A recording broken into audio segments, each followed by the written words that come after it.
Opening credits. Mafia's Dirty Secret. Small-town contemporary new adult romance. By Summer Cooper. Auto-narrated using Google technology. Chapter 1.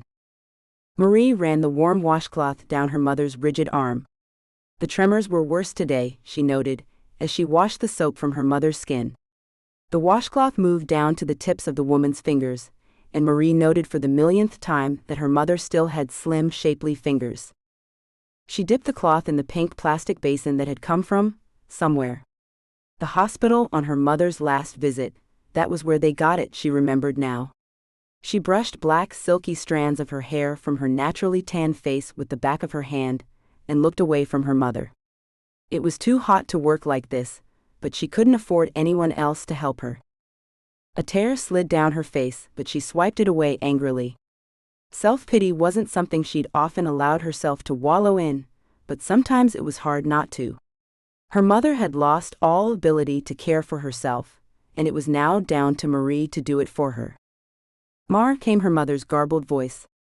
Sometimes the woman could barely speak, and at others her voice was clearer. Marie brushed short white hair from her mother's face.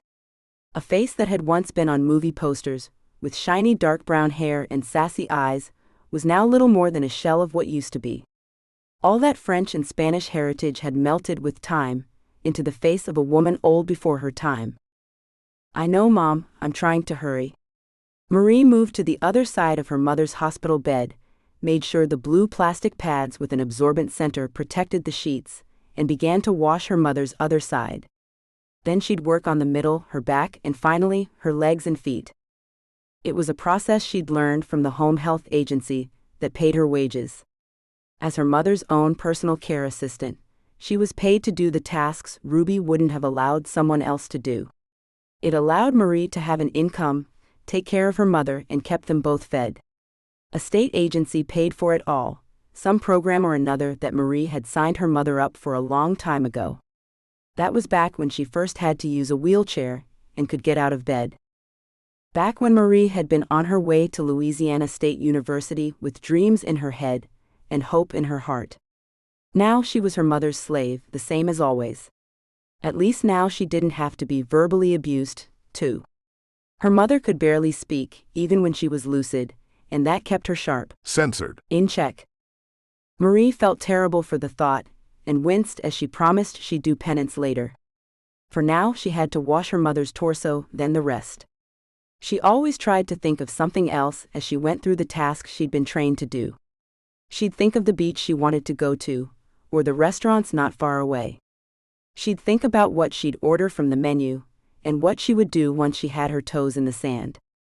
Marie left the small room with blacked-out windows. They'd done that to protect her mother's eyes. She'd claimed the light hurt, but Marie had often wondered if it was to keep the world at bay. If she couldn't see out, nobody could see in. It had always been that way. All of her life Ruby hid them both from the world, from outsiders as she'd called them. Once she was done with her mother's torso, the young woman walked into the bathroom just opposite the bedroom her mother had claimed and rinsed out the tub. As she filled it with warm, clean water, Marie hummed to herself, a song she'd heard on the radio. Cajun music was her favorite, and she often left the radio playing, even when she went to sleep. "Unwan," Ruby groaned as Marie came in. Marie sighed, but let it go. Unwanted cow, that's what her mother was trying to say. Even now, when Marie did all she could to keep her clean, free from bedsores and in clean clothes, her mother was cruel. She always had been, though. Marie had always known that she wasn't wanted. She could remember her mother saying it when she was 2 years old, then 3, then every year after.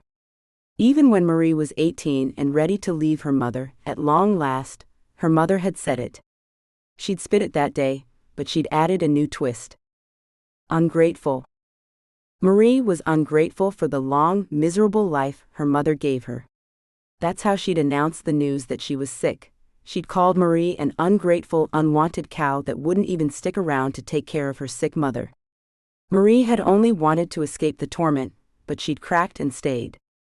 Her mother's Parkinson's had progressed enough that the doctors had finally stopped blaming the car accident that had killed Marie's father, and nearly took her mother's life. They done round after round of tests, and finally concluded that the tremors, the loss of balance, and the rigidity in her mother's left arm was from Parkinson's disease. It was at an advanced stage by then, and Marie was as doomed as her mother. Doomed to always be there for her. Marie felt guilt over her quiet anger, her resentment of her mother. She knew she should have been a better daughter, that she should try harder for her mother, but some days, like today, the resentment got the better of her. It was hot, sticky hot, and flies were buzzing around already. The mosquitoes would come later, breaking through the mosquito nets to leave her with itchy welts. She wanted out of this place, to be somewhere where she could afford air conditioning, where someone else took care of her mother. Where she wasn't a slave to a woman that had hated her for her very existence. You were supposed to be aborted, that's what your father wanted. But we had the accident and here you are, all mouth and selfish. She could remember her mother saying that to her when she was 5 and needed new shoes, because she'd outgrown the old ones. Marie had learned to just make do with what she had until her mother noticed her clothes didn't fit, or the school called her to threaten they'd report her if she didn't take better care of her little girl. Those days had been the worst, because Marie would come home to a raging, hateful mother that pulled at her arms until it left bruises as she dragged her daughter out to the car into a store and threw her down to try on clothes or shoes. Or bras. She shuddered as she remembered the first time her mother took her to shop for bras. There'd been hisses about how her daughter wouldn't turn out to be a little slut, and no, she couldn't have the soft, lacy bras that were comfortable. She'd wear this plain cotton contraption that was so tight it left lines around her ribcage. Her mother wasn't the sweet and loving angel so many other kids around her had. Not at all. Marie scrubbed at her mother's back, checked her skin while she dried it for signs that she might be getting bed sores, and moisturized the skin. She picked up another washcloth, a clean one, and then she tackled her mother's privates, a job she hated to do. It felt like she was doing something wrong. She knew it needed to be done, that her mother had to be clean everywhere, but damn if it didn't feel like an invasion. She hummed another song as she slid the cloth down around the necessary parts, her brain frozen, no thoughts entered at all, as she pulled the cloth out, rinsed it, then rinsed the soap away. More clean water. She'd have to do the laundry today, get it hung out on a line and then brought back in. When she got back from the grocery store, she'd take it all down and fold it up. She was nearly done now, only her legs and feet. Marie inspected her mother's heels, the back of her calves and thighs, any pressure points, and decided to put on the special boots the doctor gave her to protect her mother's feet. They kept the heels off the bed and suspended so there would be no pressure, and thus no sores. She checked her mother's elbows one more time, and finally took the tub away. She cleaned the blue tub with hot water, and put it on a rack to dry. She'd need it again in the evening. Or if her mother had an accident. It happened sometimes, and Marie would have to wash her up again if it did. Her mother wasn't gone, mentally it was just physical, her mother's problem. Sometimes she would hallucinate or show signs of dementia, but it wasn't often. Not yet, anyway. Marie knew what the future held as her mother's disease progressed, and was ready for it. She hoped. She went into the kitchen, and sat down at the table to rest. It was topped with cheap plastic, with wood particles coming free from the edges. It was probably older than Ruby herself, but it was all they could afford now.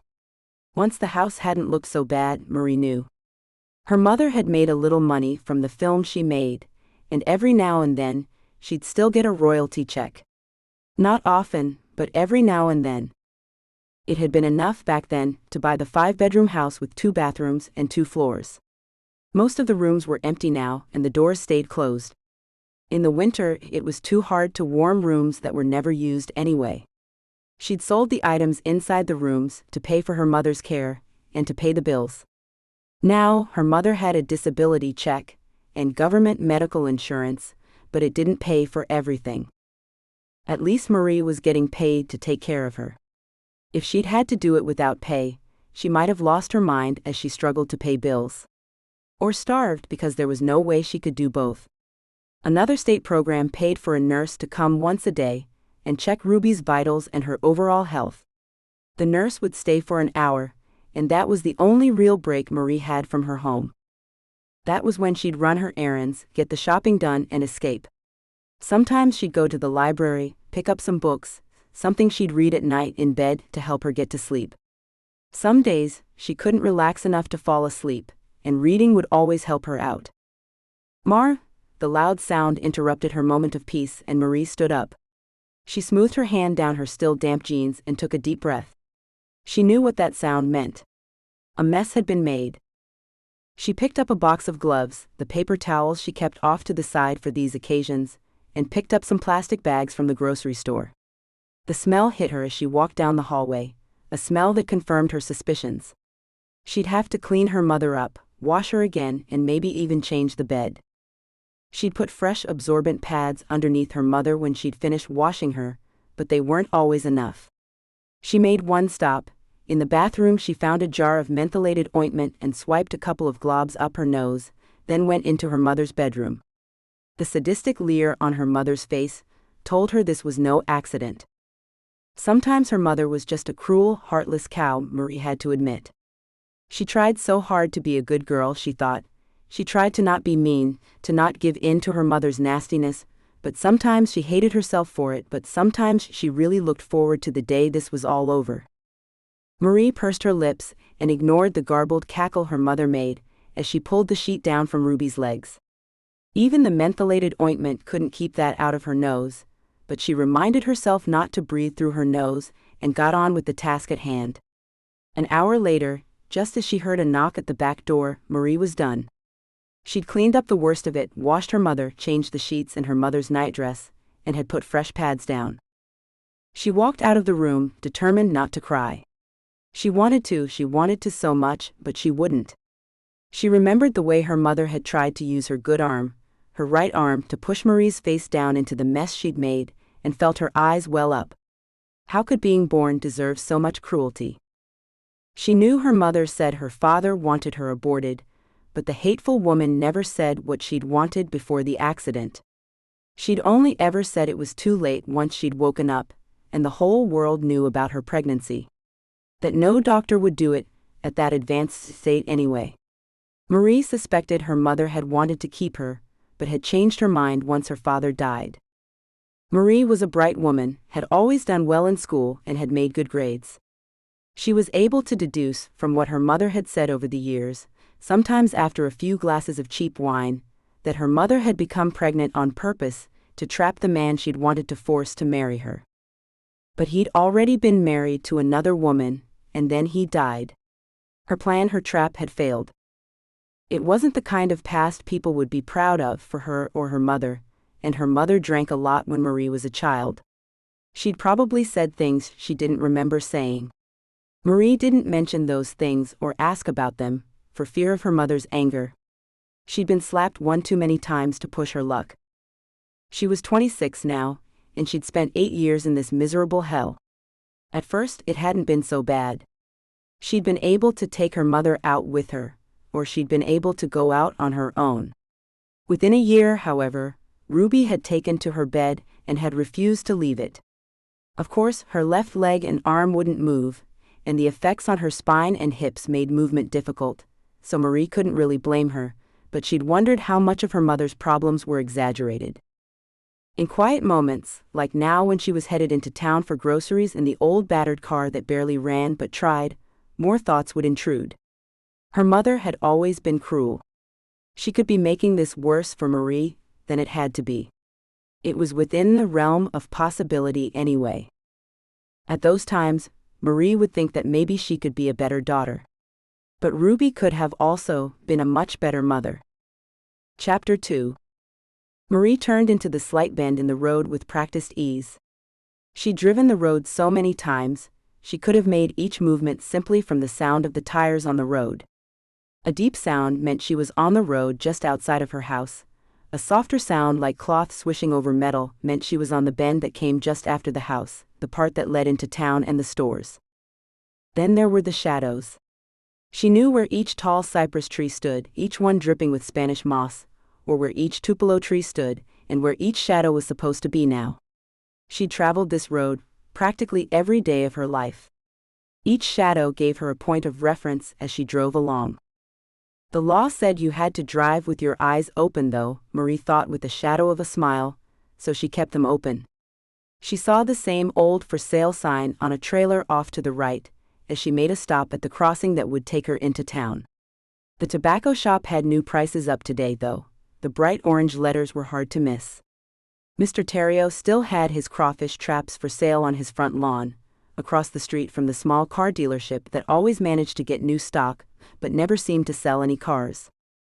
The town of Mary's Point, always a quiet place, but so full of life. At least to Marie it seemed so. Her ancestors had lived here over 200 years ago, they'd made their lives here, and now Marie and her mother Ruby were the last of her family. There were others spread out all over the state and the country, but only Marie and Ruby had stayed put. Well, Ruby left for a while, and Marie had tried to escape the place but hadn't quite accomplished it.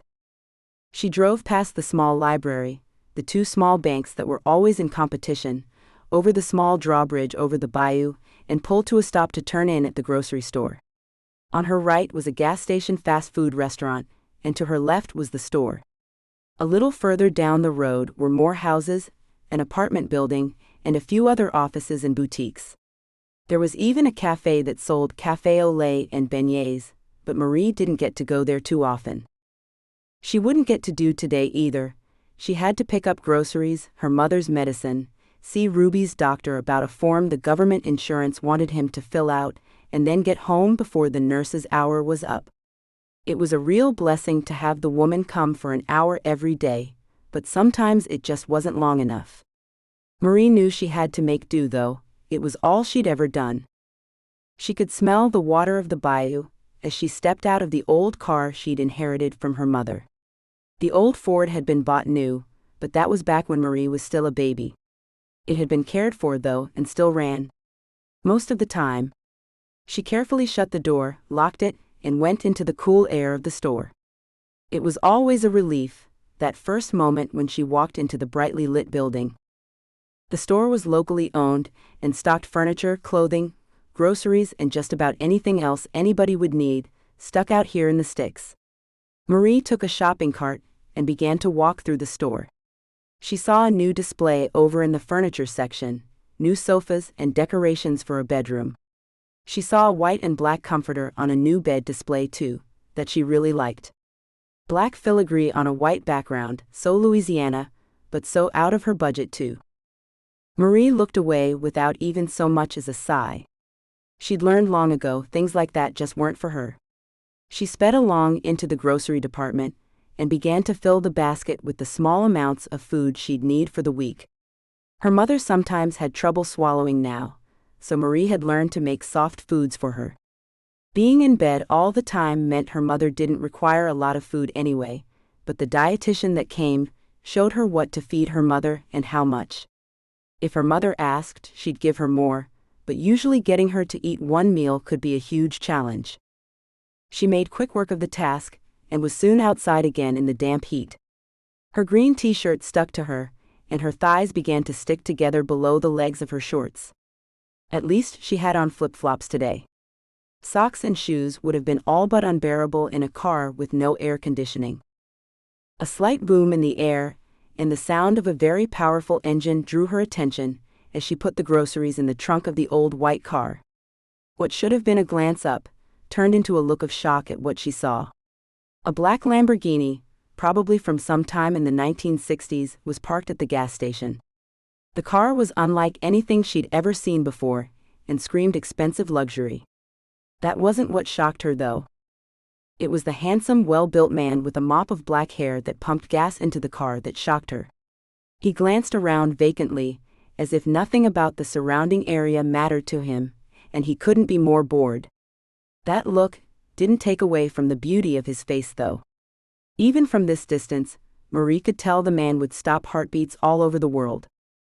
He had the smoldering looks of the Italian models she'd seen in magazines in the pharmacy as she waited to be served. Usually, ads for underwear or cologne that she'd always speed past. His nose wasn't too big or too curved, it was just right on a face with high cheekbones, full lips, and a jawline that looked as if an artist had sculpted it.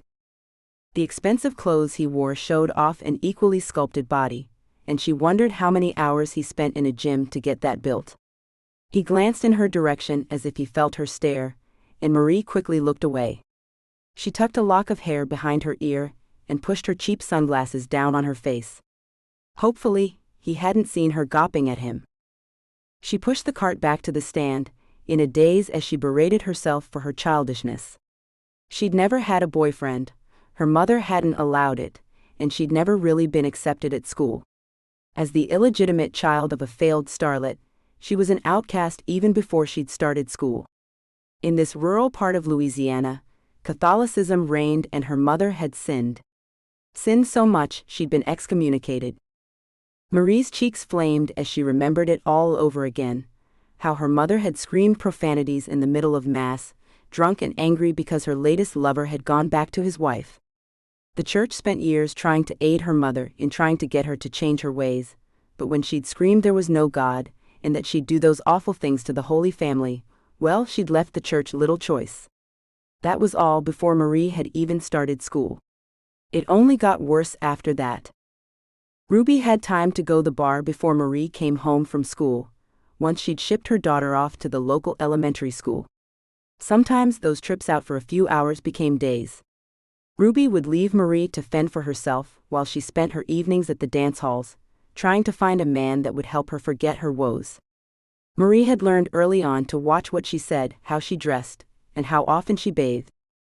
Somebody had called social services on Ruby when Marie was in the first grade.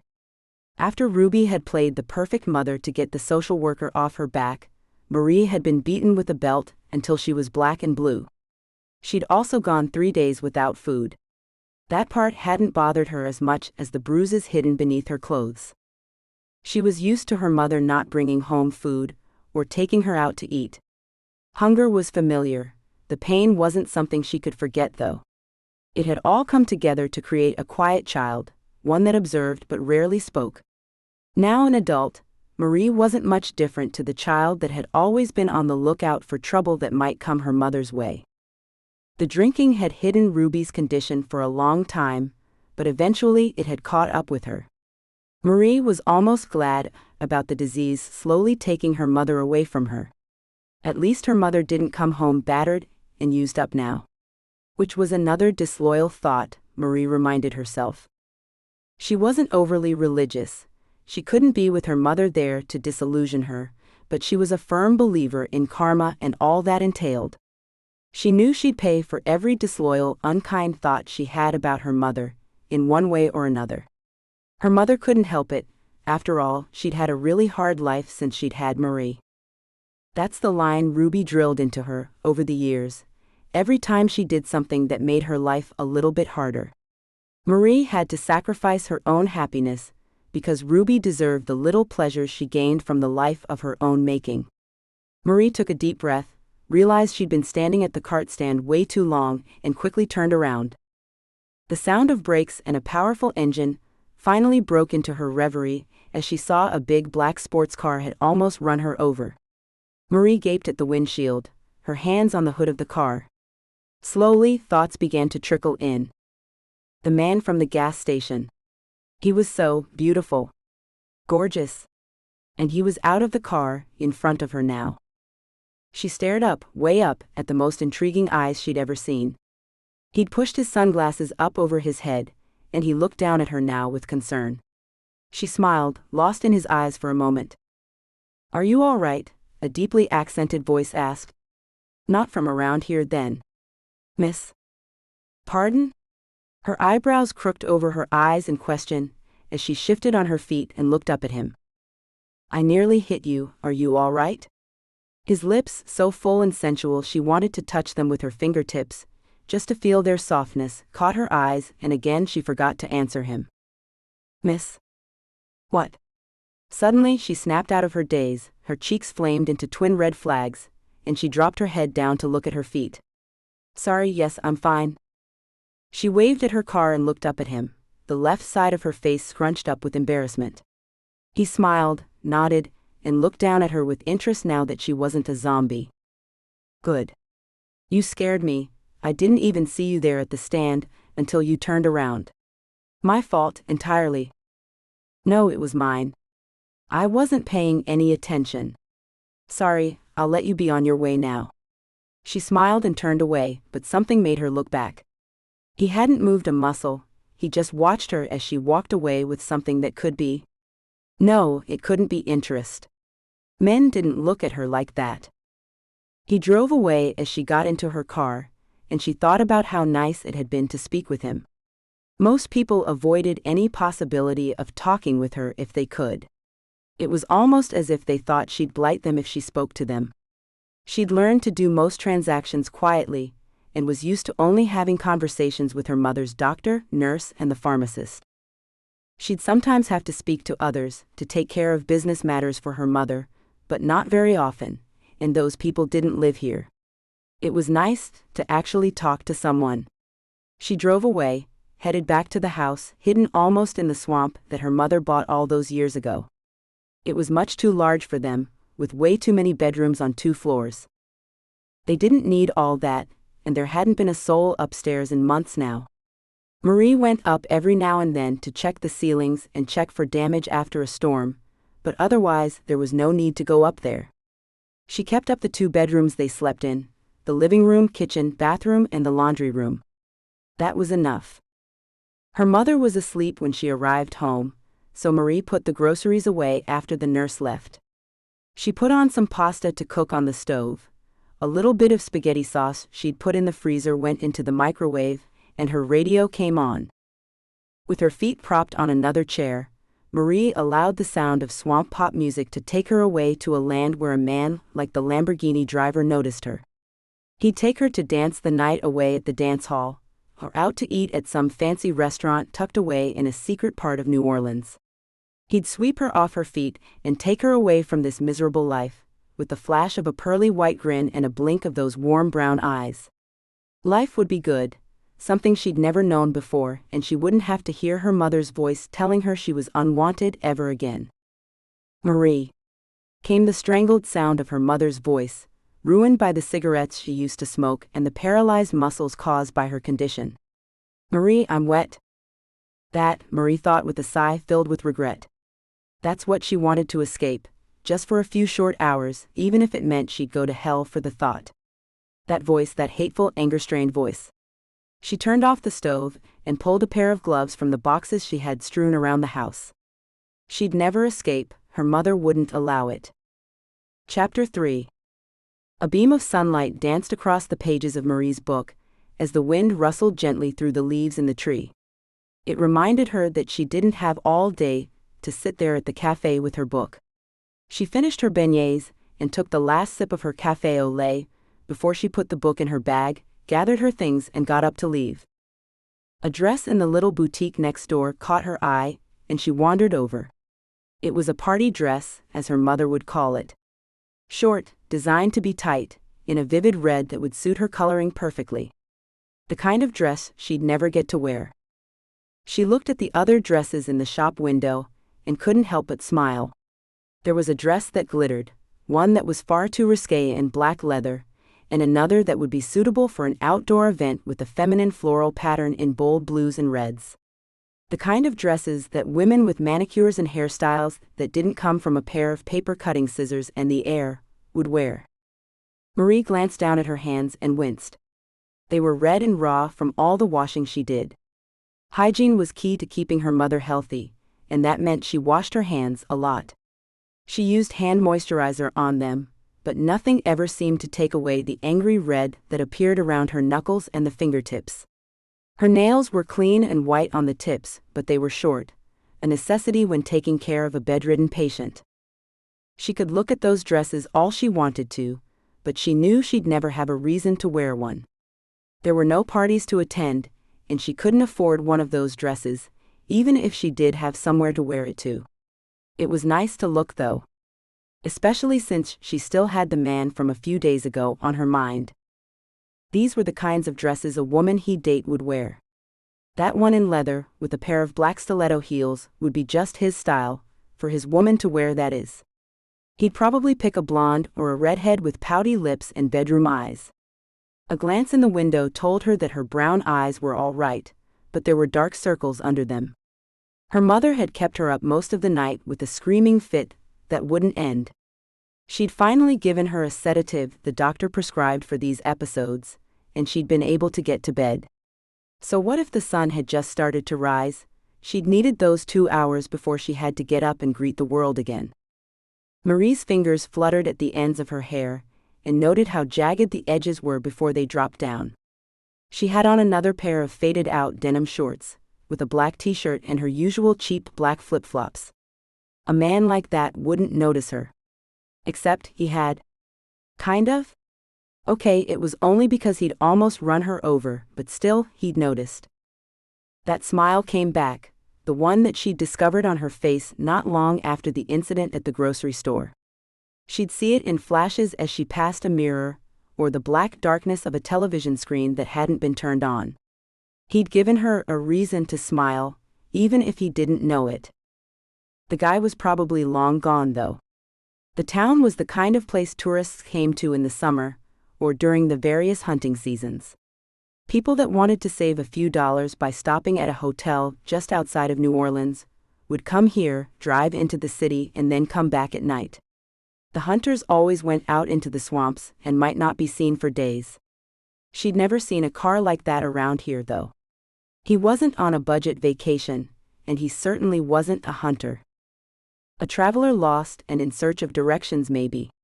But surely a man with a car like that would have GPS? It was hard to say, she decided, and turned away from the glass. As soon as she faced the road, a car went by. A black car with curves and lines that were now familiar. Somehow she wasn't the least bit surprised to see the car and the man drive past just then. She should have been, she knew that, but she wasn't. There was something special about him, something different, and she had a feeling, a very odd feeling as she watched the car disappear down the road, that she'd meet him again. Marie knew it wasn't just that he was rich that caught her eye, there had been rich men here before, or the fact that he was handsome. There were plenty of hard-bodied, eye-catching men in the town, so it wasn't that either. She'd felt something when she saw him at the gas station. Something tight and exciting in her. Censored. That made her want to dance. But he hadn't seen her, she thought, as his car disappeared into the distance. Most people didn't, and normally that was okay. There was something about him, though, that made her want to be noticed. Usually, she liked being in the shadows, always on the edge of the peripheral vision of those around her. It was quiet there, and peaceful. Yet, something in her wanted him to see her again, to notice her, to take her away to a new and exciting place where unwanted was never groaned out at her. Maybe that was it, she wondered as she got back into her car and turned on the radio. Maybe she wanted to be noticed, really noticed, for a change. Her fingers tapped on the steering wheel, in time with the song that drifted out of the car's speakers. It was a Cajun song, sung in the Cajun French that her mother wouldn't allow her to learn. She'd caught on to bits and pieces over the years, it was impossible not to, but her mother didn't want her to learn it. Early in her life, her mother told her it was the language of the past, and that people needed to let it go. Even if it was their heritage. Americans speak English, Marie, and so will you. I won't have some backwoods language coming out of your mouth. Marie could remember her mother saying that so long ago, more than once.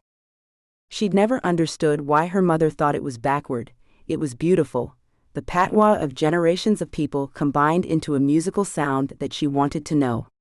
In the end, it didn't matter if she could understand the language the song was sung in.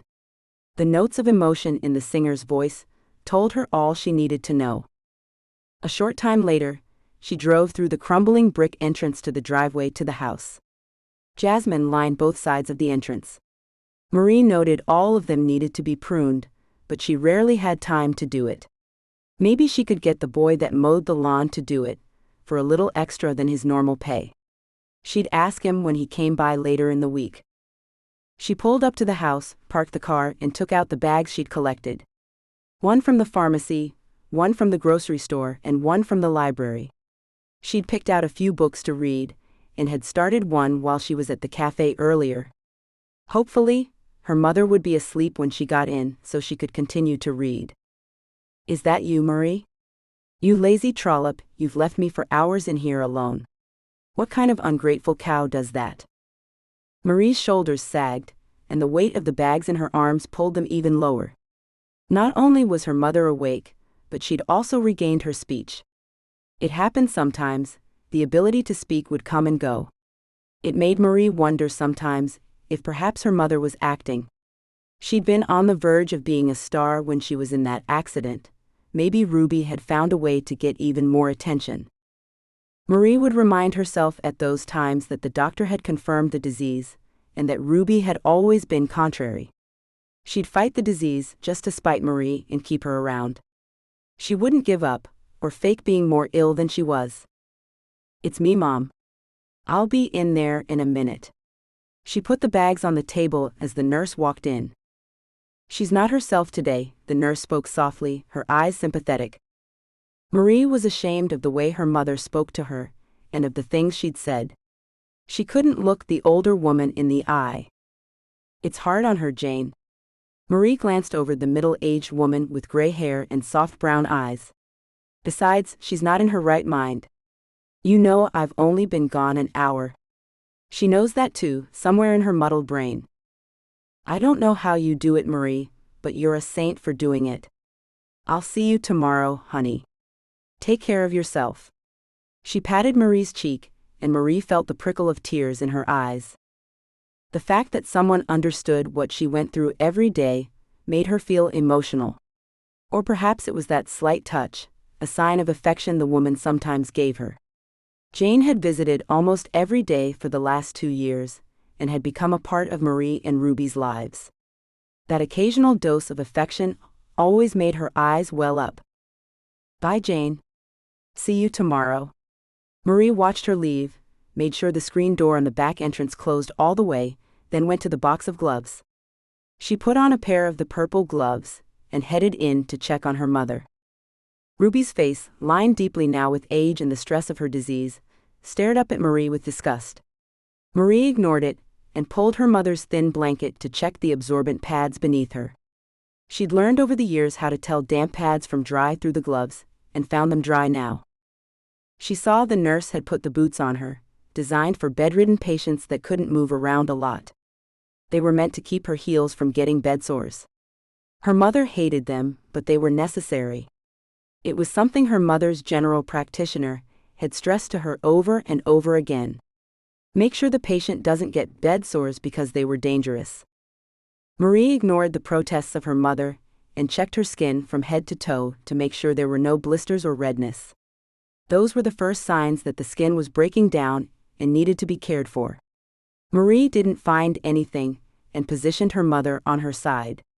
With the help of a few well-placed pillows, Ruby wouldn't be able to turn on her back.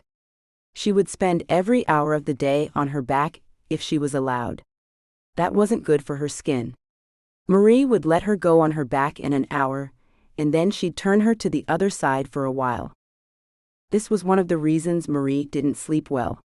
Her mother had to be moved around constantly, even during the hours when Marie wanted to sleep. It meant her sleep cycle was interrupted often, and sometimes it was hard to get back to sleep.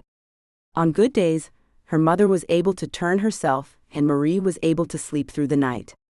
That didn't happen as often as Marie needed it to. You hate me, Ruby rattled out, her eyes dulled by her disease and the medicine she was on.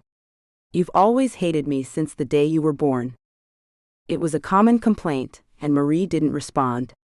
Her mother never seemed to realize that it was hard to hold affection for someone that told you that you were unwanted and unloved.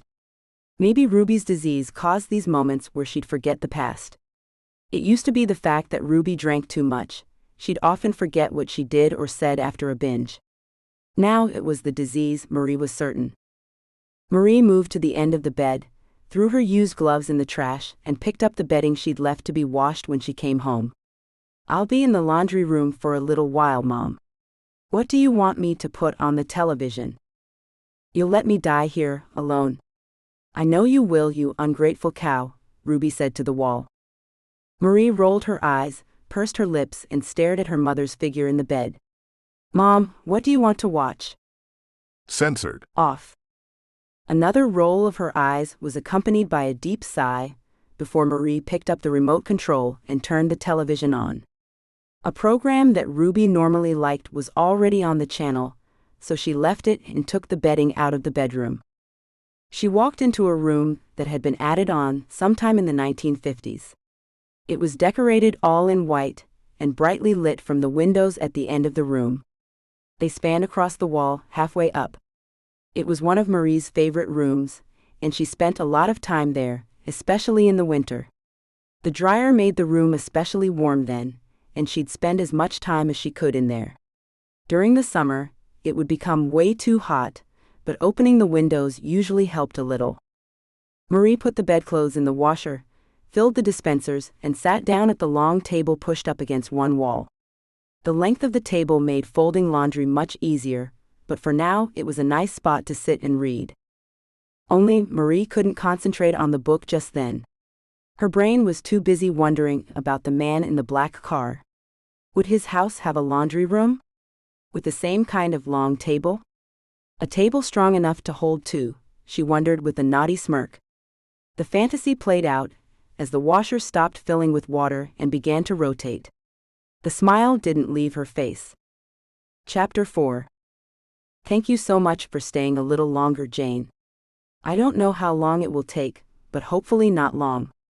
You know how it can be with these things, Marie said as she rushed around the kitchen, her head already on the frustrating lines that were always present at the motor vehicle registration place. I do, honey.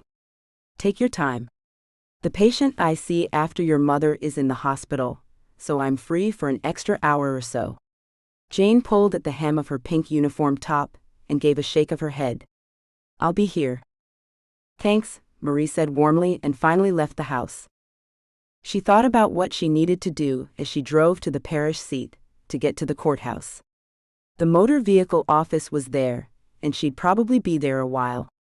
There were always long lines when she went, and she didn't have time to waste. She groaned in frustration when she was caught by a train, and then trapped behind a huge cart headed for one of the sugarcane farms. The yellow cart drove along slowly, and every time Marie tried to pass the cart, there was oncoming traffic. By the time she arrived at the courthouse and parked, her nerves were strung tight, and she was in an even bigger rush than she had been. She was going through her bag, looking for her wallet, when she bumped into someone. She apologized automatically, and then gaped when she saw who it was. It's you, she whispered with surprise. She felt the corners of her lips twitch up, and her cheeks started to burn. With a shake of her head, she continued. I'm so sorry.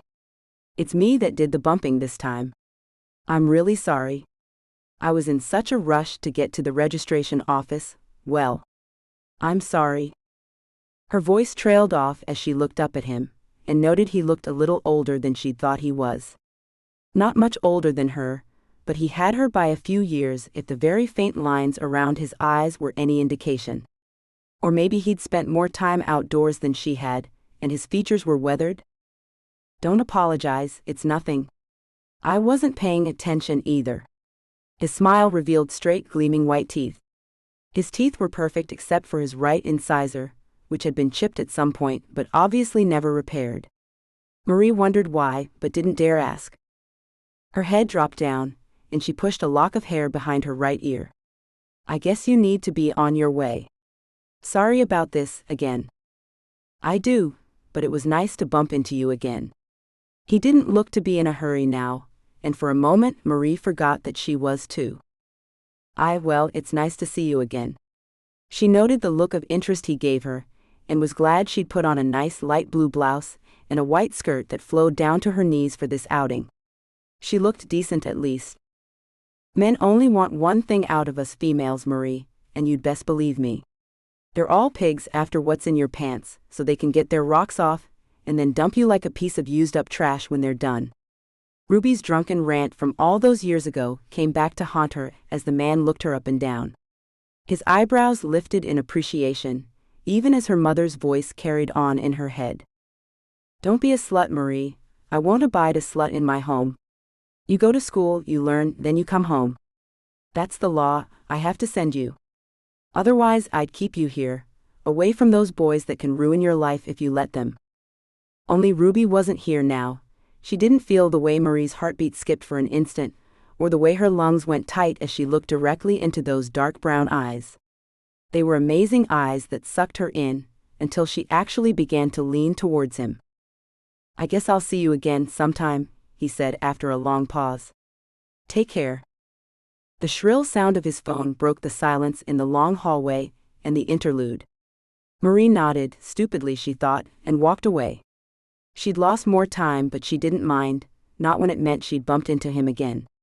The line wasn't as long as she'd expected it to be when she got to the office, and before she knew it, she was at the front counter.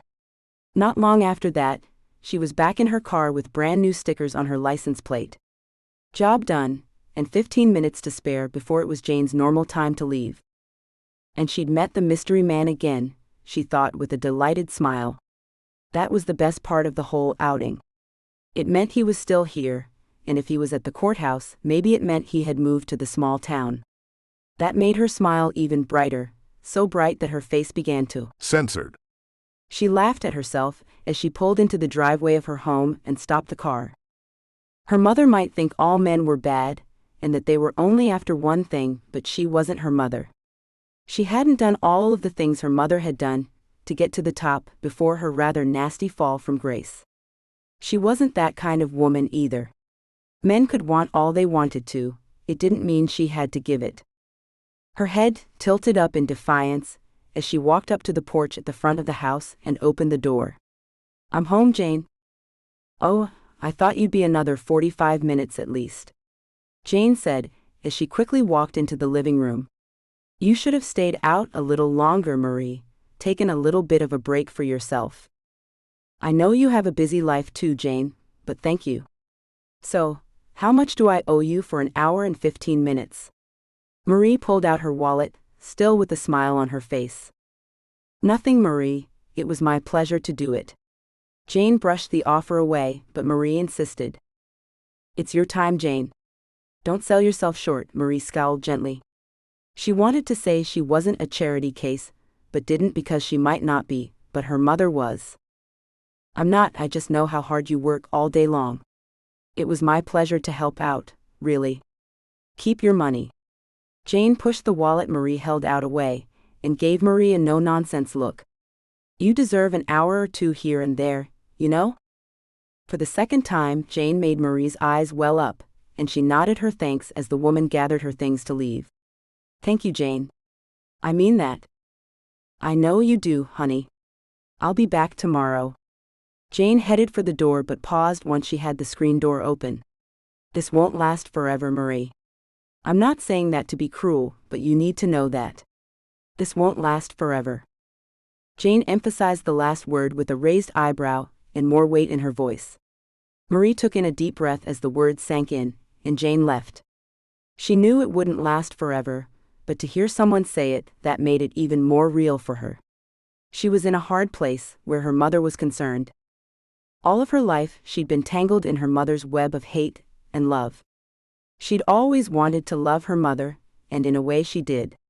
The woman gave her life and made a muddled attempt to keep her alive. The problem was, in between those muddled attempts, Ruby had made life hell for her. There had been little in the way of affection when Marie was a child. Her mother would rather smack her than hug her. It had worked to keep Marie out of trouble, the fear of her mother's wrath and those awful nights where she would rage until dawn, but they'd stripped Marie of most of the love she could have given the woman. A woman that obviously needed to be loved, but wouldn't allow it.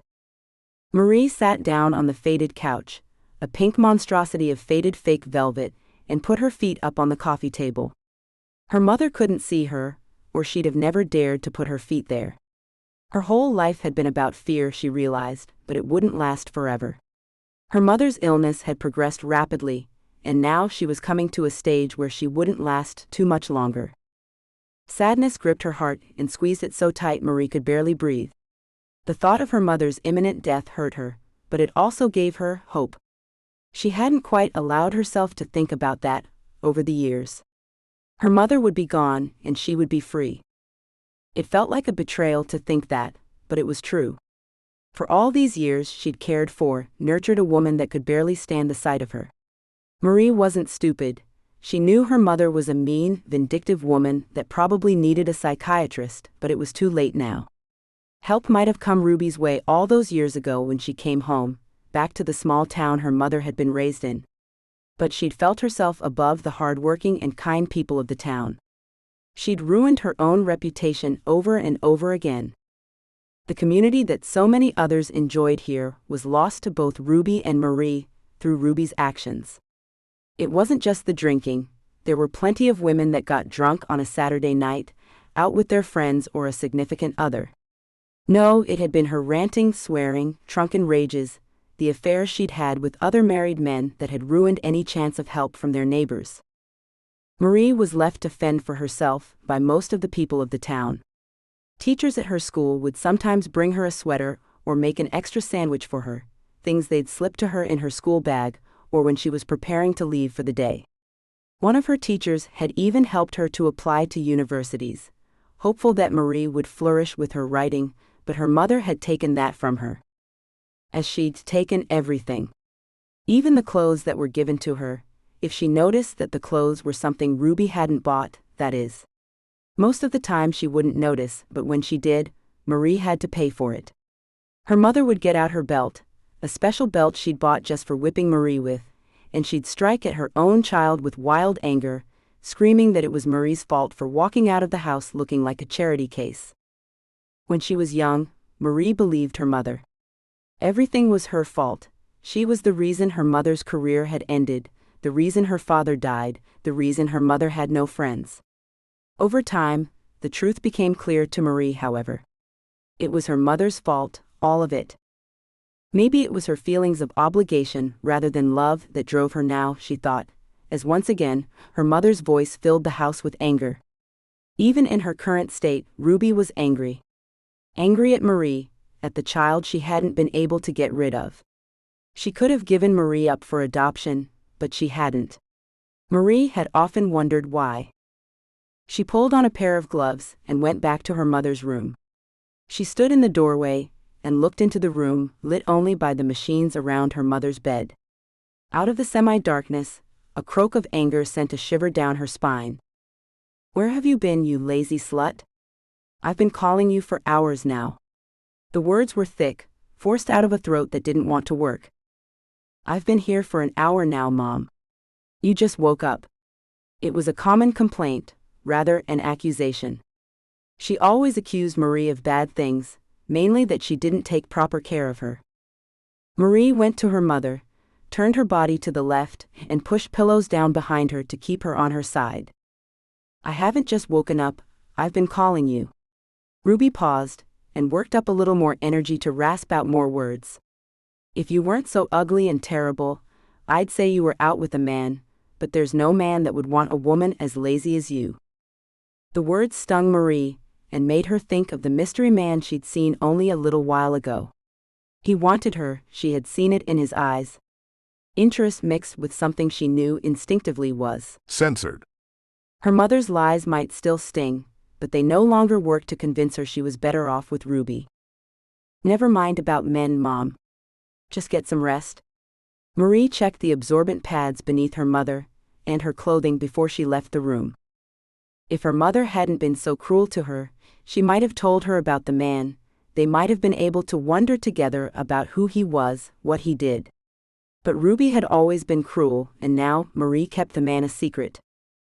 She wouldn't say anything about him, not to anyone. She might never see him again, but she doubted that. If he was at the courthouse today, he'd probably moved here. Which meant she would see him again, eventually. And hopefully, the people in town wouldn't warn him about her. Or her mother, more importantly. If people told him about Ruby, he'd likely run away, never to be seen again. It would be one more thing Ruby took from her, even if she didn't know she had. Marie didn't know a lot about men, only what she'd seen on television, or learned through her own interactions with them. She knew what censored looked like, though, from the movies she'd seen. That was the look that was on his face earlier today, the mystery man. Censored. A man wanted her, and for the first time in her life, she felt that same. Censored. She just hoped it wasn't a misunderstanding. Chapter 5. Marie could tell from the smell of the meatloaf in the oven that it was almost done. It wouldn't be long now, and she could finally have her dinner. She hummed along with the song on the radio as she prepared instant mashed potatoes. They were quicker than peeling, boiling, and preparing the side dish, and she could measure out just enough for one person, then save the rest for the next time. "Marie." "I'm wet," her mother croaked from the bedroom. Marie pulled her lips in between her teeth in frustration. Her eyes stared blankly out the window over the sink as she stirred in milk and butter. A little salt, and the dish was done. She put the small ceramic bowl down on top of the stove so the heat from the oven would keep the potatoes warm, grabbed a pair of gloves, and headed back to her mother's room. She reconsidered the doctor's suggestion that they put a catheter into her mother to stop the constant wetting. Marie was going to allow it until Jane told her how often her other patients developed urinary tract infections, which could cause delusions and other problems in bedbound elderly patients. She didn't need more problems to deal with, and had refused the minor procedure. At times like now, when her dinner was barely done, she thought she'd made the wrong decision. Her mother had suddenly developed the problem, and at first, Marie had excused it as a new development in her mother's disease. Normally, she'd ask for the bedpan and use it, but then she started to have accidents. Marie had noticed that it seemed to happen most often when she was in the middle of doing something for herself. Cooking, bathing, sleeping were all interrupted. Marie had timed her mother's accidents once. She could go for hours without a single accident, but the minute Marie tried to do something for herself, her mother's bladder would let go. Or her bowels. That was even worse. Her little experiment, spread over a week, showed that the only time Ruby didn't call out for a bedpan was when Marie was busy. The rest of the time, she would be able to control her body's normal functions and would ask for the bedpan. Marie had even tried doing these tasks at different times, just to see if it was a certain time of day, and she just correlated the two activities to each other. What she found was, it didn't matter if she took a shower at 5 p.m. or 9 p.m., her mother had an accident. If she made her own breakfast at 9 a.m. or 11 a.m., her mother had an accident. If she went to sleep at 10 p.m. or 11 p.m., her mother had an accident. Her experiment showed that it didn't matter what time Marie did something to take care of herself, her mother would have an accident. If Marie sat in the room the entire day without eating, bathing, or trying to sleep, her mother would ask for a bedpan. These episodes of wetting herself then weren't accidents at all, but another effort to punish Marie. Marie knew all of this, knew that she had every right to hate her mother, but she couldn't. Not completely. She was angry with her mother and wanted things to be different, but she didn't hate her mother. Not exactly. She gnawed at the inside of her cheek as she replaced the absorbent pads, wiped her mother down with extra-large wipes designed for adults, and replaced her nightgown.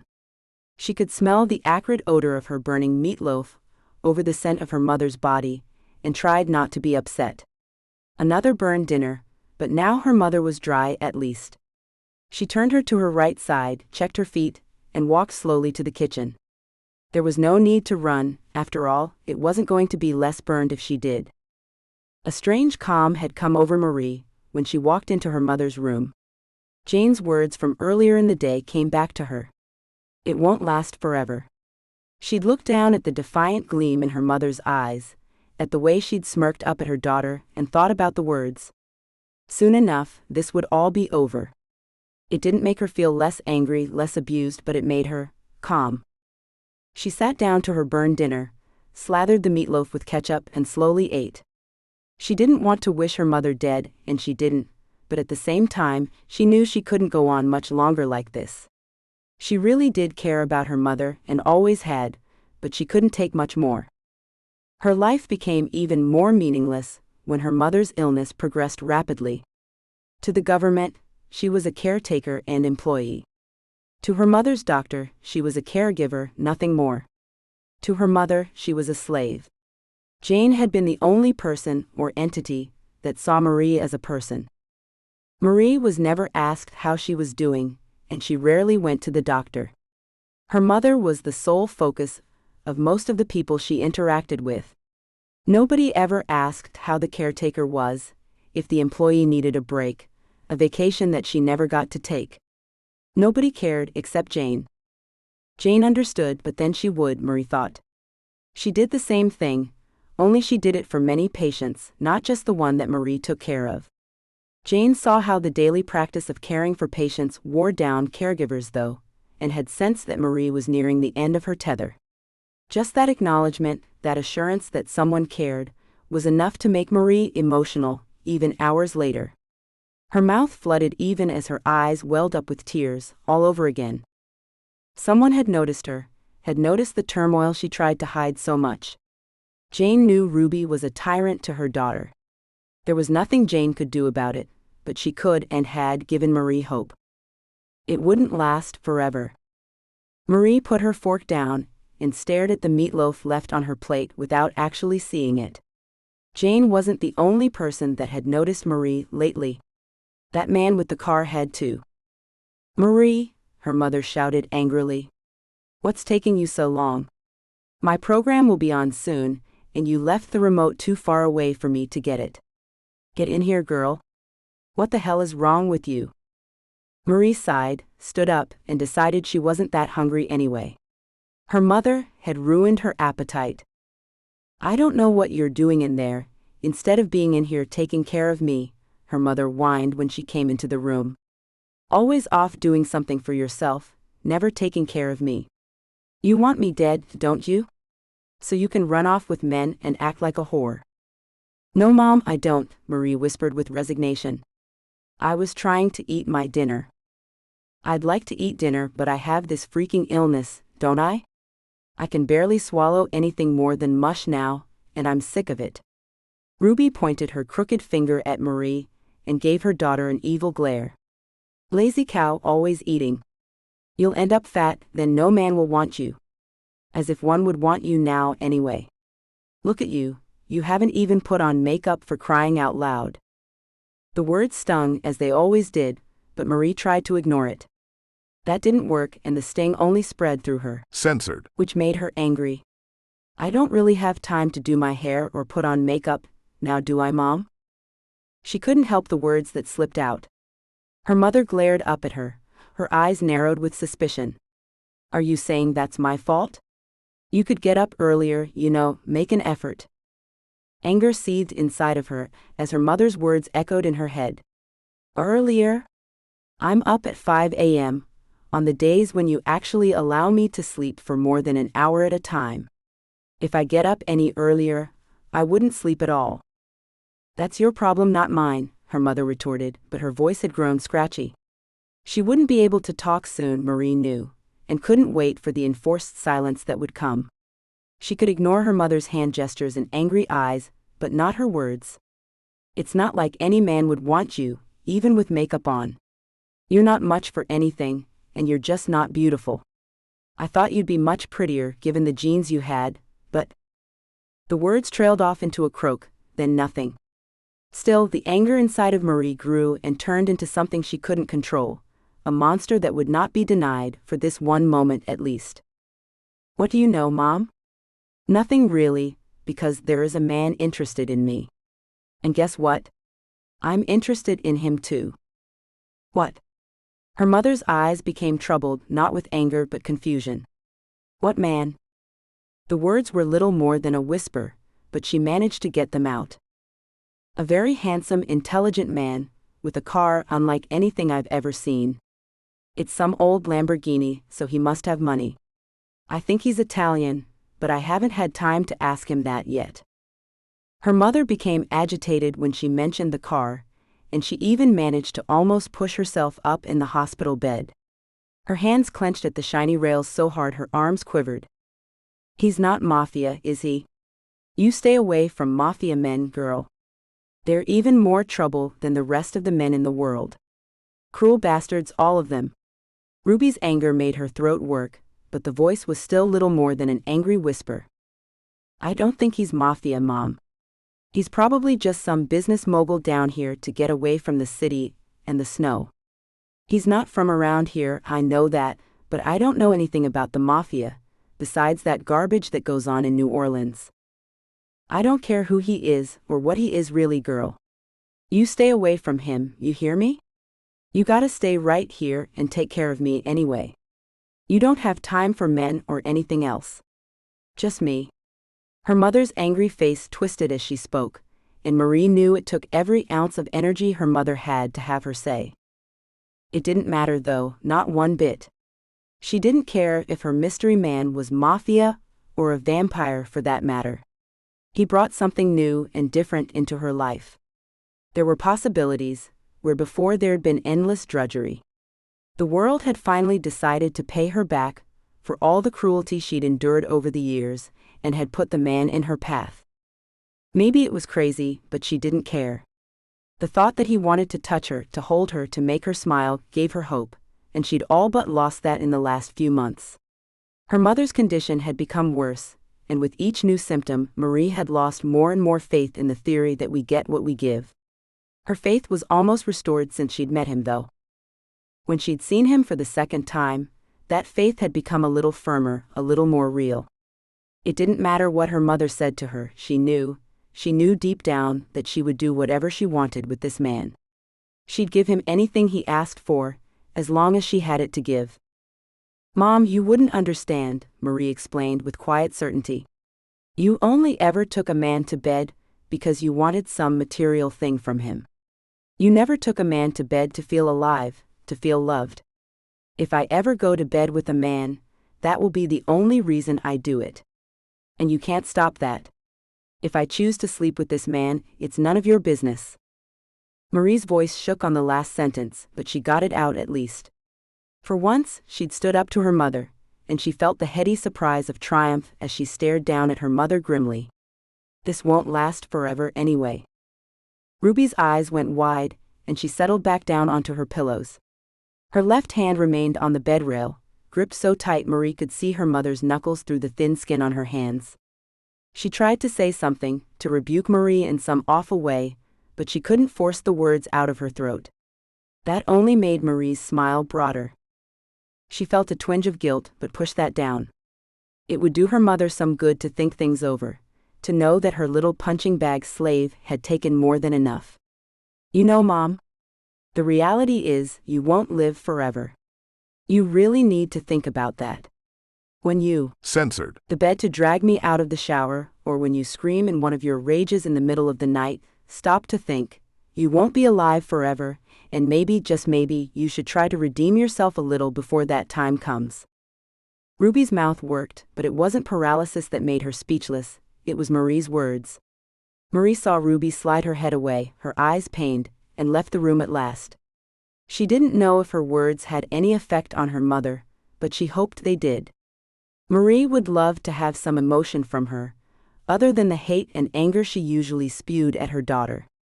Her memories would be wrapped in those emotions forever if her mother continued on this path, and that might be the saddest thing of all for Marie. Marie came to terms with the fact that her mother was terminal a long time ago. What she hadn't considered was what would happen after her mother passed away. Jane had prompted her to see that, and now she wanted her mother to see it too. Ruby wouldn't be the queen of the bedroom forever. Marie left her mother's room and went to her own. It was a plain room and always had been. A twin bed with a white coverlet on top, and white curtains in the room that was little more than a large broom closet. There was one white dresser and nothing more in the room. Marie kept most of her clothes and shoes in the laundry room, though she didn't have many. Most of the clothes she did have were bought at a second-hand shop at the other end of the town a few years ago before her mother became bedridden. It was a good thing she hadn't gained any weight over the last few years. She couldn't afford new clothes, and so she made do with what she had.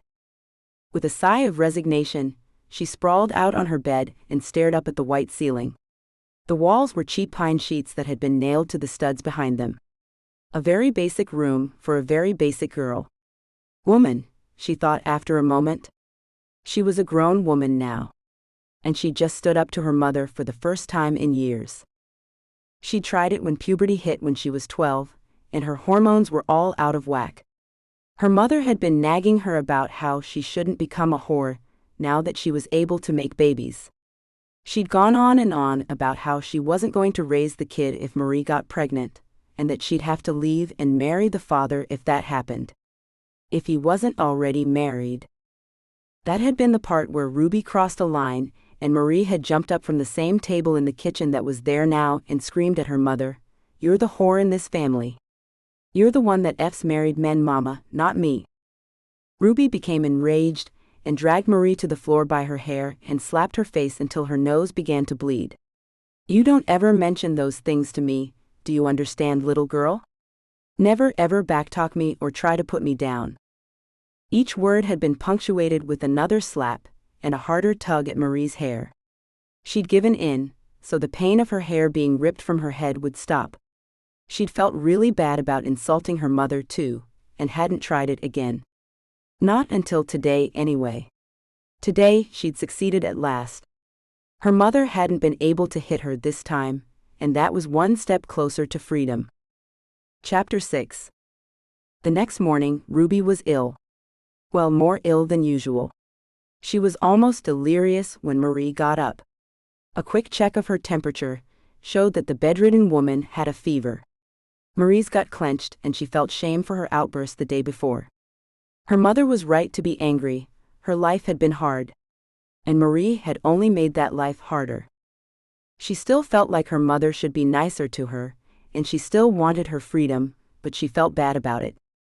The woman was her mother, and deserved respect for that at least. Marie smoothed her mother's short white hair down, and felt pity for her. It was something she hadn't felt in a long time. Jane's statement had started a chain reaction, but Marie's actions after the statement were what really counted. She'd been not nice to her mother. "I'm sorry I was mean to you yesterday, Mama. I'll call Jane and see what she thinks we should do." Ruby mewed in her sleep and grasped at Marie's hand tightly. Marie tried to tug her hand away, but Ruby wouldn't let go. "Je t'aime, maman." Marie froze. Ruby rarely spoke about her mother, other than to say she'd been famous in the late 60s and early 70s. Something had happened, Ruby never did know what, but it drove the starlet back to Louisiana to hide in the swamps. There'd been a lot of money, so they'd had a nice house and servants, things that Ruby couldn't afford. Marie had learned over the years that her mother didn't want Ruby to go into movies, but Ruby had ignored her warnings. She'd done what she wanted to do and faced the consequences. The woman had been remarkable, according to Ruby. She'd spoken English, Cajun French, and Spanish. She'd made movies in Italy, Saudi Arabia, America, and England. By all accounts, she was an intelligent, beautiful woman that had been incredibly talented. Ruby had been on her way to that kind of stardom when she'd wound up pregnant with some mafia guy's baby. It had destroyed her career and her life. It had made her bitter and twisted in ways that Marie still couldn't understand. Now, as her mother held her hand and whispered to her long-dead mother, Marie felt empathy more than pity. Her mother had broken all the rules and paid the price for it. Now she was bedridden, unable to escape even the pain that came with her disease. Marie took a deep breath and reached for the small, cheap cell phone. They couldn't afford smartphones, computers, or the internet, but she did have a cheap cell phone if she needed help. She called Jane and asked her to come early. She was there in less than 15 minutes. She came into the bedroom with a solemn look. "Let's have a look at her. I spoke to the doctor. He's ordered a urine sample, so we'll have to find a way to get some out of her if she doesn't wake up. I suspect she has a UTI. But I thought she wouldn't get them if she didn't have the catheter." Marie's brows knit in confusion as she looked down at her mother. "I'm so careful when I wash her and make sure I go front to back every time she's had an accident." "You can be as careful and as sterile as you can be, Marie. Sometimes the infections happen anyway." Jane put her hand over Marie's arm on the bed rail. Marie looked down at the hand, then back up at Jane. "It's not my fault?" Marie asked, her voice hopeful. "More than likely not, Marie. These things happen with bedridden patients. It can't always be helped." Jane patted her arm and went about collecting a sample of urine from Ruby. Marie turned her mother onto her back and held her there, though Ruby really didn't protest at all. Jane used a catheter to collect the urine sample that she needed, while Marie watched. The process made her cringe, because she knew that the catheters felt like a rough pipe cleaner being shoved into her urethra. She'd had a lot of UTIs as a child, and she'd had to be catheterized once. She could still remember the sensations of it, the way it felt like an invasion. She shuddered and looked away. "I'll take the sample to the lab, and if there are any signs of infections, I'll bring back some antibiotics for her." Jane put the sample in a plastic bag, sealed the bag, and put it in her carrying case. "Thanks, Jane, that would be great." Marie sat down in the chair at her mother's bedside and picked up her right hand. "She's all I have, you know." Marie wasn't sure if she wanted Jane to know that, or herself. When she'd gone to sleep last night, she'd felt so triumphant, like she'd won a lifelong battle. Now, with her mother delirious and ill, she didn't feel so big anymore. She felt small and helpless, as she always did. What would happen to her when her mother was gone? It was a question that needed an answer. She knew the house and car would be hers, so she'd have a place to live, but after that? Where would she work? The only job she'd ever had was as her mother's personal care assistant. Would that count? She'd undergone training to get the job, so maybe it would. She chewed at a plastic floss stick after lunch later that day, as she pondered the question. She went back to the job of flossing and stared off into nothing. There were a lot of elderly people in town that might need her care, but would they want her in their house? It was a possibility, but maybe she could drive to nearby towns where they didn't know her. Something would come up, surely. A knock at the back door told her Jane was back. The screen door opened, and the other woman came in. They rarely used the front door, and Marie spent most of her time not at her mother's beck and call in the kitchen. Jane was such a familiar person at the house now, that Marie no longer expected her to knock. "Hey, you had to come back, that's not good then?" It came out breathy and frightened. A UTI would be easy to treat, but it could turn into something worse for those that were unable to move around. Staying in bed like that seemed to lower the immune system and wreaked havoc in so many ways. Part of Jane's daily duties were moving Ruby's arms and legs to keep the blood flowing and try to give her even that little bit of exercise. Ruby didn't always comply, but it helped. The doctor wanted to put her on an IV drip, which I may have to do if she won't wake up and take these pills. Jane handed a white paper bag over to Marie and gave her the instructions. If she doesn't take them, we'll have to put in an IV. Or if she gets worse, of course. Jane sat down at the table, her face etched with weariness. She put her elbows on the table and her head in her hands. "It's so hot outside, how can you two stand it?" "I guess we're used to it." Marie glanced at the fan on the kitchen counter and thought about her mom's AC unit. It was the only room that was ever cool, even if the door was open. It's only bad because it's going to storm. Once that passes, it'll cool off a little. You hope. We all know how the weather is here. Hot and soaking wet, hot and damp, or hot. I swear, I almost melted on the way from the car into here. Jane smiled as if the thought amused her. I almost started to say that line about "I'm melting," but didn't. Marie knew she meant the line from The Wizard of Oz. It used to come on television when she was a child, and she remembered it well. "I could just imagine you doing that." "I need to get back out in it now," Jane said suddenly and stood up. "You have my number. Call me if she gets worse, or you need a hand getting her to take the medicine." "I will, Jane, and thanks. You're too good to us." Marie leaned in to peck Jane on the cheek, and the other woman simply smiled as she offered her cheek. "You deserve all the help you can get, Marie, don't doubt that." She squeezed Marie's shoulders and then left. Marie sighed heavily, and then turned to face the doorway that would take her to her mother's room. She'd make her mother some gumbo, something soft and simple, she'd like that. Marie started the soup-like meal, and then went back to her mother with a glass of cranberry juice. It took some doing, but she managed to wake her up. "What do you want, Marie?" "I don't feel well." "Go to school already and leave me alone." Marie felt a chill run down her spine when her mother said the oh-so-familiar words. Words she'd heard so many times as a child, in need of money for lunch or sick herself and in need of care. Now she was the one doing the caring, and she had to be strong. Firm certainly, but gentle too. She wanted her mother to know, from now on, that she would not be spoken to like a slave. But that was for when her mother recovered. Right now she needed to take her medicine. Take these, Mom, they'll help. Marie had added ibuprofen to take away some of the swelling and pain. It was also the doctor's orders to do so. I can't take all of those at once, Ruby moaned at her daughter, but took the pills.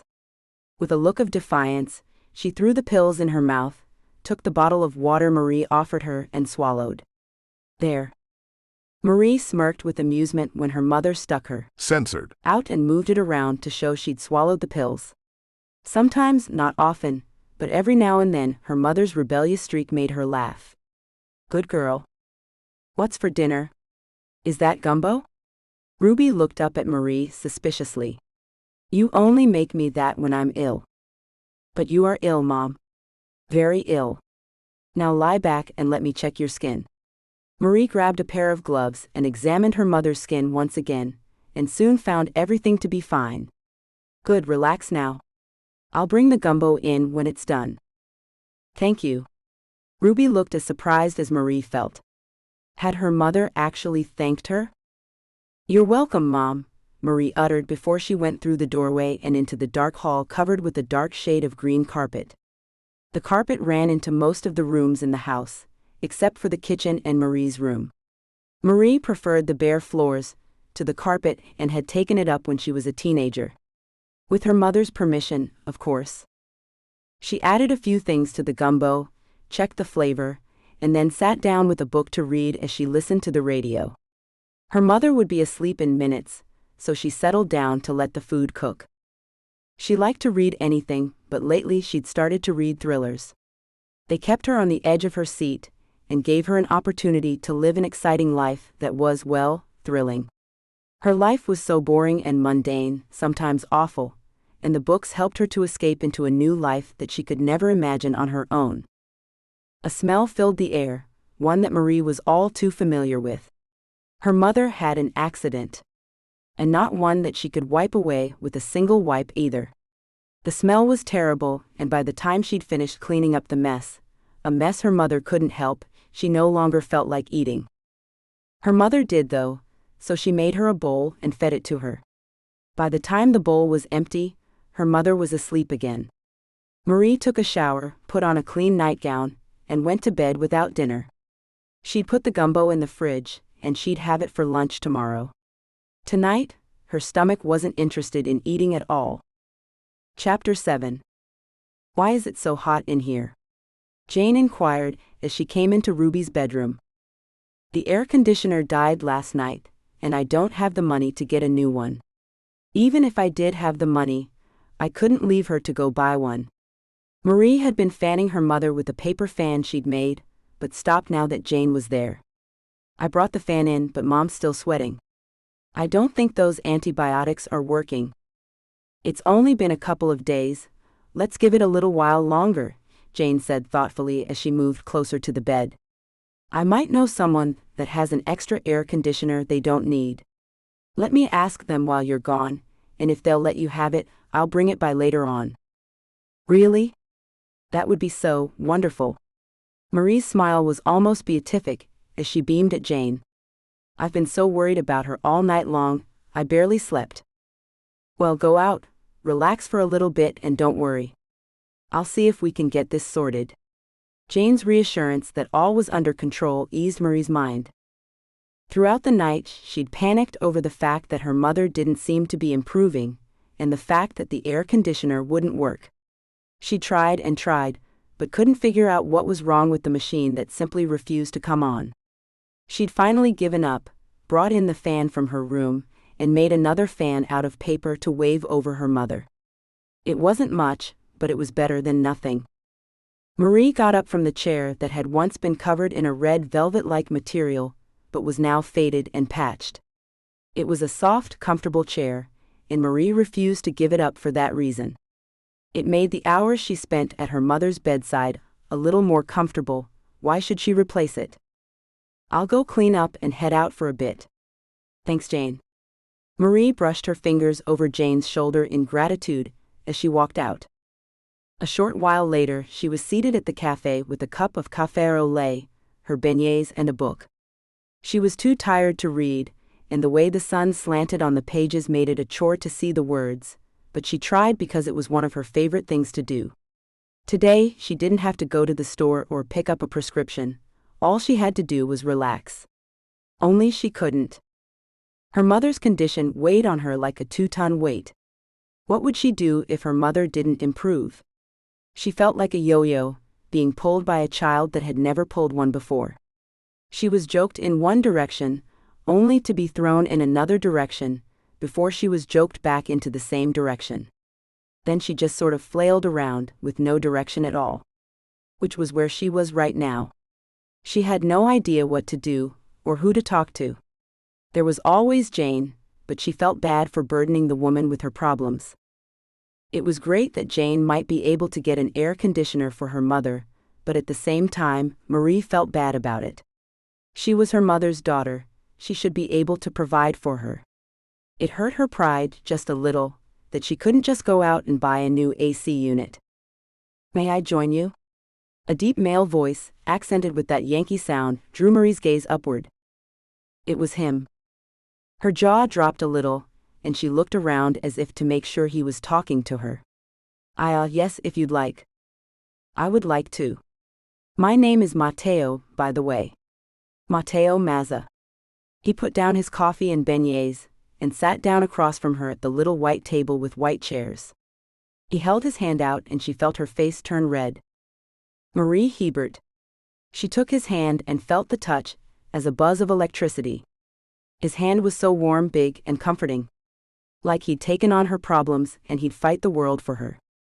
His eyes were different though, they devoured her from head to toe with a hunger that she couldn't ignore. She stared into those eyes, unable to look away.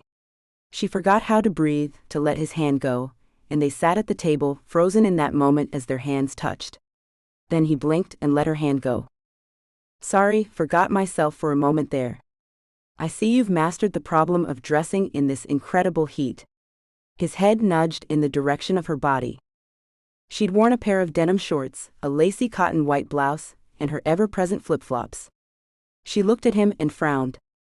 In contrast, he had on a pair of dark denim jeans that looked like they were made from a thick material, the kind she thought of as winter jeans, rather than the thinner material of summer jeans. Along with that, he had on a white Oxford shirt with the sleeves rolled up, and on his feet were a pair of leather loafers. Way too many clothes. Then she blushed again, because she'd suddenly imagined him. Censored. It's all right, you'll learn to adapt.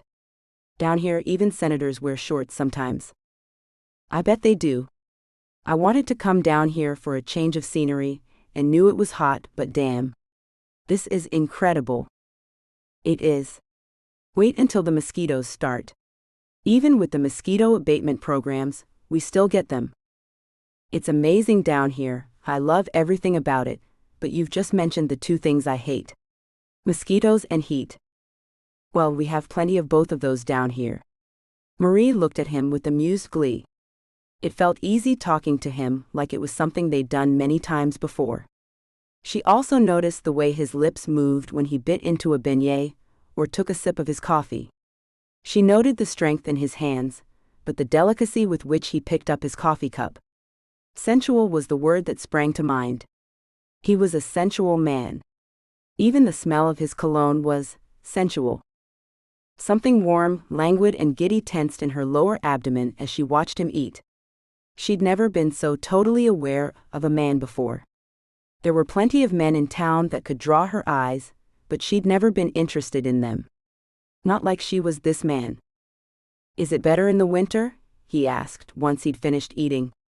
He wiped his fingers on a napkin, and she was almost jealous of the thing when he wiped his mouth with it. She pulled her bottom lip in between her teeth to stop herself from saying something stupid like, "Take me away forever, you." Censored. God? When the urge had passed, she spoke. Oh, a little bit. It has actually snowed a time or two. None of it really stuck to the ground, but it has been known to snow. Really? I bet the kids around here love that. It's so common where I'm from, we only see it as a nuisance. Well, we adults do. I have a feeling the kids don't. It gets them out of school, right?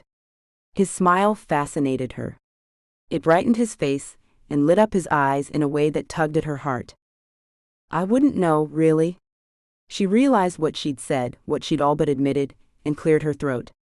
I'm usually at home, taking care of my mother, so I don't see many people most of the time. Oh? His brows knit together, and he leaned in towards her. What do you mean? Is your mother ill? Yes, she's in the last stage of Parkinson's disease.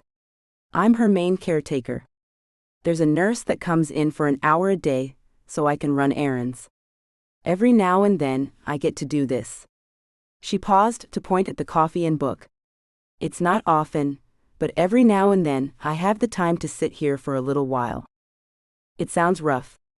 An hour a day to yourself? That's almost prison. His face revealed his thoughts. Horror at being so trapped, then compassion and understanding.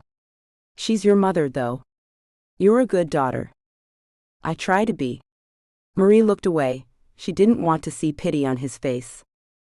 I guess that means I can't ask you out for dinner one night then? The lilt of hope in his voice made her heart flutter. No, she staggered out her response because she really wanted to accept but knew she couldn't. She could ask him to dinner at her house, but no. She didn't want him to see the state of the place. It was clean and tidy, but it was obvious they were poor. She didn't want him to see that. I do have another idea, though. If you'd like to see me again. Oh? His left eyebrow quirked and a grin stretched out his features. Do tell. I might be able to make it here tomorrow, for a little while. She halted, unsure for a moment. Did she dare? But then she looked up to see his eyes alive with happiness. For a little while. I'll take what I can get, he offered with an amused look. And you'll know you'll be safe, it's a public place. Oh, it's not that at all, she rushed to assure him.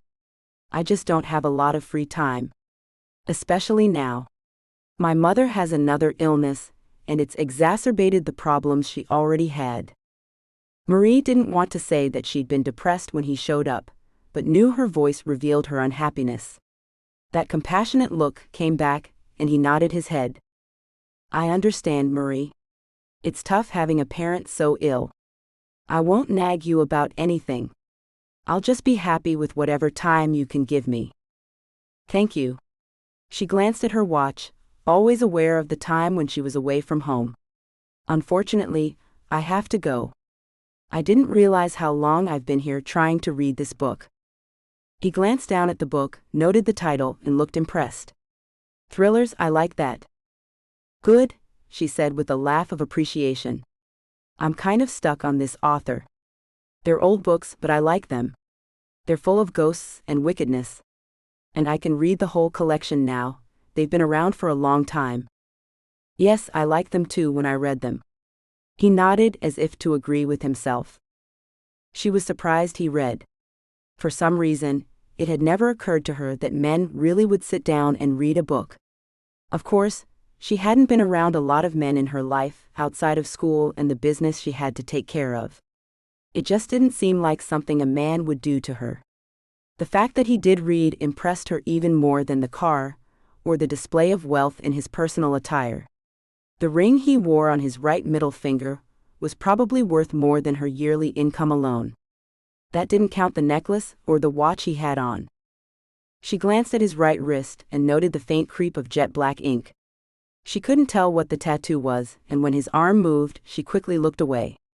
She didn't want to admit that it gave him a bad boy air, that tattoo. She fought to keep a pleased smile off of her face. She liked everything about the man so far. She'd never really thought about what type of man she would like to have.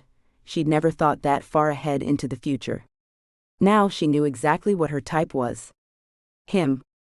I guess I'll see you tomorrow then. You can fill me in on all the local secrets and skeletons that await in people's closets. The happy smirk on his face did things to her that she didn't understand, but she liked it. I might just do that, she finally uttered, her ability to speak all but forgotten. Yeah. I'll see you tomorrow." She gave him a nod and stood up to leave. "I hope you won't be disappointed if I can't make it. Sometimes I'm delayed and can't help it." "I understand.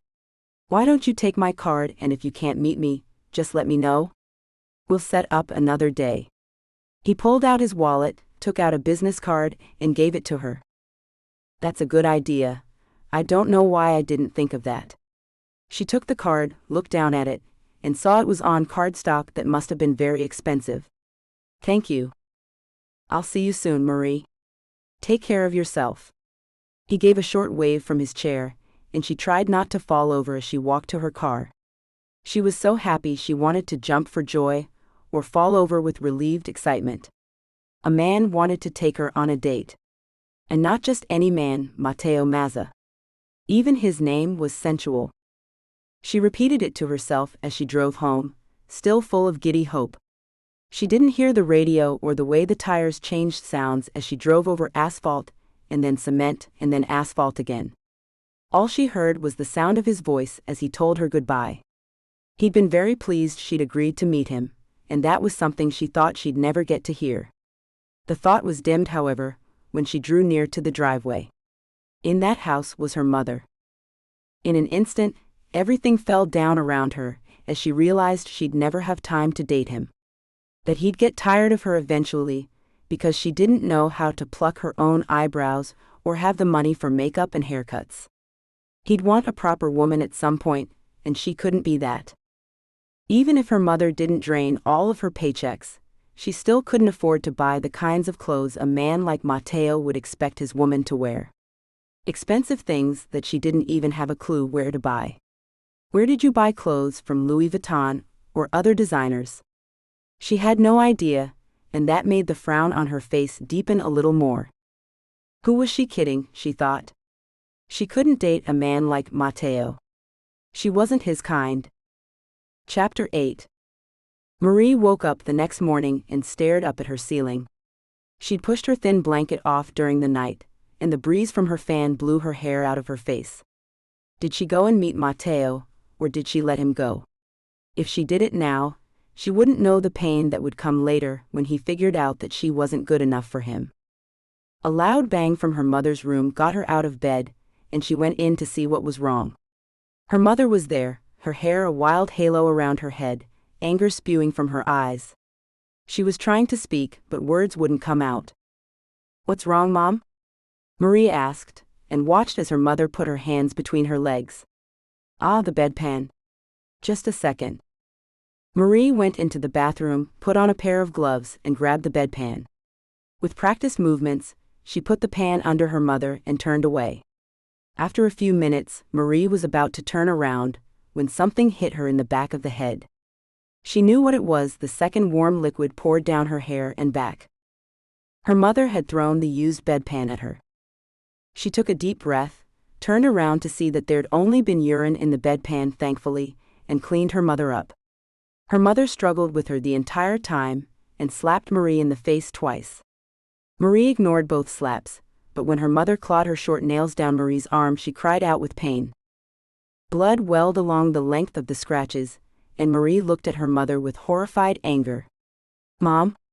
What the hell?" Her mother just glared at her angrily. Marie wanted to tell her mother off, wanted to make her pay somehow. Deep down inside she felt the need to hit out angrily, but she controlled it. Her mother couldn't help this. Her mother was an invalid. Her mother didn't deserve the life she'd had. It played like a mantra in her mind, as she finally got her mother cleaned up and situated in the bed. It was only then that she went in to take a shower. Her mother's needs were always the priority for her, even if that meant she had to clean up the woman with urine dripping from her hair and down her back. Once she'd showered, she went back into the bedroom to clean the carpet. That took a lot of effort, as the urine had soaked in, but in the end she was certain she'd cleaned it all up. She looked at the scratches on her arm, 3 lines that were already scabbing over.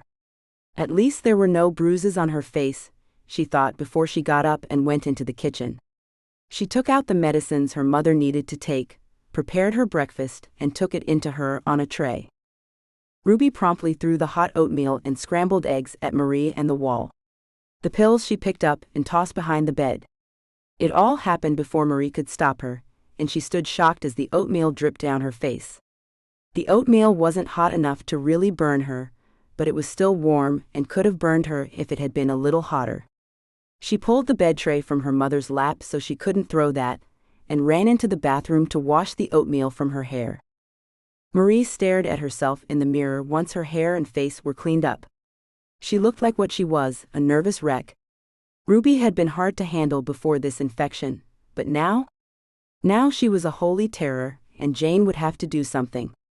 There had to be something that the doctor could give her to make that infection go away. By the time Jane walked into the house, Marie had changed tops again and cleaned up the floor of the eggs and oatmeal. Marie was just about to walk back to try to get her mother to take her medicine again, when Jane walked in. "Hi. How is she today?" Jane asked in a cheery, hopeful voice. "Terrible." Marie sobbed and started to cry. "I don't think I can do this anymore, Jane. My God, how much am I supposed to take?" The older woman took Marie into her arms and soothed her. "Tell me what's wrong." Marie relayed the events of the morning to Jane and explained how she was exhausted. "I'm just tired, Jane. I've been doing this for years now, and it's only getting worse. I knew that would happen, but I had no idea she'd attack me like this. It happens sometimes when they have infections. Listen, I'll call the doctor and ask him about admitting her to the hospital. That would give you a couple of days to regroup." "Do you think he would?" Marie hiccuped, the tears drying up as hope flooded into her. "He might," Jane stressed the last word with a sigh. "He needs to, just to give you a break. You go on out, I'll get her medicine down her and check her over. I'll see you in an hour, all right?" Marie looked down at the beige shorts she had on and the gray tank top. Not what she would have chosen to wear out to meet Matteo, but it was what she had on. A need to escape the house and her mother drove her to run for her purse and the car keys. She sprinted to the car and sped out of the driveway like demons were chasing her, and she had to escape. In her mind, she was escaping demons, her mother, and she wanted out as fast as she could get. She loved her mother, in the best way that she could. She loved the woman out of respect for her position as her mother, but sometimes she really didn't like the woman at all. She carried a lot of guilt about that, but there had never been anyone to tell her that her mother was a cow that needed a good dose of reality about what life was like. Marie had often had those kinds of thoughts, but nobody had ever said that was normal to her. Because of that, she felt terribly guilty. She drove into town with the radio off, hoping the road noise would soothe her, would let her brain calm down a little. Her cheek wasn't bruised, but it was still red, and she could swear she could still smell the faint odor of pee in her hair. Marie wanted to stop the car on a quiet stretch of the road and cry, but she'd promised Matteo she'd meet him, and after this morning, she needed the sunshine his presence brought to her life. She needed the way he made her feel when she was with him. She craved his attention, that feeling of safe contentment that she had when he was near her. She barely knew him, but already, she wanted him in her life. Now she just had to find a way to meet with him more often, all while she figured out how she'd convince him she wasn't damaged goods, or not worthy of him. Her foot pressed down harder on the gas pedal, and her fingers tightened on the wheel. Right now, she wanted to focus only on him. Later, she'd worry about what to do with her mother. Hopefully, Jane would succeed with the doctor, and her mother would take a nice long trip to the hospital. The idea didn't please her because she thought she'd get time with a man, but more because she wouldn't have to deal with a woman that abused her. She was trapped with that woman for 23 hours a day. It was hard enough when she wasn't delirious, but now? It was too much to take. As she pulled into a space in front of the cafe, Marie made a decision. She would not talk about how pitiful her life was, she wouldn't whine about her position. She'd just talk with him, get to know him, and hopefully she'd be able to deflect most of the questions he was bound to have if they involved her mother. "Hi," she called out brightly when she spotted him at the same table they'd used the day before. Did you even leave the place? She knew he had because he had on a pair of black shorts and a thin white t-shirt that fit loosely around his. Censored. Not as sexy as those tight shirts he wore, but she didn't mind. The heat down there could kill a person. Nope, been here since yesterday afternoon waiting on you. He grinned at her, and she could swear her knees went weak. She sat down across the table from him and smiled weakly. Persistent, aren't you? She meant it as a joke, but he nodded his head seriously. I am. You're a lovely woman, and you have this gentle air about you. I like it. He smiled, amused at himself. It doesn't hurt that you're beautiful. Oh, she said and brushed at her hair with her fingers. I'm glad you think so. I do, but that's not why I'm here. You're the most interesting person I've met since I've been here. He leaned forward as he spoke. Most people have greeted me with the southern charm that oozes right out of them, but you've just been, normal I guess is the right word. You just don't know, Marie said with a laugh and a slight wave of her hand. The women here will mother you to death, if you let them. And the men? Well, another pool-playing beer buddy never hurt anyone, right? Marie hadn't known an ounce of love or support from the community over the years, except for her teachers, but otherwise, there'd been no one that cared for her the way she'd just described to Matteo. She'd seen it with other people, and had felt a niggle of resentment over it. Nobody cared about her like that. Nobody gave two Fs if she lived or died. She wasn't here for complaining, though, so she turned her thoughts away. But why don't they do the same to you? Why aren't there armies of women lined up at your door to help? Well, that's a long story. They help in their own ways. Marie evaded the question. Last night, we were given a new air conditioner by one lady, if that tells you anything. Marie hoped it was enough to end that line of questioning. She wasn't very good at this evasion game with him, and knew she'd give something away if she wasn't careful. His eyes seemed to draw out the honesty in her, and it felt wrong to not be completely honest with him. It does actually. It tells me a lot. Matteo nodded his head and looked around at the cafe doors. You want something? I'll run in and get it. I know you don't have a lot of time to be here, and you should stay off your feet for a while. You look tired today. He didn't know the half of it, she thought, as he walked into the cafe to get her usual order. The woman inside knew what Marie wanted, she'd been there often enough, and Matteo soon came out with her drink and a plate of beignets. That will perk you up, he said as he put the items on the table and sat down. I hope so. I'm sorry if I look bad. It was a rough morning. Don't worry about it, you're still the most beautiful woman I've ever seen. The way he said it made her almost believe him. She knew she wasn't ugly. Her mother's mix of Spanish and French genes, along with her father's Italian, had produced a child that was all right to look at. She thought her nose was too big for her face and that her ears stuck out too far from her head, but he didn't seem to notice that. I think the local beauty queens would disagree with you, but I'm glad you think so. She brushed his fingers with hers, a move that surprised her, but she was glad she did it. Awareness became a thing she finally understood as he looked at her. She'd read about it in books, but had no idea what it really meant. Now, as her skin went tight and every cell of her body seemed to draw towards him, she knew exactly what it meant. She was aware of him in ways she'd never been aware of a person before. It was an incredible thing to experience, and all she could do was look at him, helpless to do anything but that. He snapped out of it first and sat back. He still looked at her, but the odd moment had passed. He smiled easily, as if comfortable with what had just taken place. I like you, Marie. I don't know why, but I really do. Good. I like you too. She glanced down at his arm, the one with the tattoo, and saw what it was now. His name in cursive letters going up from his lower wrist to his elbow. There were smaller, finer things entwined with the letters, leaves maybe. She couldn't tell and didn't want to stare. So what do you do for fun around here? He asked. A perfectly innocent question, but one she wasn't sure how to answer. I guess that depends on what you consider fun. She asked it as a question, to avoid answering right away. A good meal, some exercise, boating. He gave a bashful smile and scratched at the back of his head with an index finger. I don't know, what do you guys do? Lots of things, boating on the river or out in the spillway. Swimming in the lake or drive down to the Gulf. There are bars, dance halls, and I think there might even be an illegal strip club or two out in the backwoods. It was a rumor she'd heard many times as she sat in waiting rooms, so still, people would forget she was even there. Nah, those don't interest me. What about films? Theater? You got anything like that? Up towards New Orleans, yeah.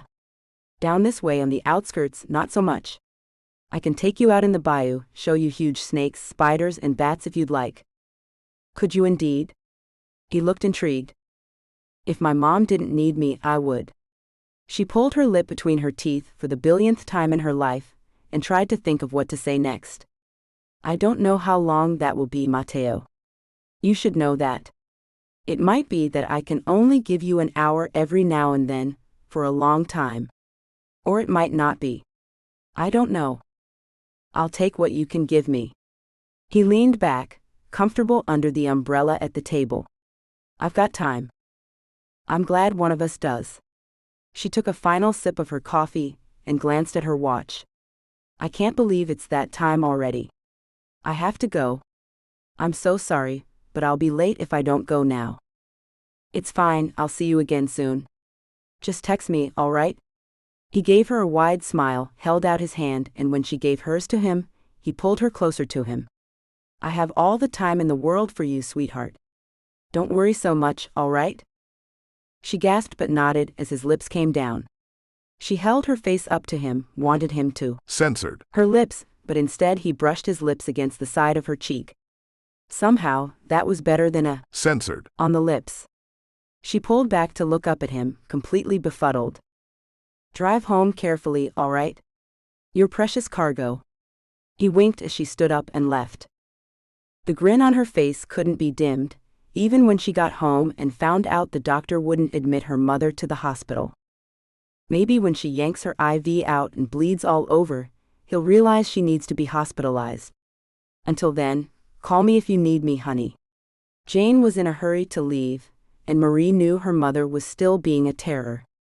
She sighed and went into the bedroom her mother occupied, but even the glare of hate her mother sent her way couldn't dim the warmth in her. Censored. Or the way she felt, deep down inside. She was happy. Chapter 9. I can't believe a month has passed already, Marie whispered to herself as she got dressed to meet with Mateo. She said it out loud, even though there was no one to hear her, because she had to make it real. Thinking it didn't seem to make the fact a fact, so she tried saying it out loud.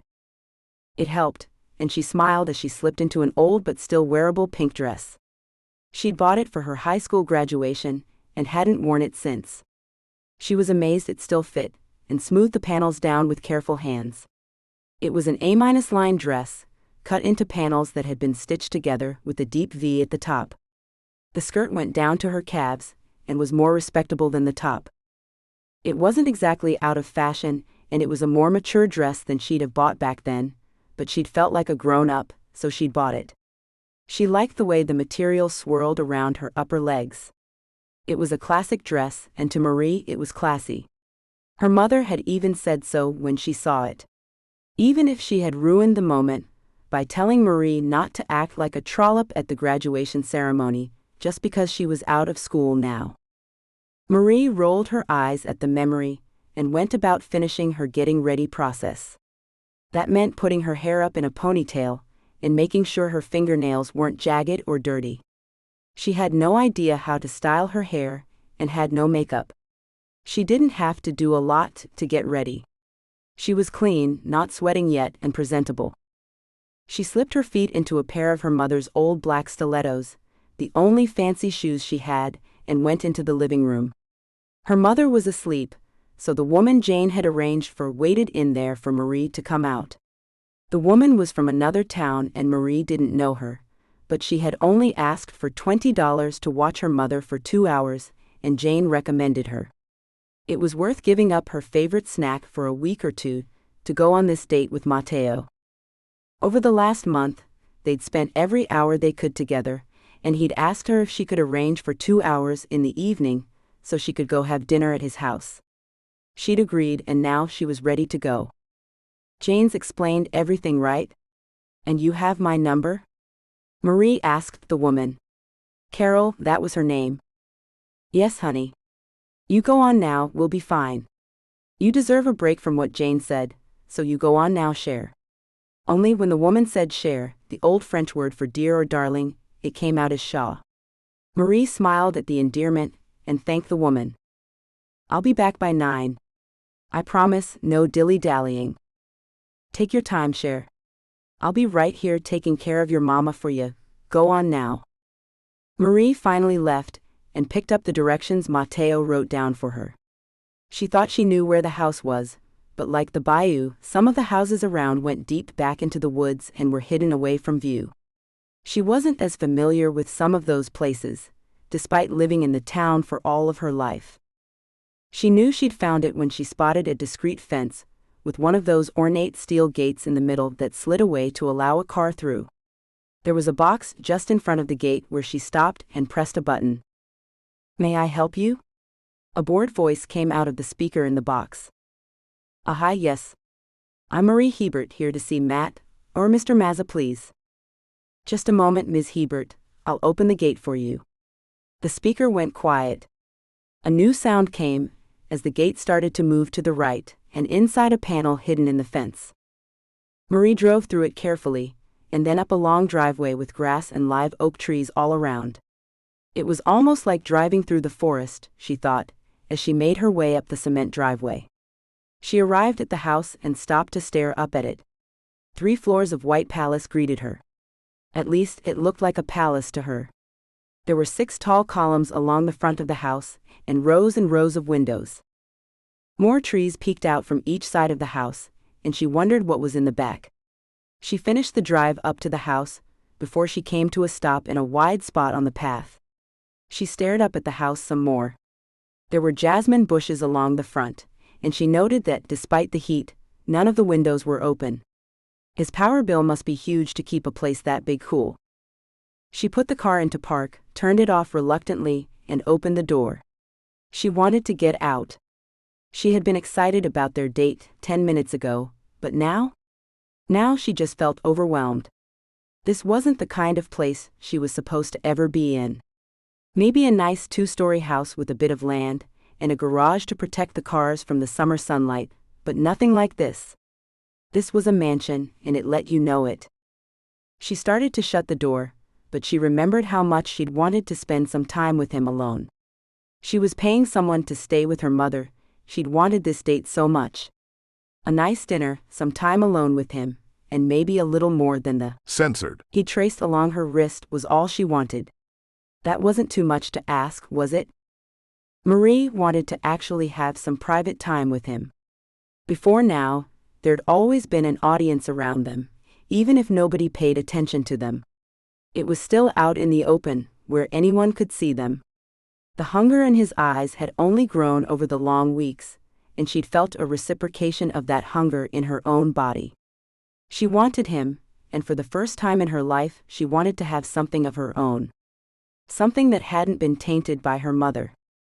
Matteo was that thing, that one thing she needed more than anything else right now. He was all she wanted, and if she left right now, she knew she'd never have it. She'd be too much of a coward to face him if she stood him up. With a deep breath and stiff spine, she got out of the car. She stood as tall as she could in the unfamiliar stilettos, even though her ankles wanted to wobble. With a gentle push, she shut the car door softly and walked up the porch that covered at least 3 sides of the house. Pride alone gave her the impetus to press the button of the doorbell.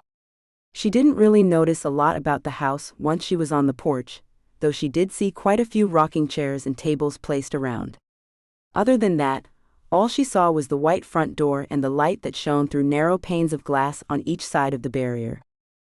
Good evening, Miss Hebert. If you'll follow me, the same bored male voice greeted her, but this time he was in corporal form.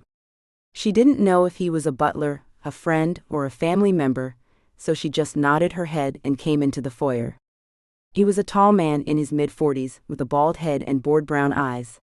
He'd be handsome if he didn't look as though he was about to expire, from lack of any kind of emotion other than indifference. "Thank you," she said, and ignored the man to look around.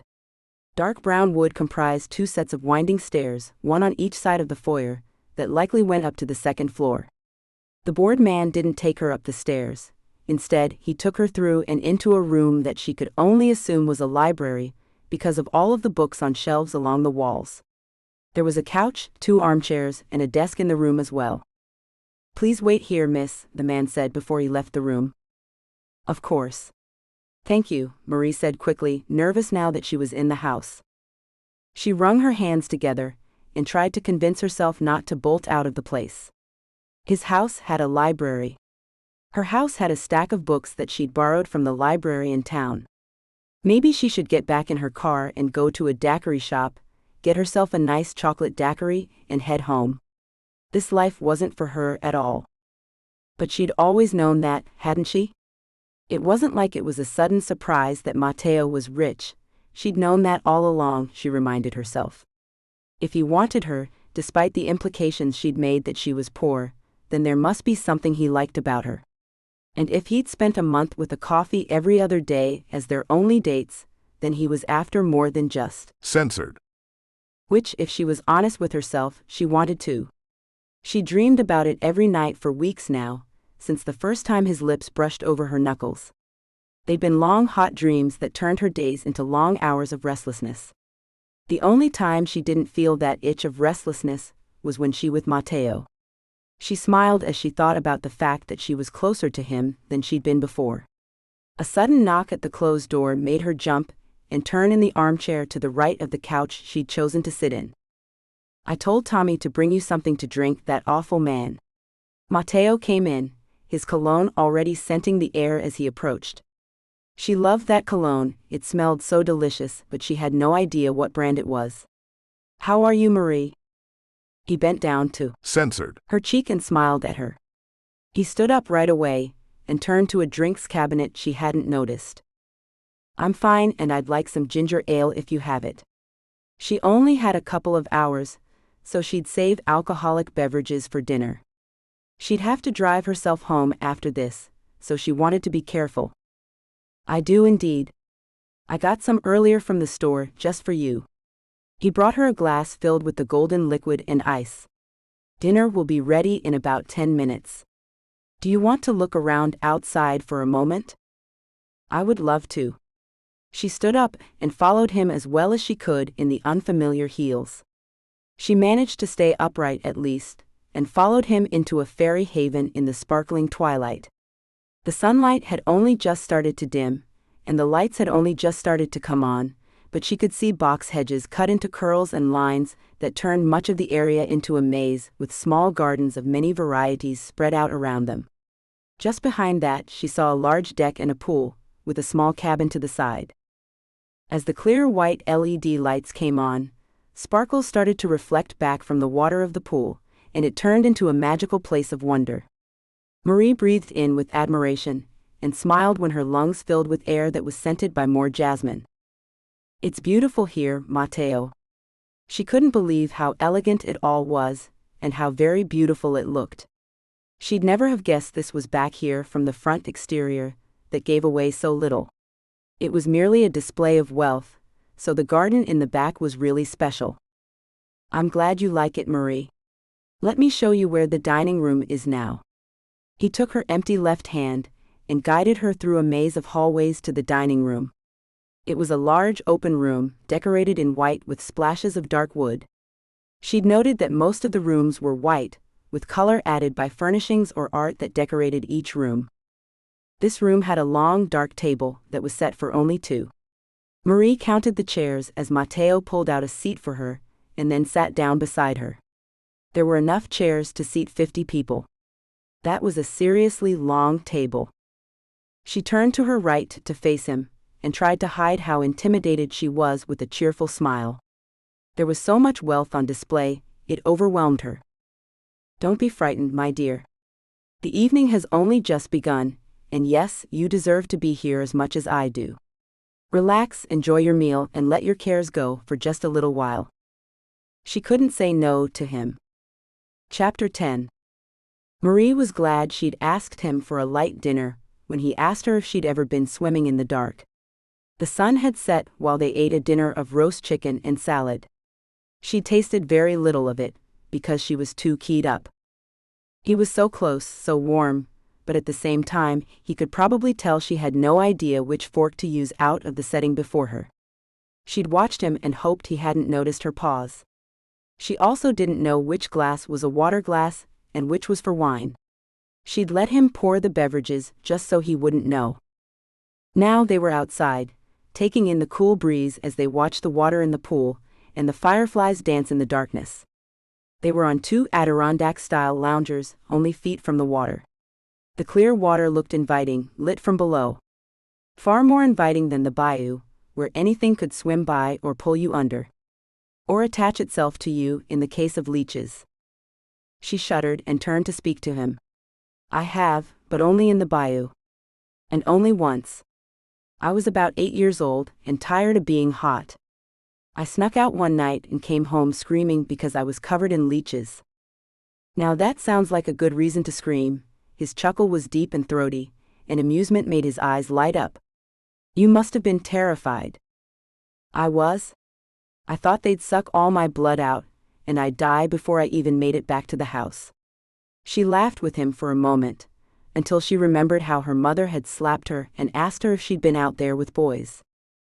The smile disappeared, and she felt how her face fell. She took a deep breath, and decided to change the subject instead of dwelling on the past. Is that an offer to swim? She asked and looked at the beautiful blue tile that tinged the water delicately. If you'd like. He glanced down at his watch and smiled. We have an hour and 15 minutes before you have to go. It would be nice. She sat up and looked at him, uncertain. She'd never been in a pool that nice, or in a pool with a man at all. Then swim you shall, Marie. He stood up, took her hand and pulled her up to follow him to the small cabin at the end of the pool. Inside there were 3 rooms, a private bathroom, a changing room, and the room where all the equipment and supplies for the pool's maintenance were kept. There are new swimsuits there, just basic things, but they're brand new. He pointed at a closet and spoke again. There are towels in there as well. Take whatever you like. Thanks. She looked away, uncertain of how to ask him to leave so she could change. I'll leave you to it, he said before she could ask, and left her in the room. She breathed a sigh of relief and opened the cabinet doors. She found a simple black bathing suit in her size and took out a towel. She removed her clothes quickly and carefully hid her undergarments in her dress. She put those down on a chair and slid into the bathing suit. It fit her fine, without revealing too much, so she put the towel around her waist and left the cabin. Mateo had on a pair of low-slung swimming trunks that went down to his mid-thigh. He was speaking to another tall man, but this one had black hair and scowled in her direction as she came out. The man's face frowned even more as she came to a stop and stared at them. She had time to take in the beauty of Mateo's back before he turned to see what had made the other man frown so much. Marie was a little scared of that other man, but he left when Mateo made a quick gesture at the man to leave them. She smiled and focused on the man that really counted. Mateo. She saw his hard, censored, with pronounced muscles and a tattoo of a crown on the right side. His, censored, narrowed down to his waist with abs carved out of stone. He was a muscular man, from his calves and thighs to his biceps, but not in a frightening way. It was more like he'd sculpted each section of his body to perfection and had stopped there. She went up to him and was glad the swimsuit was cut high. It made her legs look long and lithe. The top of the suit pressed her, censored, together and gave her cleavage a boost. All in all, it was an appealing look, and she hoped he liked what he saw. Ready? The water is warm but not too warm. His deep voice soothed away the last of her frazzled nerves as they went into the water together. She'd learned to swim on her own, so she wasn't an expert at it, but she could remain above the water at least. Somebody gave her mom an above-ground pool one summer, and Marie put it together, kept it clean, and spent most of the summer in the water. She'd loved it, and could have never dreamed that she'd one day swim in something that looked like it belonged in an Italian villa, tucked away in some village somewhere that normal people could never afford to see. There were marble statues around the pool, and grapevines grew to one side, on an arbor that spanned the same length as the pool. The vines were burdened down with grapes, and Marie wondered if the fruits would actually be harvested or left there to rot. The water swirled around her feet as they walked down the steps into the pool. Despite Matteo's reassurance, she was surprised to find it was warm, but not too warm. Just enough to make it comfortable. She waded further into the water, aware of Matteo the entire time. He dove into the water like a seal kept too long on land. He swam along the bottom for a long time, too long as far as Marie was concerned, but came up for air with a splash. "Are you all right?" he asked when he saw her surprised look. "Yes, I just didn't know people could hold their breath that long." She'd made it to censored height and started to tread water. "I was on the swim team in high school. I was also on the swim team for the university I went to in California. I've never quite got over my love of swimming." He smiled and rolled his eyes at himself. She could only laugh because she'd not taken part in any sports while she was in school and hadn't gone to a university. Instead of answering, she pushed herself under the water and then came right back up. She came back up to find that Matteo had swum very close to her. She looked into his eyes as she swiped water from her face and saw delight. "What do you want from life, Marie? Obviously you'd want your mother to be well, but if you could have more than that, what would you ask for?" "Help. That's about all. I've taken care of my mother for so long now, help would be all I wanted," she answered without thinking. She didn't need to. She'd been drowning for years now, under the burden of taking care of her mother with very little training and very little help. "Sometimes, I wonder if she'll die because I did something wrong or forgot to give her one of her medications. At other times, I wonder what will happen if the power goes off for more than a week. She has to have oxygen, and we have tanks that she can use just in case the power goes off, but it's only a week's supply. There are so many things to worry about, and it would be nice, even if it was just for 1 week, to not worry about it all on my own." That might have revealed far more than she had planned to, she worried, as she looked up into his face. He wore a solemn expression, one that made his lively eyes sad. Regret tugged at her heart for making him sad, and she turned away, to swim out further into the deeper water. "Sorry, I didn't mean to, ruin the moment," she murmured when she was far enough away from him. She'd had to escape the sadness in those eyes, it felt too much like pity. "You didn't. You just made me realize that not everyone wants a mansion in the hills and $1 million to go with it." He went back to the steps and sat down. "You are so different from most of the people I know, Marie." "That's because I'm not rich." Again she'd spoken automatically, and felt her cheeks turn red. "Sorry, that sounded mean." "No, I suspect you're right actually. I know poor people in New York, people from the projects, from the country too, the more rural areas where you can still find the working poor. But none of them are like you. They'd still want money and a mansion if I asked them that question. Mansions require staff and energy to keep them warm and cool.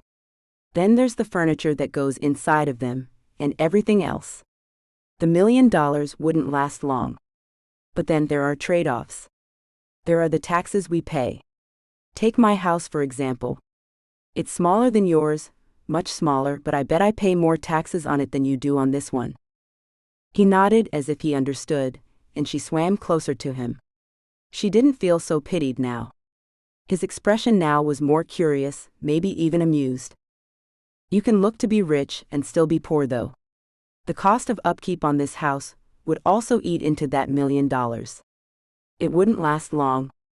But a little bit of help, that would do me a whole lot of good.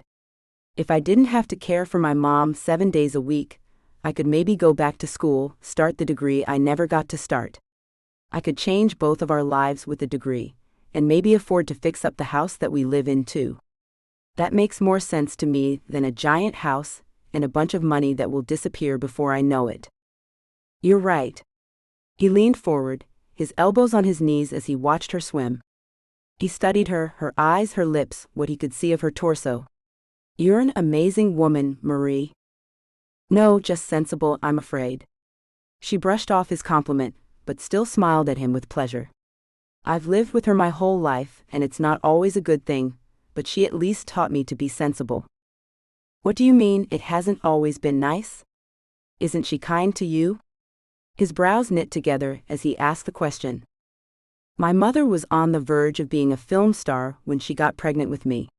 She'd avoided talk of her mother when she could help it, but now felt like the right time to explain a little more about her life.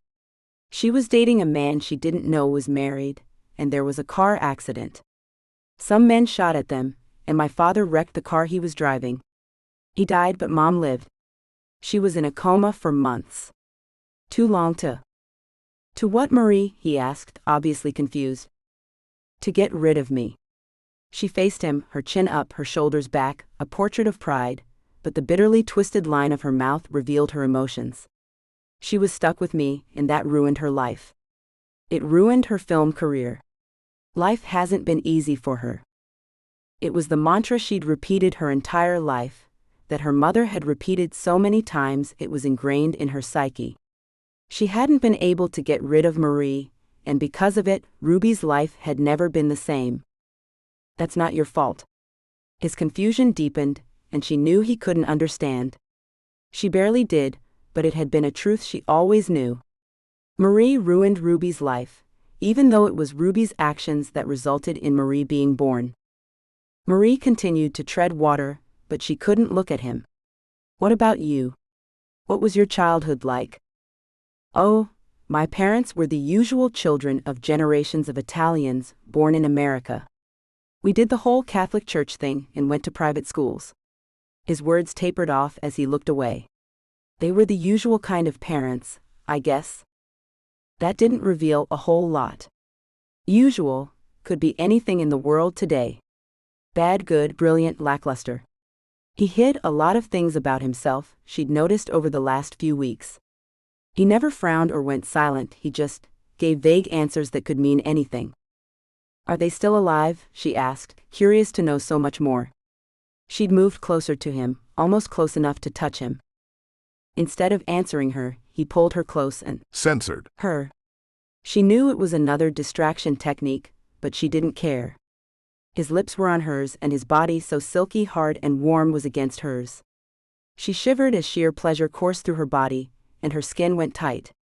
She could feel her. Censored. Trapped in the swimsuit pressed against his. Censored. And somehow it made the. Censored. Even more exciting. Matteo groaned out his pleasure, and pulled her over him so that she was straddling his body.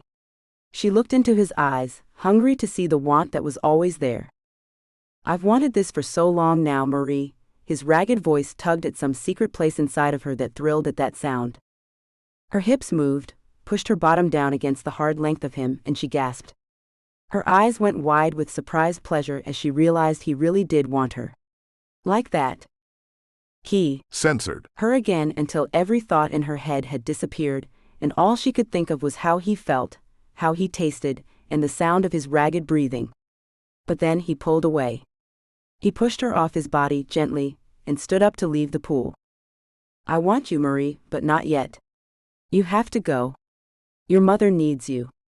We'd better get dressed. He walked away, and she wondered if it was because he knew that if he stayed with her a moment longer, she wouldn't be going home anytime soon. Because that's exactly how she felt. Like she'd throw everything away just for him. Chapter 11. Marie stared at the spines of books on row after row of shelves. Nothing caught her eyes. Not the gruesome red font on a black spine, nor the splash of aqua blue against a purple background. The name of one of her favorite authors was ignored, as she traced her fingers down the shelf.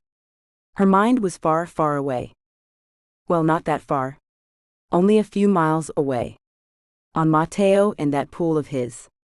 She'd gone home the night before, certain that the next time she was with him at his house, that her virginity would disappear. There was some reckless clanging urge inside of her that said she needed to go back to him, and she'd fought with that urge all night. She'd had to get up twice to change the pads under her mother and clean her up. She couldn't leave her mother alone in that state. And she wouldn't. Above all, Marie was a good daughter, even if her mother told her she wasn't. She knew she was. She might be sheltered from the rest of the world, but she'd been out in it. At least into the town. The bad children were the ones that abandoned their parents, that left them to struggle alone. Those were bad children. Marie took care of her mother. She'd given up everything, in fact, to make sure her mother was cared for. She and Mateo hadn't talked about their parents or their childhoods much. They talked about the town, about the people that passed by, about how nice it would be to go out together. She told him about her mother, that she was ill, but she hadn't filled in the details. Not until last night anyway, she thought as her fingers stopped on a shelf. She'd spotted a book she'd been waiting on for months now. It had finally been returned to the shelves, so she picked it up, though she wasn't really interested in it at the moment. She might be later though, so she pulled it off the dark panel of wood and moved along. The shelves went well over her head, so she was hidden as she neared the end of the row she was in. "Karen, how good to see you," a voice said quietly from the row to Marie's right, loud enough for her to hear. "Lydia, how are you?" Lydia Metrogine, the town gossip. Marie didn't want to be anywhere near the woman, so she stopped and hoped they would move along soon. "Oh, I'm fine, Karen. I hear there's a new man in town." Lydia's voice almost shook with the excitement of a new piece of gossip. "You mean that Mafia guy?" "I think his name's Matthew," Karen said softly, just as pleased to pass on information as Lydia was. "I think it's Mateo," Lydia said smugly before she carried on. "I heard he was super rich and very handsome. I saw him at the cafe with that Marie Hebert. I always knew she'd end up getting into some kind of trouble." Karen's previously happy tone now dripped with venom. "Her mother was trouble and she will be too. She'll end up the same way if she keeps hanging out with that guy." "Oh, that's really too bad. He's damaged goods now. I wouldn't touch anything that came into contact with Marie Hebert." Marie couldn't help but frown, but she stayed put. She didn't want either of the two harpies to know she had heard them. "So, what's this about mafia ties? Is he bringing in drugs or something?" Karen prompted. "I heard it's gambling more than drugs." "Well, we like our gambling down here, don't we?" Karen snorted, and must have realized the time because she quickly said she had to go. "I have to pick up Brianni from school. I'll see you soon, Lydia. Stay away from crime bosses." Lydia chuckled as her friend left, but Marie frowned even more. Crime boss? She knew he was rich, that was blatantly obvious, but a crime boss? Mafia, even? Her mother's warning her whole life came back to her now. Stay away from mafia men, Ruby had warned. Marie had always rolled her eyes at her mother's warnings. Not because it wasn't good advice, but because of where they lived. How would she ever come near a man in the mafia stuck out here in the back of nowhere? Yet Lydia and Karen had both said that Mateo was in the mafia, or was some kind of crime boss at least. Marie thought it over as she hid from Lydia. When the other woman went to the front of the one-story library, Marie moved deeper into the rows of books until she was hidden well in the back. If Mateo was in the mafia, did it change how she felt about him? She didn't know what love was, but she knew he made her heart race and her stomach turn into a knot every time she thought about him or went near him. Was that love? And if so, did the news that he might be in a criminal organization change that? She leaned back against the wall and closed her eyes. A smile spread over her face. The news changed her thoughts about him, but rather than scare her, it thrilled her. She'd been a good girl her entire life, and it got her nowhere. She was an outcast in the town, her own mother hated her, and the only friend she had was a woman that was paid by the state to care for her mother. Being good brought all to her life. Mateo, on the other hand, had brought passion, love, pleasure. He brought her promises that she knew he'd die to keep, even if he hadn't made those proclamations. She knew him to be a man's man, maybe even a little old-fashioned in his ideas on gender roles. She knew that from the way he held out her chair for her when she'd come into the cafe, and how he would order for them both. Matteo was also a man of his word. If he said he would be somewhere, he was there. If he promised her something, he did whatever it took to make it happen. He might not be a saint, that smug smirk of his told her he was well convinced of his own abilities in many fields, but he was honest. That might not be the right word, she decided, if he was involved in criminal activities. Whatever the right word was, she didn't care, she finally decided. He was good to her, he wanted her, and she wanted him. She wasn't a saint either, she just didn't have a choice about whether to be good or not. Her own sense of what was right and wrong made her stay with her mother despite the abuse she'd taken from the woman. He'd given her a new phone the third week they knew each other. They often exchanged texts, and she called him when her mother was asleep. Every day he'd send at least 2 texts, one to say good morning and one to say good night. No matter what, she got those texts every day, and it made her feel special for the first time in her life. That probably should have her worried, but Marie wasn't.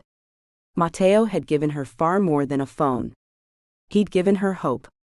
She knew she had a purpose, a reason to live, her mother needed her, but he gave her hope that there was so much more than that. She picked up a couple of more books on the new release stand, and went to check out. She didn't know which books she'd picked exactly, but she wasn't worried. In the boring hours of the day, she'd read anything to pass the time. "Is that all, Marie?" the pretty librarian asked with an awkward smile. Her name tag said Jennifer, and she had light brown hair and pretty blue eyes. She was new to the town, so she'd been nice to Marie at first. Today, however, a strange tightness had shown up around her eyes when Marie walked into the building.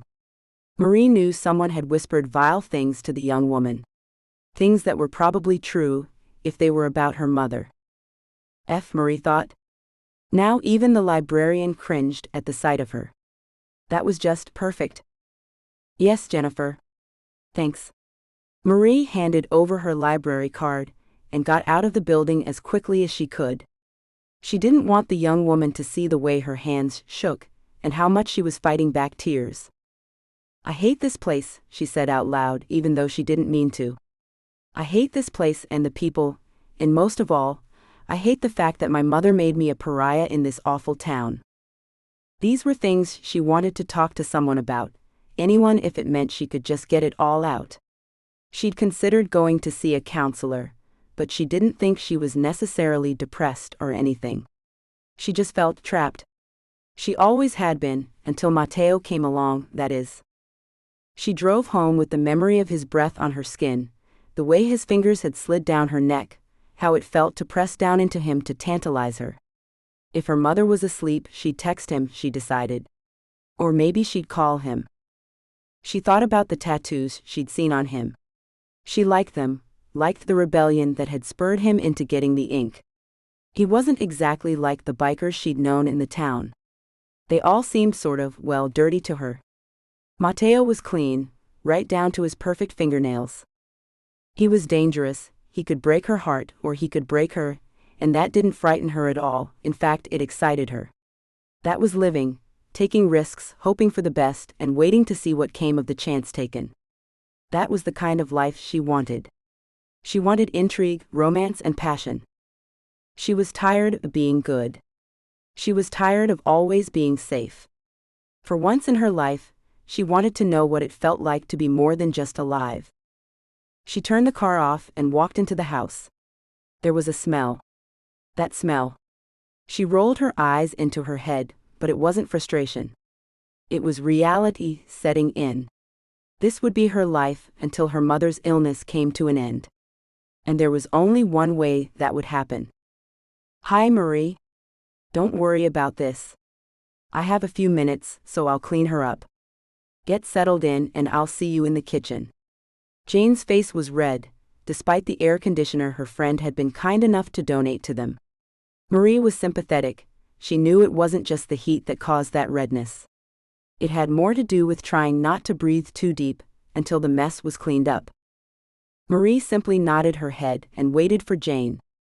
"She's more lively today, but I think she'll sleep tonight for a change." Jane sighed as she came into the room and washed her hands at the stainless steel kitchen sink. She'd washed them in the bathroom, but like Marie, she washed them in the kitchen too, just to be sure. Hygiene was key to keeping down contamination and infection, for all of them. Marie looked down at her hands, raw and a little red from all the washing she did. She used hand cream on them, but that only helped a little. Sometimes she would massage cooking oil into them, just to try and help the dryness she would end up with. That worked when it was really bad. "Oh, here, I brought you this. It really helps your hands." Jane winked at Marie and handed her a white tube. It was some kind of specialty hand cream for those with work-roughened hands. "Thanks," she said with a grateful smile. From the label, Marie knew she'd never be able to afford a tube of hand cream like that. She squeezed a dab out into her hands and saw it was more an ointment than a cream. "That's different." "It is. It's what I use, and well, I think you want to look your best lately, don't you?" Marie went still, and she looked at the nurse with a quizzical gaze. "Maybe." She laughed after she spoke. She hadn't exactly told Jane about Matteo, but Jane knew she'd been seeing someone. As the whole town apparently knew she'd been seen talking to Matteo, it was likely Jane had been told too. Or asked. Most people knew Jane was Ruby's home health nurse. "Just enjoy yourself, Marie. Don't get too serious." A flush ran down Jane's face, deep down into the top of her pink uniform top, and she looked down at the floor. "But I hope you get some happiness, honey.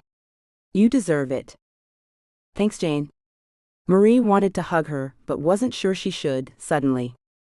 She wasn't sure why. Jane had always been open to affection from Marie, but now, well, she felt a little distance there that hadn't been there before. Marie knew it was something in herself that put that wall up, maybe the idea that she was really a grown-up. In the end, Jane took Marie in her arms and hugged her tightly. "Just have fun, honey, remember that, all right?" "I will, Jane. Thank you." Whatever the problem was, it disappeared the moment Marie was wrapped in Jane's arms.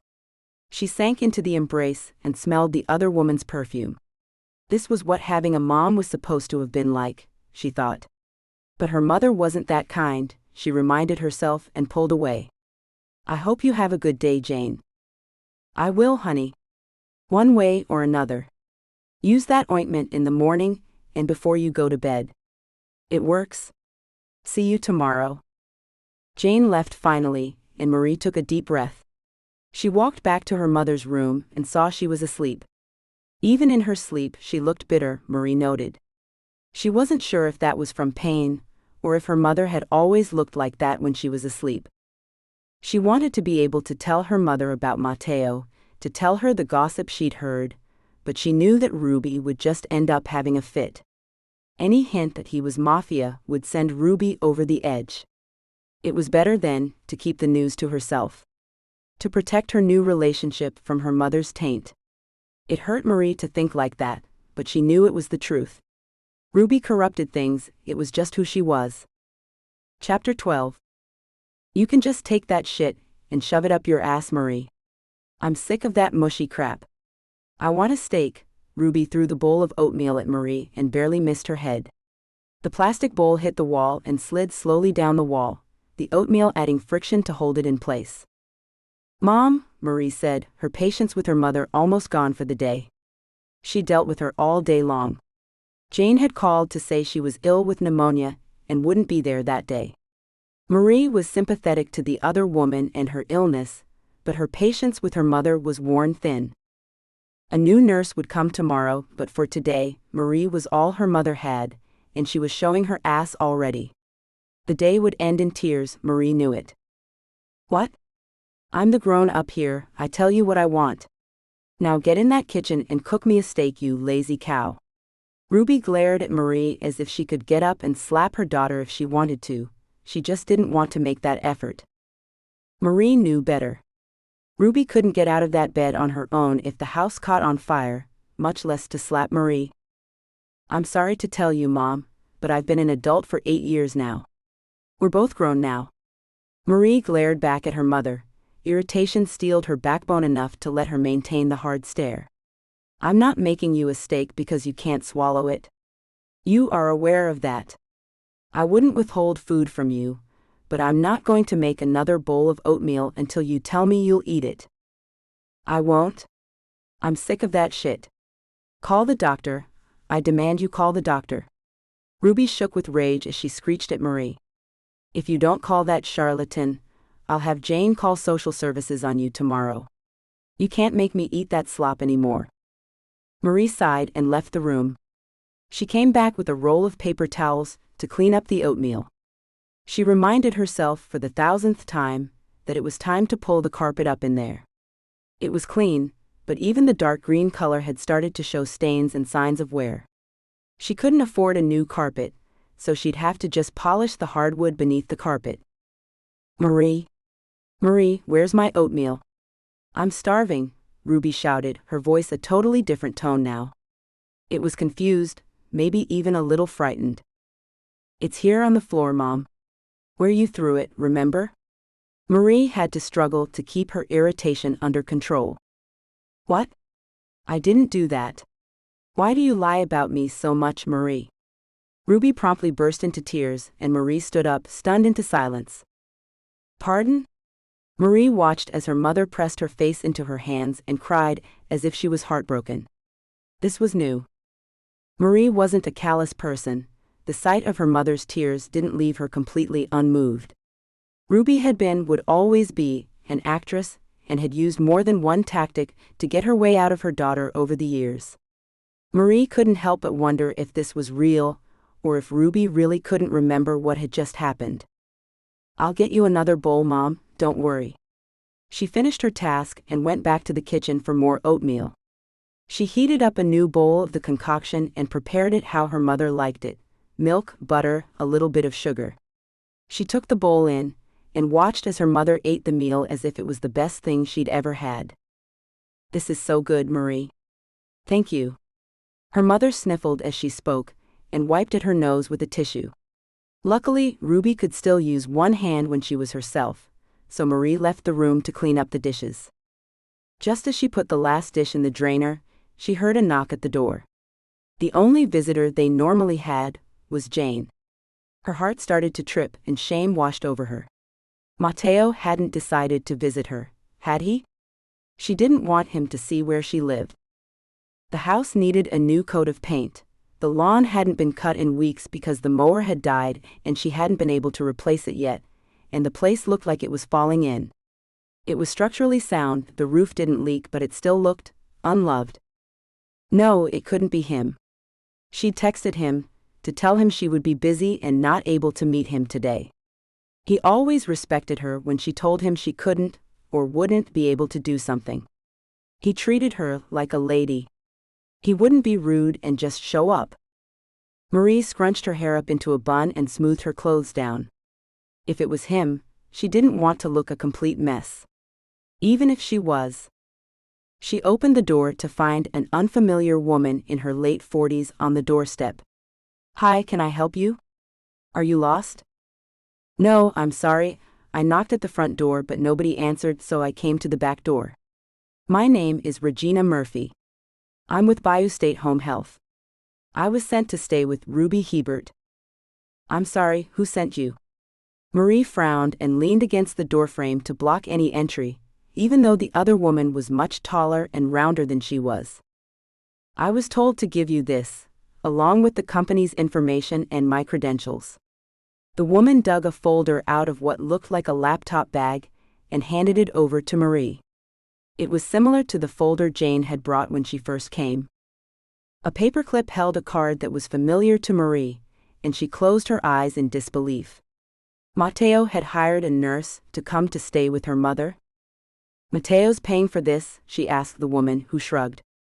I don't know a lot about that. I was just told to give you the file and the card.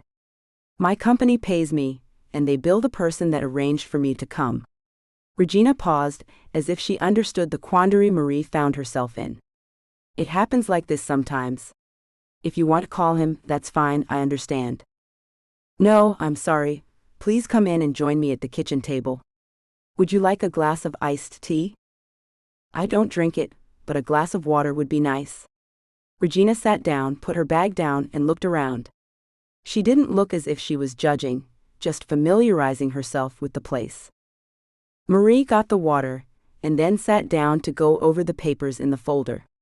Regina's credentials were there, showing she was more than qualified to care for her mother, as well as a copy of the paid bill for a year of care. Marie's eyes went big as she looked at the sum Matteo had already paid. F. She whispered the word so the other woman wouldn't hear. Pardon? Regina sat forward now. Her red hair in a ponytail was so long it slid over her shoulder. Green eyes watched Marie. Nothing, I just can't believe he's done this. I mean, I know he has, the proof is here. She pointed at the bill. I just can't believe he's done it. And you don't know anything about who I'm talking about. Sorry. I see you're supposed to work from 8 p.m. to 8 a.m. Yes, it's a shift I prefer. Our older patients can have such a hard time at night. I like being there to reassure them and help them to rest. You understand my mother also has dementia, on top of Parkinson's disease?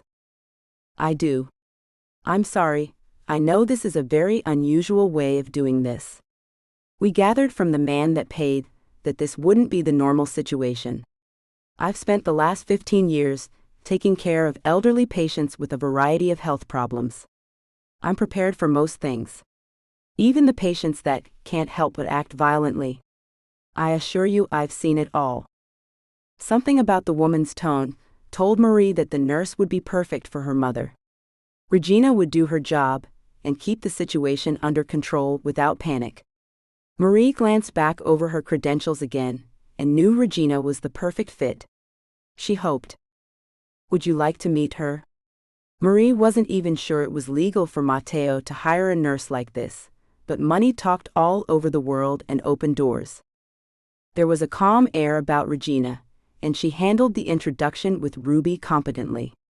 Ruby didn't seem too upset, and understood that she would have a new nurse in the evenings. Which meant, oh goodness. It finally hit Marie exactly what all of this meant. She would have 12 hours free every 5 days. She could escape for a little while. Before she completely collapsed from relief, Marie showed Regina the medicines her mother would have to take, and the ones prescribed to keep her calm if she became too violent. The other woman was familiar with the machines and the precautions she would have to take to keep Ruby comfortable. Marie also showed her where the supplies she might need were kept, and spent time introducing her to the parts of the house she would use. I'm sorry, are you allowed to sleep while you do this? Marie wasn't sure how it worked, so she asked. She'd have prepared a room for the woman, if that was the case. No, but I'm a night person, so it's fine. I knit a lot usually. It just depends on how much your mother sleeps. Okay. Well, my number is on the fridge. It was the number to the phone Matteo had given her, so she didn't have to use the minutes on the phone her mother had been given. I guess, well, I'm going to take a shower and then I don't know.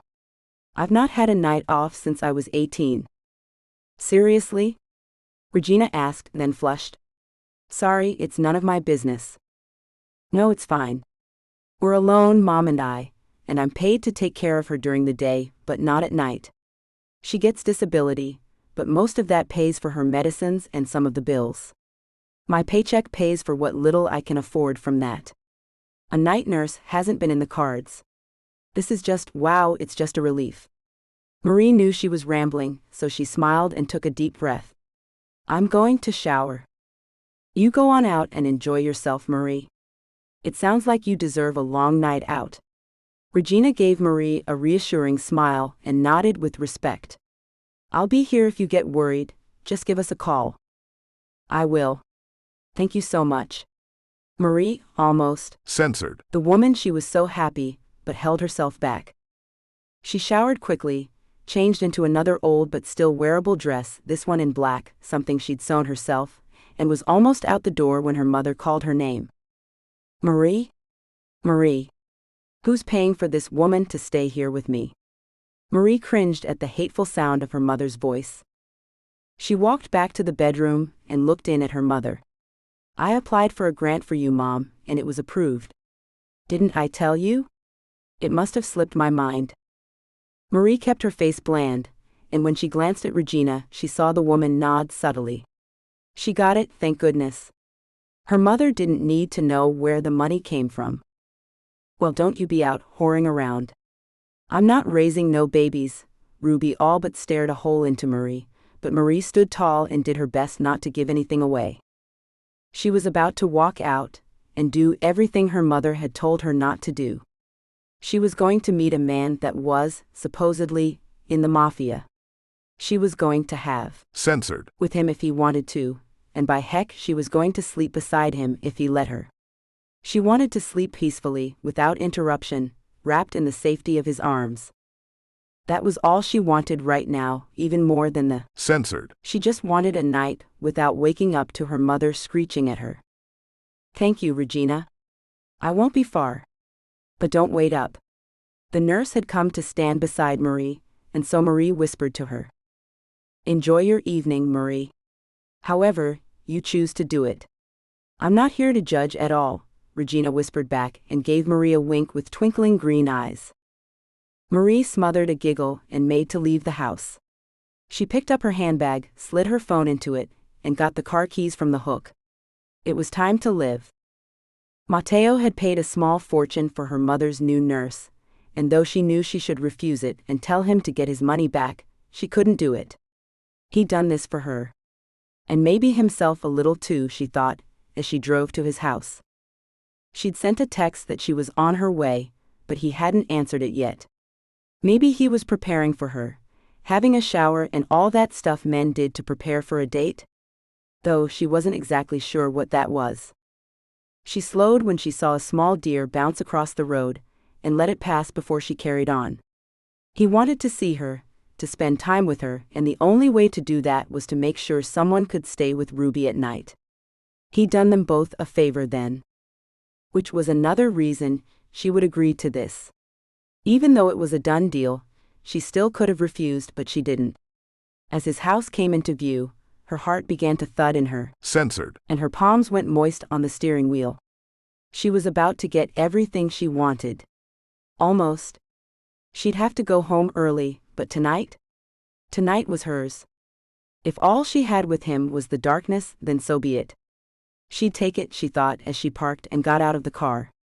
As long as she got to be with him. Chapter 13. When she arrived at Matteo's house, Marie took a deep breath, and then knocked on the door. Matteo himself answered this time, and Marie was glad for that. The other guy, the butler or whatever he was, made her nervous with his baleful stare. His gaze said she wasn't good enough, but it wasn't really any of his business, was it? She was in a really good mood for the first time in a really long time, and she showed it when she leaned up to him and placed a censored on his cheek. He wasn't usually the one that took the censored. His warm brown eyes radiated pleasure as he took her hand to guide her into the house. I thought we'd do something normal people do and watch movies. He held his hand up when she started to speak and laughed. I know it sounds boring, but how else will we get to know each other better? You can judge a lot about a person from the movies they like. That's just it though. I haven't had time to watch movies in years, unless they're on television as I fall asleep. I don't know what I like. She felt awkward now and wanted to change the subject. And thank you. I know this is for you too, but I really can't thank you enough for hiring that nurse. It's the most generous thing anyone has ever done for me. Oh, and about Regina? She's wonderful from what I can see. It was my pleasure, Marie.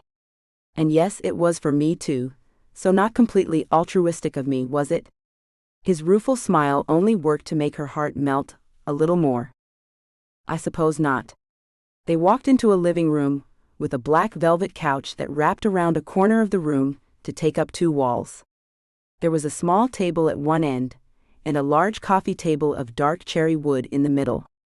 An array of remote controls rested on the table, and Matteo picked one up. A large flat television came on and Marie blinked. She hadn't even seen the appliance until it lit up. It was high on the wall, with a video of a lit fireplace going. She'd glanced over it, but now realized it was too high on the wall to be a real fireplace. She blushed when she saw what a stupid mistake she'd made, but Mateo was facing the television thankfully. All right, I've got this set up to show you all the movies we can watch. You choose by category like this, then you can flip through the movies that are listed. He showed her which buttons to use, and she took the remote. I'm going to get some drinks and such, I'll be right back. Marie was almost overwhelmed by the number of movies she now had access to.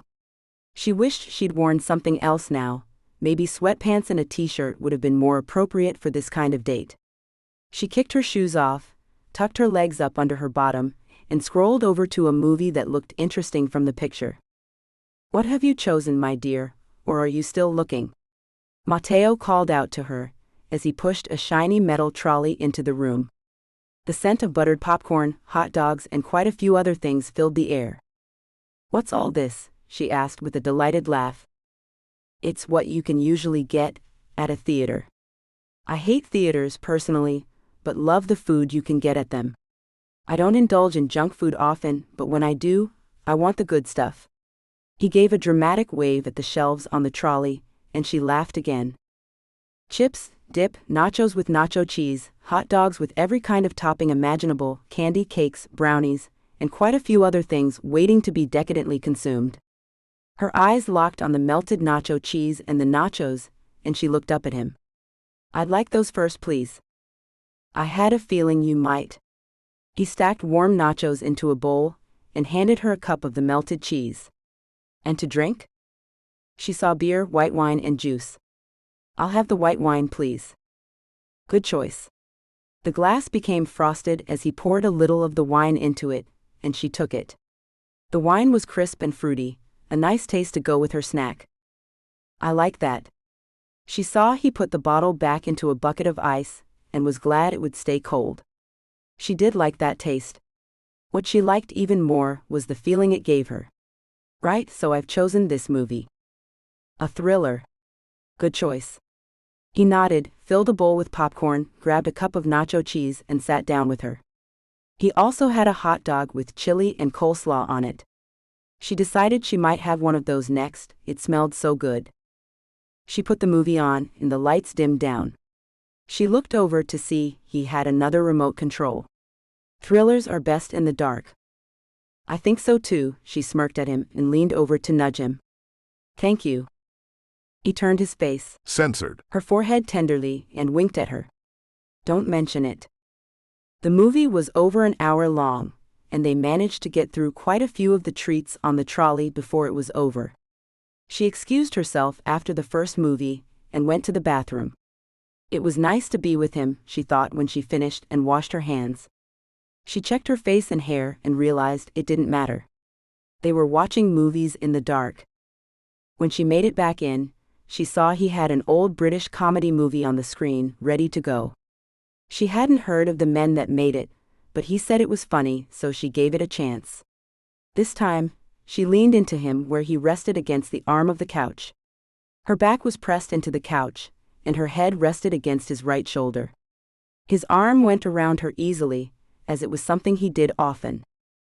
She was aware of nothing but his body for the first 10 minutes, of the flat plane of his stomach where her hand rested over his white t-shirt. His jean-covered thigh pressed into hers, and his face was just there, above hers. All she'd have to do was look up, and he could. Censored. Her. This was nice though, the simple act of watching a movie together was really nice. It felt normal. And normal wasn't something she experienced often. Some greedy little part of her wanted to make this moment last forever. She clasped her arm around him a little tighter and settled in. She could hear his heartbeat, and for a moment she forgot to pay attention to the movie. She listened to that strong thud. The sound filled her head, strong and steady, over and over. It was a healthy sound that told her he was alive and happy she was here. When her hand clenched over his stomach involuntarily, his heartbeat picked up but soon calmed down. He was just as aware of her as she was of him, that sound told her. Her eyes had closed, but she wasn't aware of it, and she drifted off.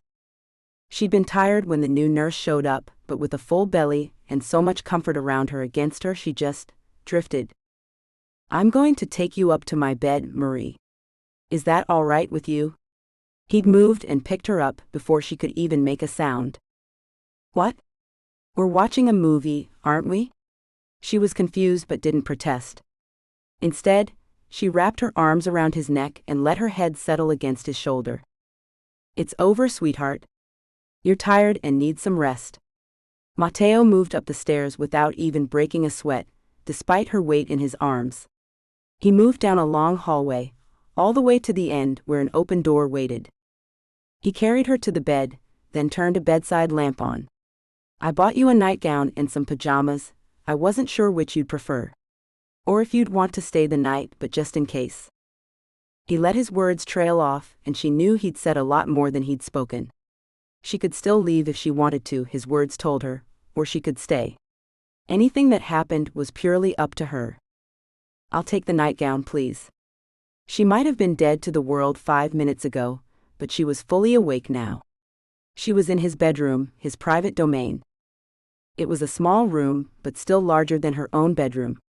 There was a large oak dresser towards one side of the room, a closet with 2 doors, a floor mirror, and the 4-poster bed that she now sat on. It was covered with an emerald green fleece blanket that was the softest thing she'd ever felt, and dark green sheets. 2 pillows on each side made a fluffy backrest as he brought the nightgown to her. She'd thought maybe he would buy her a sexy nightgown, something exotic but more than likely uncomfortable. Instead, he bought a cotton gown with an empire waist. It was soft, comfortable, yet somehow sensual, even though it was virginal white. She liked it and thanked him for it.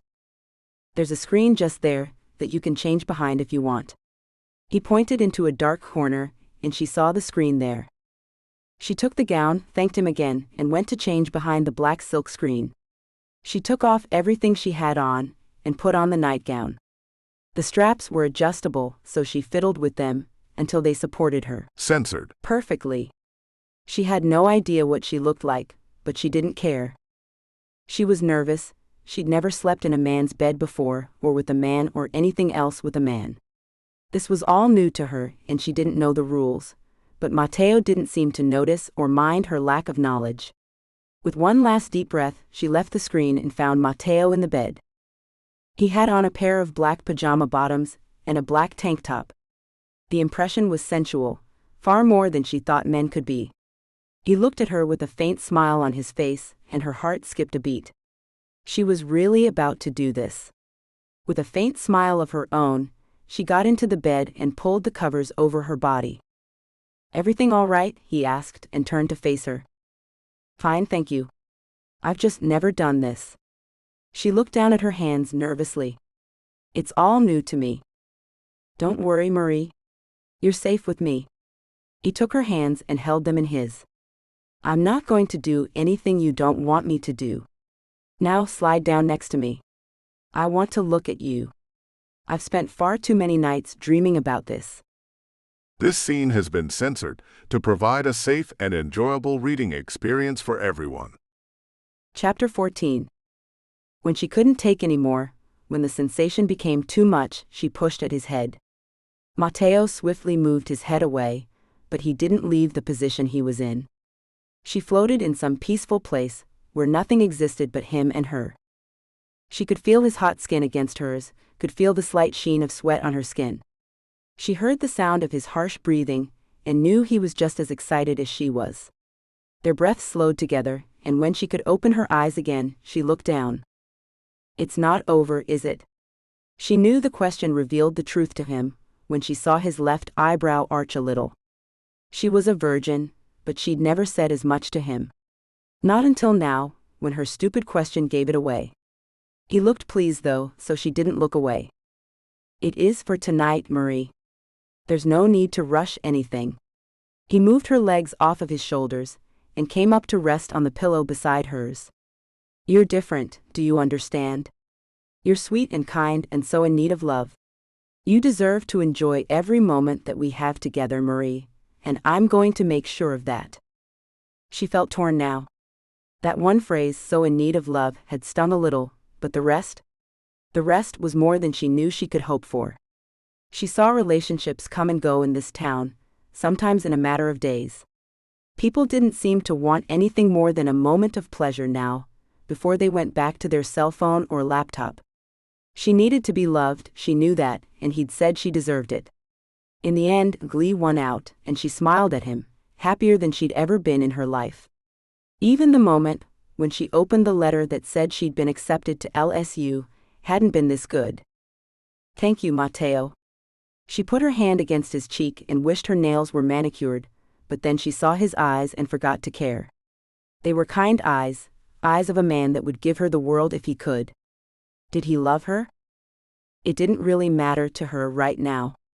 Love was something she didn't know how to define anyway, not with her upbringing. She knew it was supposed to be something about undying devotion, and lots of censored, and having babies, but what were the real emotions involved? She had no idea, and the maelstrom of emotions inside of her right now didn't help. "Get some rest, Marie, and just relax, baby. That's all you have to do."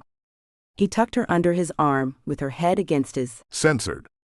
She listened to the sound of his heart, the whisper of every breath he took, and before she knew it, she was asleep. Her dreams were filled with him, with the things she wanted to explore with him. They were fantasies of possibilities, and her mind drew solely on instinct to flesh the scenes out.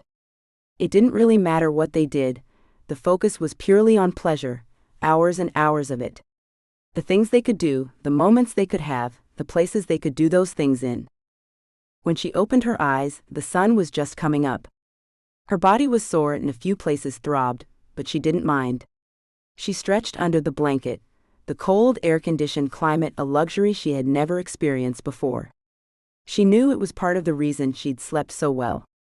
The other reason was still warm and asleep beside her. She slid out of the bed and made her way out of the room.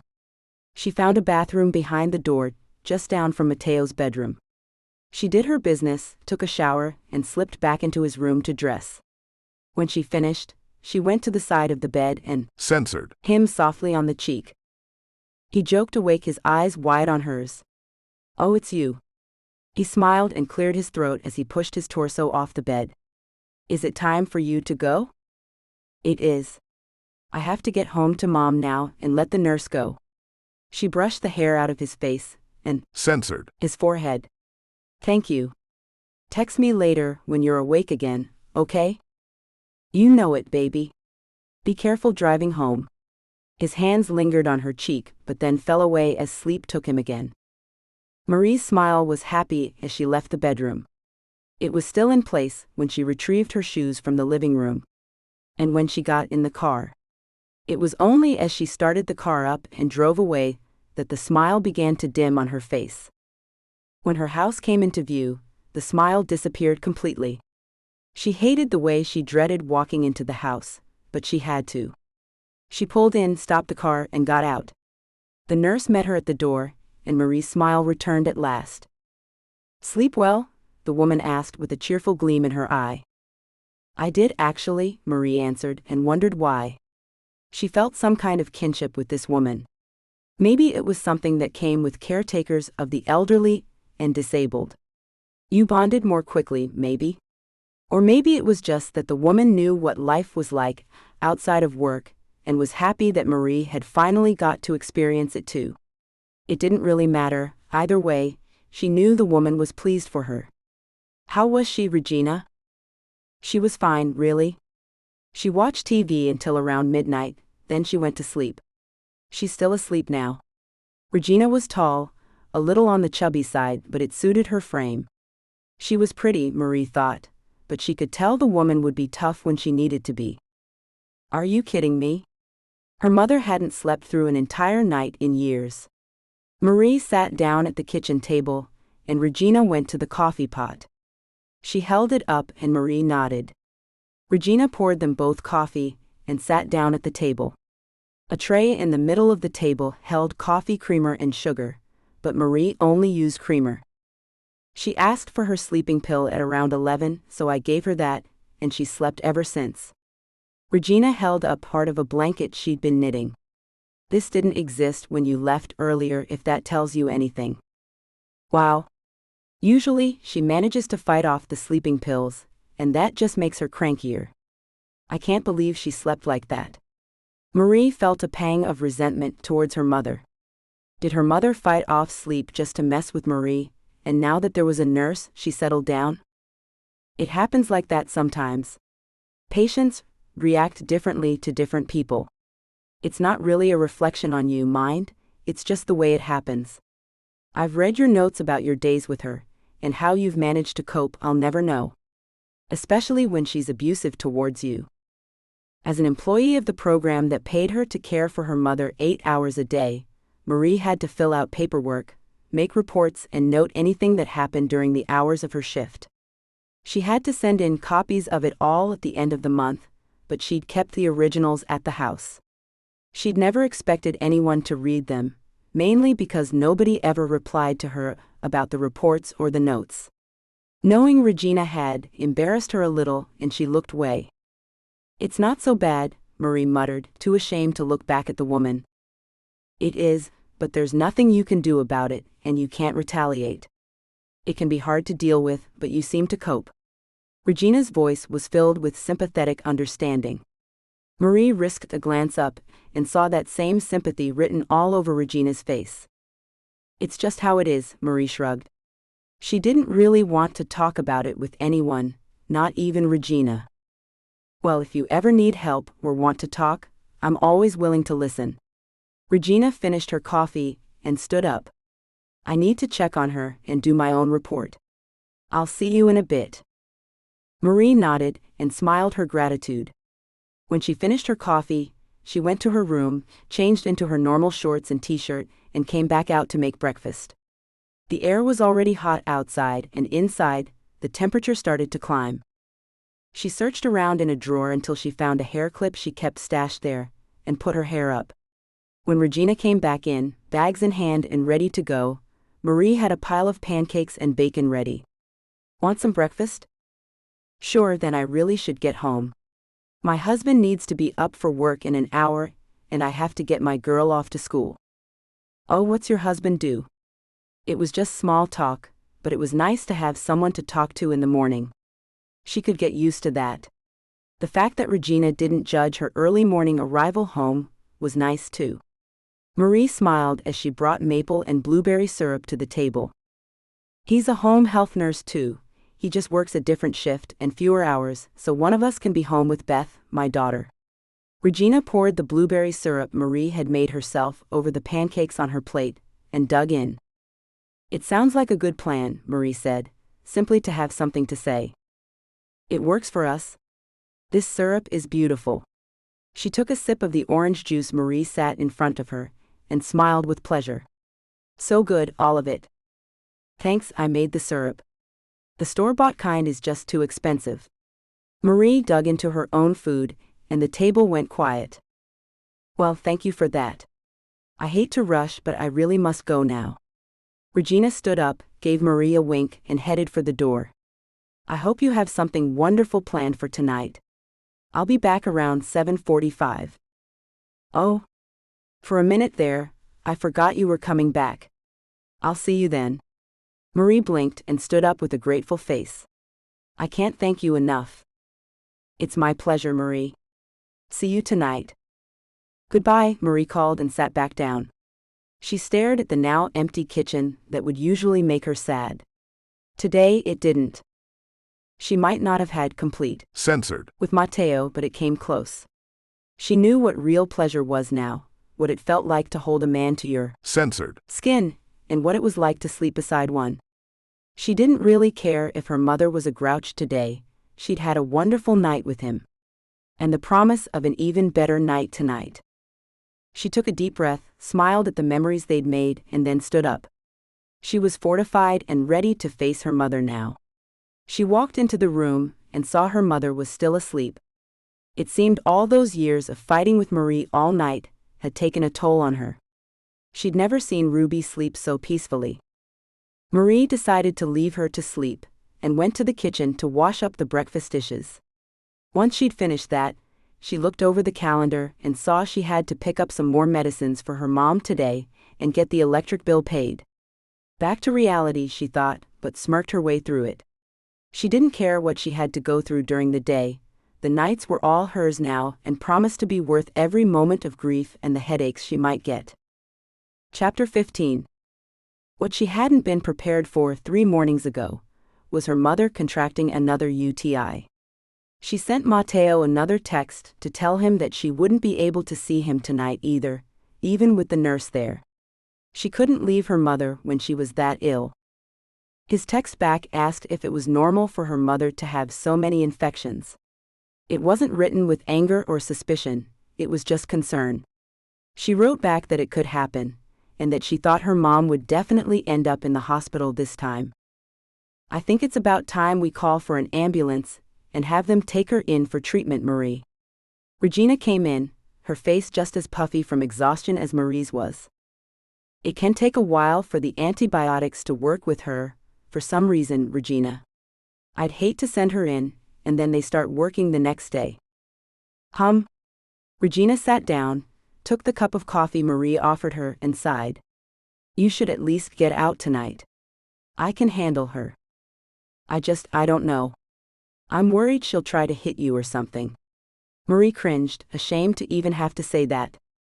She wouldn't be the first, Marie. She won't be the last. Regina looked at the bruise beneath Marie's eye, but didn't ask how she got it. Instead, she smoothed down the bun she'd put her waist-length hair into. Marie's mind drifted back to earlier when Ruby had swung her fist at Marie's face, just as Marie bent over to change the absorbent pads beneath her mother. The fist had made contact briefly, just enough to bruise Marie's face. Ruby was so out of it with the fever and infection, she didn't even know she'd done it. The fever stayed just high enough to keep Ruby raving, but not high enough to be too dangerous.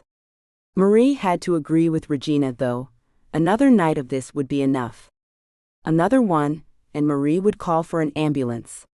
That's what she told herself anyway. She knew that the hospital would only prescribe the same antibiotics to Ruby, and they might keep Ruby in to monitor her, but she only had a UTI. The way she acted wasn't an emergency or reason to hospitalize her. It was just how things were. Marie had spent the last few nights at home with Regina and Ruby, even though Regina tried to send her out. Marie was terrified that Ruby would go crazy on Regina and hurt her. Marie knew Regina was tough, had experienced a lot over the years, but Marie didn't want Ruby to be yet another patient that had hurt the kind woman. She'd feel so ashamed if that happened. Marie got another text from Matteo. He hoped Ruby was better soon, and asked what he could do to help. You've done enough, you sent me, Regina, and that's more than I could hope for. I hope you get some rest tonight, he sent back. I miss you, but I know you need to be with your mother. Thank you, I'll call you in the morning, she replied. It was a simple exchange, and neither one mentioned the night they'd shared, or what they hoped to share in the future. It was all on hold, while Marie dealt with the situation.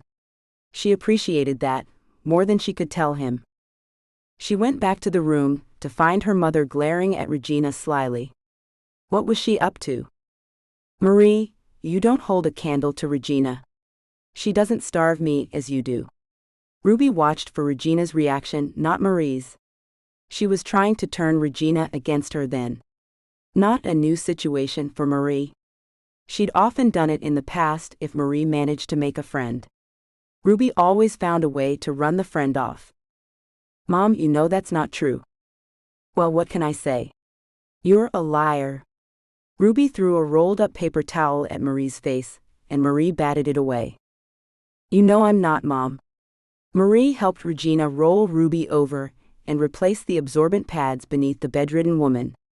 She pulled Ruby's nightgown down to her hips, replaced her blankets, and gathered up the used pads and paper towels. It all went into a bag that went into a trash can with a lid on it. That would all go out in the morning, to the bin outside. A truck came around twice a week, and Marie would take the bin to the road the night before. It was one of the ways Marie worked to keep the house from getting too smelly. Do you want your pill now, Ruby?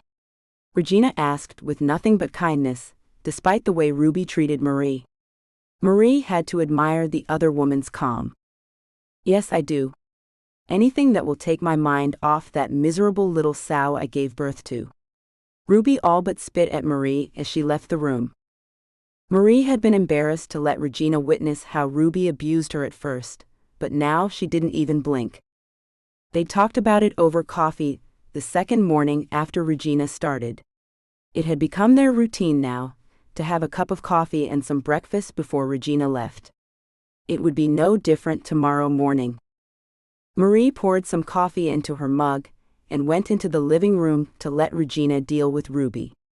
She only stayed in case Ruby became violent or ranted too much. From what Regina had observed, it was only Marie that could calm Ruby down when she got too out of touch, but it was also Marie that caused the ranting in the first place. She'd calm down when Marie left the room now, as long as Regina was there. If Marie was on her own, she kept ranting and raving. She thought about sending Matteo a text, thought about maybe slipping away for a few hours if her mother actually took the pill. The last few nights, she'd spit the pill out every time they brought it to her. Maybe tonight she'd take it. She reached for her coffee and noticed a slight tremor in her hand as she picked it up. She frowned. Memories of her mother's hands shaking like that invaded her head, and she was overcome with horror.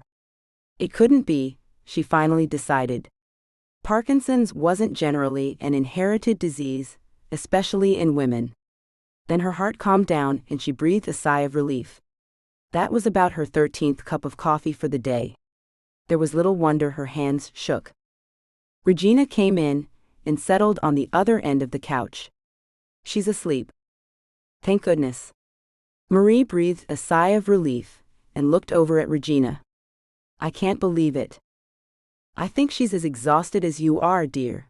Regina reminded her gently that she was able to go home and sleep. Marie was the one that had barely slept in days. Why don't you go rest? Or go out?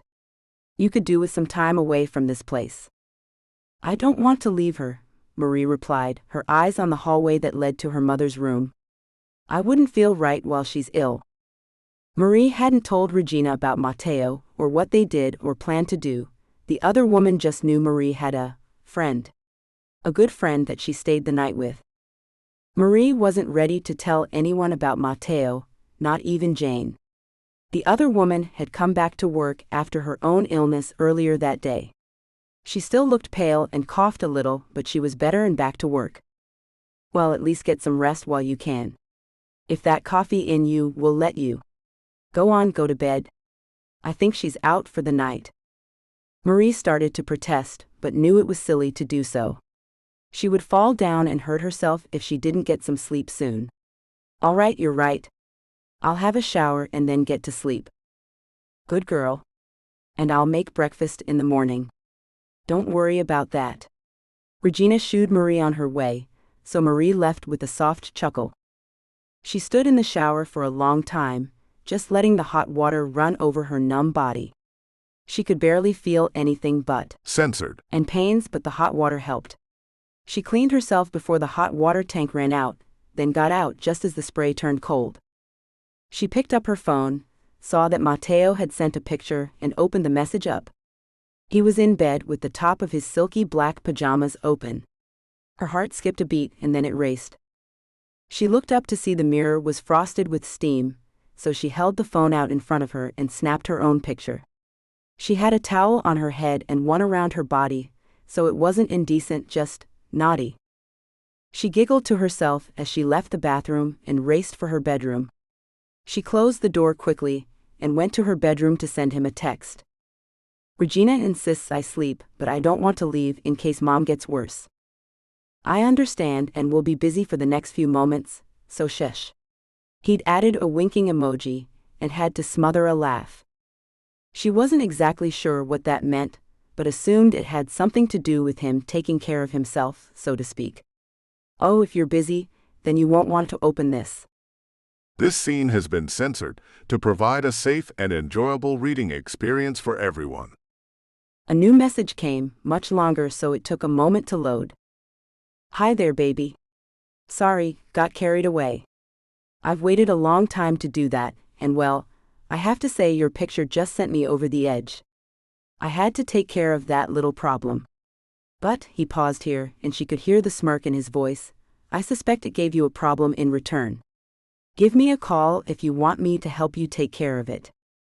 What did he mean, she wondered. How could he take care of it over the phone?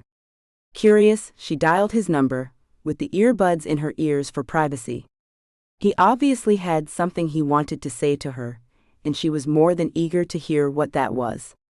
He didn't answer right away, and the line cut out when he did answer. Quickly, she hit redial. Chapter 16. Hi baby, he said when he answered, a growl in his voice that made her shiver all over again. Yeah, she was his body and soul. It was a question she'd pondered for a while now. Was she his now? If she was, what was she? That part didn't really matter, but she knew she was his, whether he wanted her or not. He'd woken up this demon in her, now he'd have to take care of it. Hi Matteo, she breathed into the phone, relaxed against her pillows. How are you going to take care of this, little problem I have?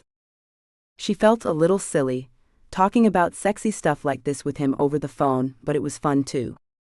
This scene has been censored to provide a safe and enjoyable reading experience for everyone. Marie woke up the next morning, rested and ready for the day. Her earbuds had come out of her ears, and her phone was almost dead, so she went to the kitchen to connect it to the charger.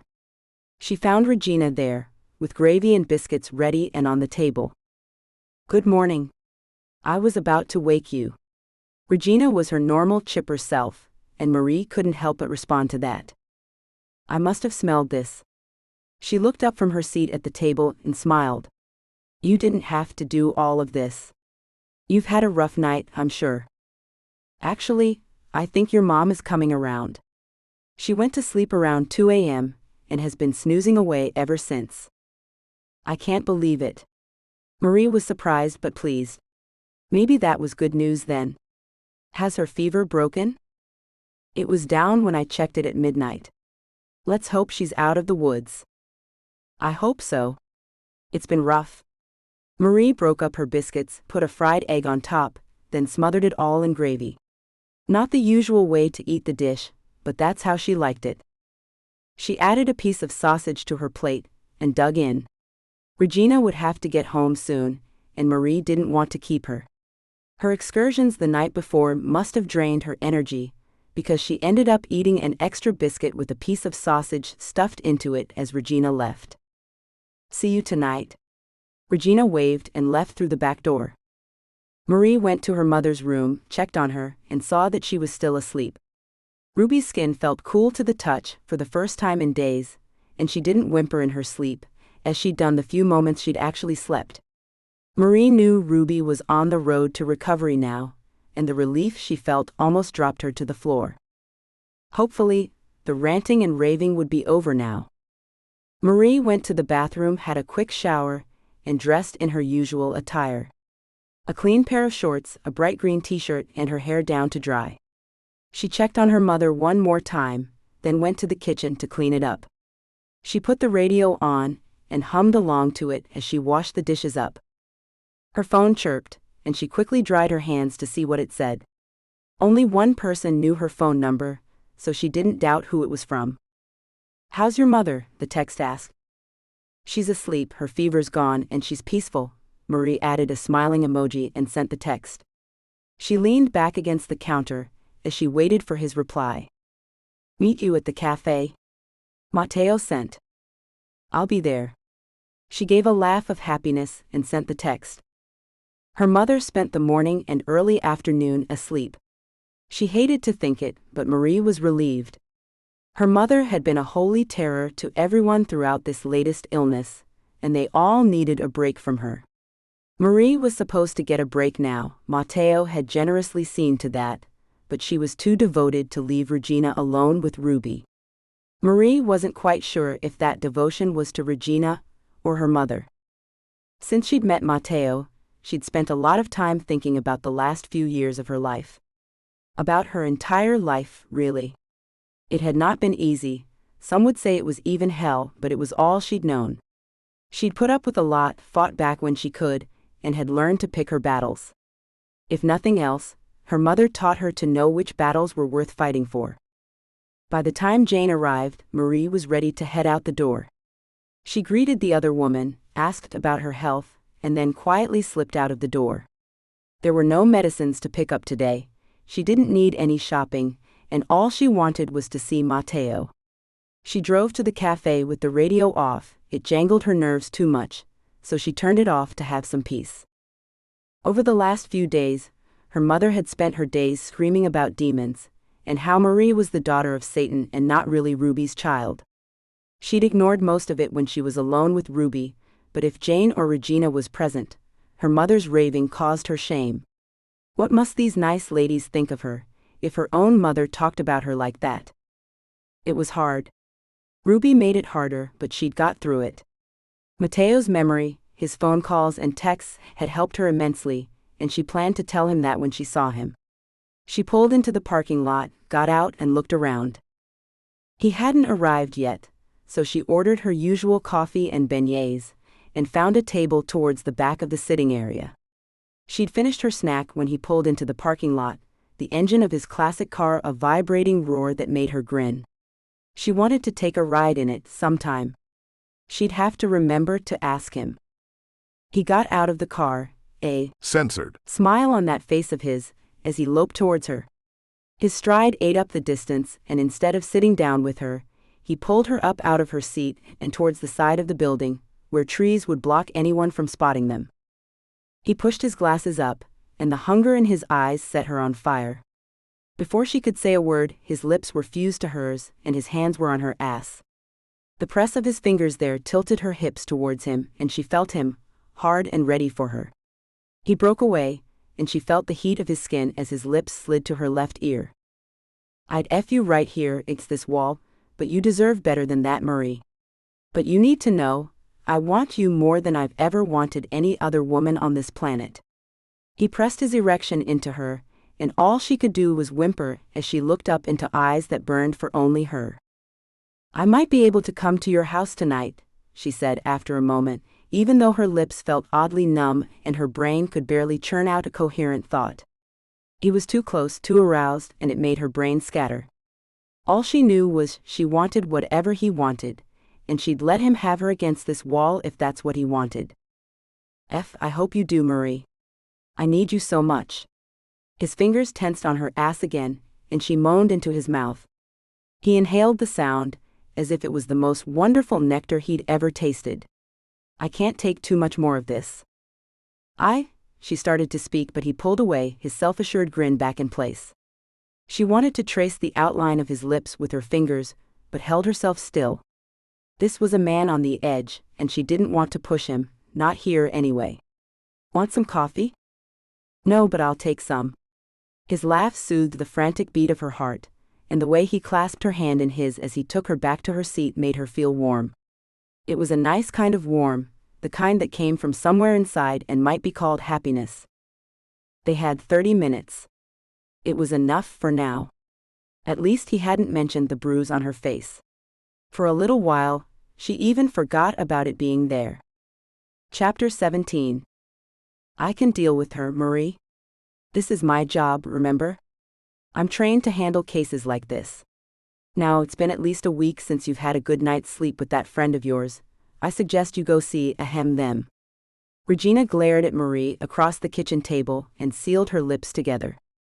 Marie knew that meant she wasn't going to say another word, and she'd just have to do as Regina said.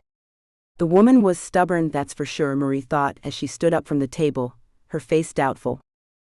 "Fine. She's nicer to you anyway." Marie turned to leave but then turned back. "If you need me, I have your number. Now go, get out of here." Regina waved her hands around until Marie moved towards the door. Marie got in the car and drove down the road. When she was halfway into town, she pulled into a gas station that also served food and sent Matteo a text. The afternoon had been hell, and she kind of dreaded seeing him. She glanced up in the rearview mirror, and with the help of the overhead lights of the gas station looked at her face. A bruise and a cut.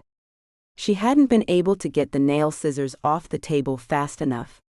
She'd cut her mother's nails while she was asleep, but Ruby woke up before Marie could put them away. She'd immediately complained that she was wet, and Marie had instantly got up to change the pads and clean her mother up. "Where have you been, Marie? I can smell a man on you. What have you been up to, you little slut?" Ruby's angry voice and her words stopped Marie cold. Ruby had obviously forgotten the night Marie told her a man was interested in her. Marie had been happy that her mother forgot, but somehow she sensed Matteo on her now. How? Marie went back to rolling her mother around and decided to lie. "There's no man, Mama. It's just the cologne from the pharmacy." Nettie was spraying it around again. "Bullshit. That's expensive cologne I smell on you. And something else. Sweat? What have you been doing? Tell me, damn it." Ruby pushed herself up, her eyes full of righteous anger, and Marie pulled back. She wasn't fast enough, and she felt the sharp slice of the nail's scissors before she even saw her mother's hand move. That's what sluts get. Instead of running off screaming like she wanted to, Marie controlled herself. She'd learned the technique a long time ago. Stay calm, don't overreact, don't be defensive, just deflect until you can get the weapon and get out of the way. "Mama, there's no man, now calm down." Marie stood tall over her mother, reached for the scissors with one hand, and held her mother down gently with the other. The sick woman was so weak, it didn't take much. Marie could feel the drip of blood as it ran down her face, but she didn't even swipe at it. She continued her task, ignored the enraged shrieks of her mother, and then cleared away the garbage and the wash tub. She cleaned the tub out, put it up, washed her hands, and then took a moment to look at herself in the bathroom mirror. It wasn't much, a scratch more than anything, but it would probably leave a small scar for a while. She cleaned it off, swiped some antibiotic ointment on it, then went to check on Ruby. She'd calmed down, but she glared at Marie with pure hatred. "You're going to end up just like me. I knew you were rotten. I should have aborted you before I even told your father about you." There was nothing but venom on Ruby's twisted, wrinkled face. A face that was ruined by self-loathing and decades of self-abuse. Marie sighed and turned away. The insult didn't sting anymore, not like it used to anyway. Marie looked away from the rear-view mirror and waited for Matteo to text back. He'd wanted to take her out to eat, but she couldn't, not with a bruise under her eye and a cut under the other. People would think he did it. "Sure, we can stay at the house if you want. Swim, watch movies, whatever you want to do." His text came back quick enough, and she took a deep breath with relief. She hadn't told him how the rest of the day had gone yet. She'd told him about her mother's illness, and how it made her delusional, but she hadn't quite told him the full extent of it. He'd seen the bruise today, but he hadn't questioned her. His jaw had tightened when he got a good look at it, but he didn't ask her how it happened. He was bound to ask now. She didn't like to admit to anyone that her mother was abusive, much less violent. There was no way to hide this, though. She could tell him it was accidental, that her mother had a nightmare that she was a monster or something and struck out at her. But she didn't want to lie to Matteo, not even to protect her mother. Not even to spare herself the shame of it all. Because the truth was, Marie had walked around with black eyes long before her mother's illness had developed. Ruby had physically abused Marie since she could remember. It was an everyday thing for her. Usually the bruises were hidden, but sometimes Ruby would mess up if she was drunk or high, and Marie would have yet another black eye. Normally, she kept the thought at bay, the thoughts about what she'd endured, but it was getting harder to stay with her mother. Marie knew she was ill, Marie knew she needed her daughter's help, but this was getting out of control.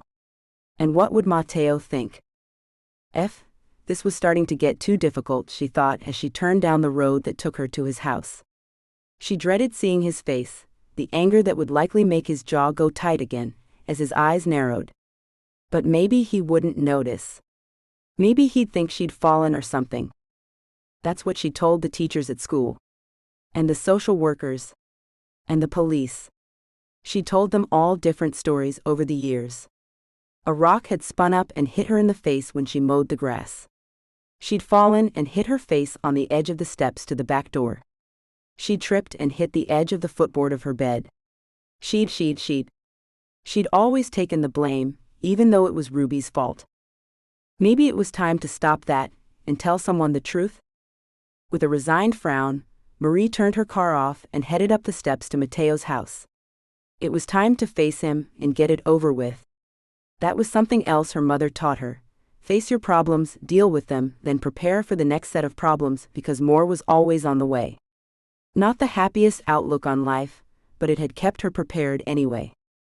Mateo answered the door, a smile in place, and his eyes glittered in the dark.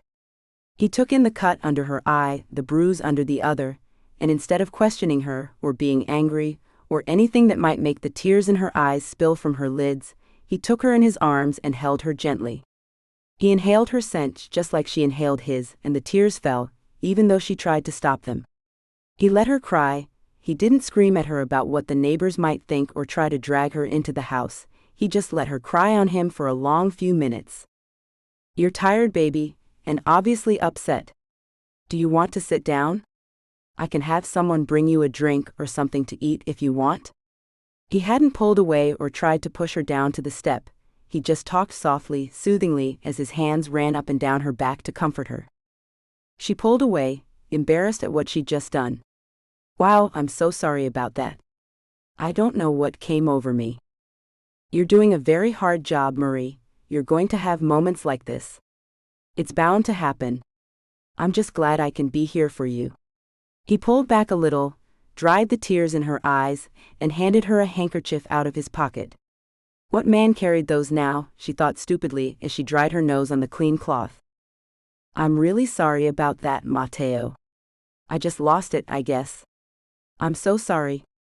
She turned around to stare out at the luxury of his spacious front yard. She didn't really see it, she was just trying to get a hold of herself. He pulled her back to face him and looked at her with uncertainty. Then he seemed to make his mind up. "Come into the house, let's watch a movie and you can have whatever you want.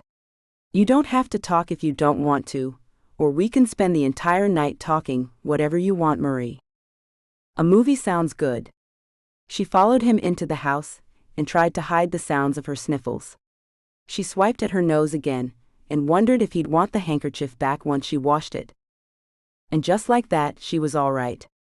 He didn't make a big deal out of it, even though she could see he wanted to. He just did what he had to do to give her the space she needed. She adored him for that far more than she would have if he'd gone off angry and made some kind of demands about her mother. There was nothing that could be done anyway. They found a movie to watch and sprawled out on the couch together. Only a few hours before they'd been desperate to get each other. Censored. But that had all changed when she walked up to the house. She needed comfort, a friend more than a lover, and Mateo offered her that. That was worth more than anything to Marie at that moment.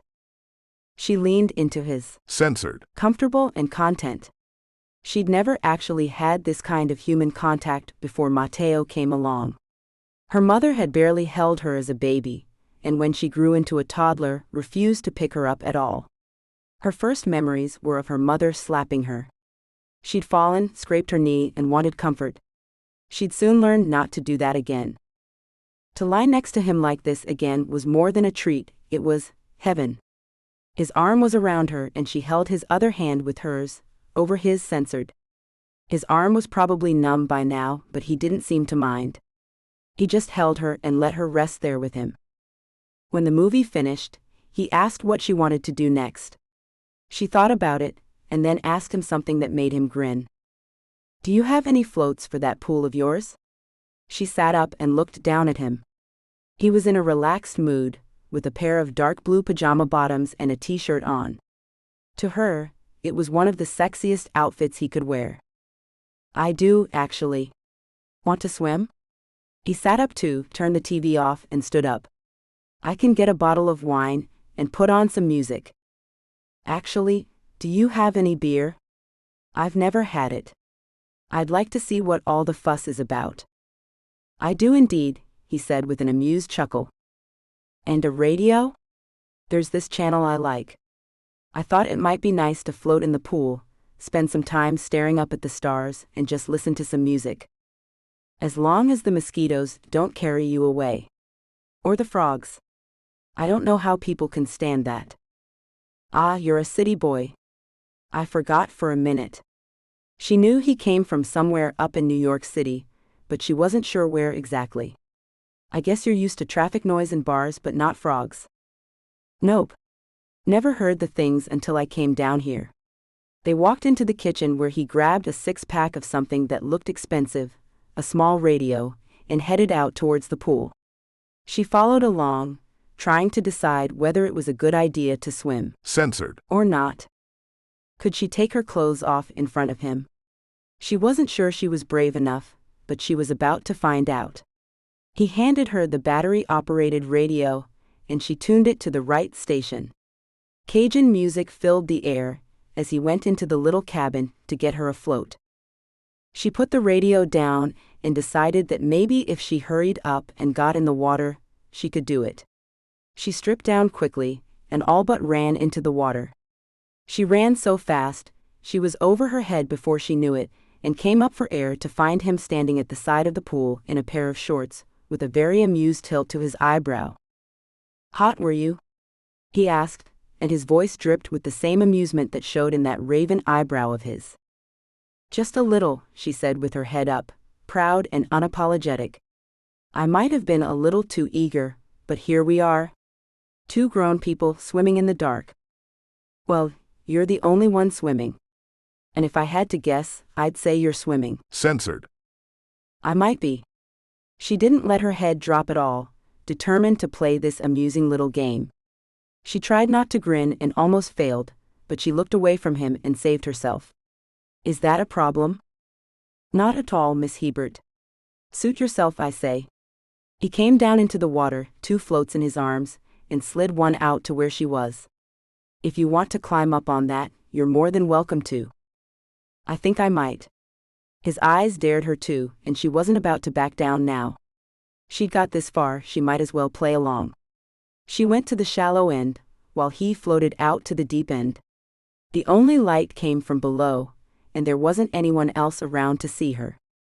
She told herself that they both knew he'd see her completely. Censored. Eventually, so she might as well get on that float and ride it like she was the Queen of Sheba herself. Besides, the man had slid his Censored. all over her intimate parts.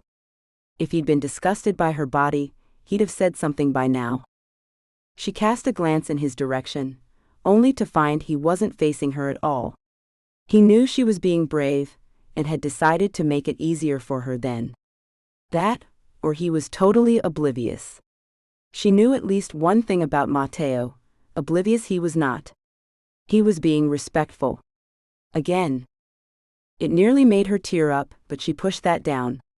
With a nervous giggle, she managed to get on the float and settle against the backrest without rolling it over. A splash caught her attention, and she saw Matteo had made his way to the edge of the pool where he'd left the beer. He pulled two out and faced her. For a moment he looked her over, and she saw the way his eyes narrowed, the way his lips parted and his eyebrows went up. Only this time it was with appreciation, not amusement. His float drifted by hers, and he handed her a bottle of cold beer. "For you, my dear," he offered. "Thank you kindly," she responded and let out a calm sigh. "Okay, this is good. This is really good. I'm glad you approve. Now float along, drink your beer, and relax, Marie. That's all you have to do." So that's what she did. Chapter 18. It's time to wake up, Marie. Matteo's voice, an echo somewhere in the darkness, pulled her from the warm place she was cocooned in. She wanted to push his voice away, to stay in this peaceful place for a little while longer. Besides, he was there with her, wasn't he? Marie blinked, uncertain about what was happening. Then she remembered. She was in Matteo's bed. They'd spent the evening in the pool, drinking, listening to music, and staring up at the stars from their floats. She's relaxed in the magical atmosphere and held his hand as they floated together, their eyes on the stars. When the third bottle of beer made her tipsy, he tugged her out of the pool, dried her off, then sent her into the bathroom to shower off. When she'd come out, he'd guided her to the bed, and they talked. Only talked. Well, she talked and he listened. She told him about how she'd wanted to go back to school to become a doctor, how she'd had it all planned out. She was going to escape this place and never come back. That was before she knew her mother was ill. She didn't go into detail about the abuse she'd taken as a child, or what went on now. She didn't want to change the mood, or make him think she wanted him to feel sorry for her. She didn't want that at all, so she kept that part to herself.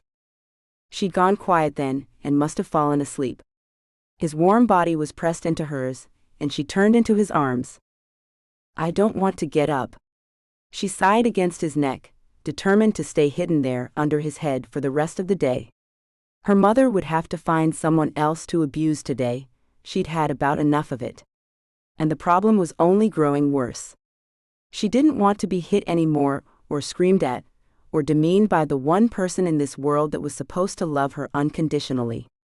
She wanted to stay right here, where she was safe and perhaps even loved. "I know you don't want to go home, and I really don't want you to get up, but you have to. You have to let Regina go home." "I don't want to." She murmured it louder, and clasped her arm around his waist and threw a leg over his hip for good measure. "I know, Marie, and I don't blame you. But you have to go. You'll hate yourself if something happens to her and you aren't there." There was a weight to his words that made her look up at him sharply. What happened? It was instinct alone that made her ask that question. "I went to Italy to study for a couple of years, right after I turned 18. I thought I had time, you know? I didn't go home once in all that time, because I was enjoying myself too much." Mom was only 38. She'd had a cough for a very long time, but she said it was only allergies. "We didn't worry about it. Mom just coughed a lot." His voice trailed off on a note of strangled pain. He took a deep breath, tightened his arms around her, and continued. "She found out she had cancer a month before she died. She'd started chemo, all the things she was supposed to do, and she told me to stay in Italy. I had 2 more months before I was supposed to come back home, so she told me to stay, that she'd be fine." "But she wasn't?" Marie prodded when he went silent again. She didn't want to cause him more pain, but she wanted him to continue. He so rarely talked about himself, about his personal life, that she didn't want him to stop. The cancer had spread over the years, all around her lungs, down into her abdomen. It spread into her lower aorta, and caused massive internal bleeding. She bled out before the doctors at the hospital could stop it. I never got to see her again. His voice was thick by that time, full of raw pain that he held at bay. Marie's fingers tightened on him, an involuntary movement to bring him closer, to ease his pain. She turned her face, Censored. his jaw, and held him as the quiet moment went on. "I'm so sorry you never got to see her again.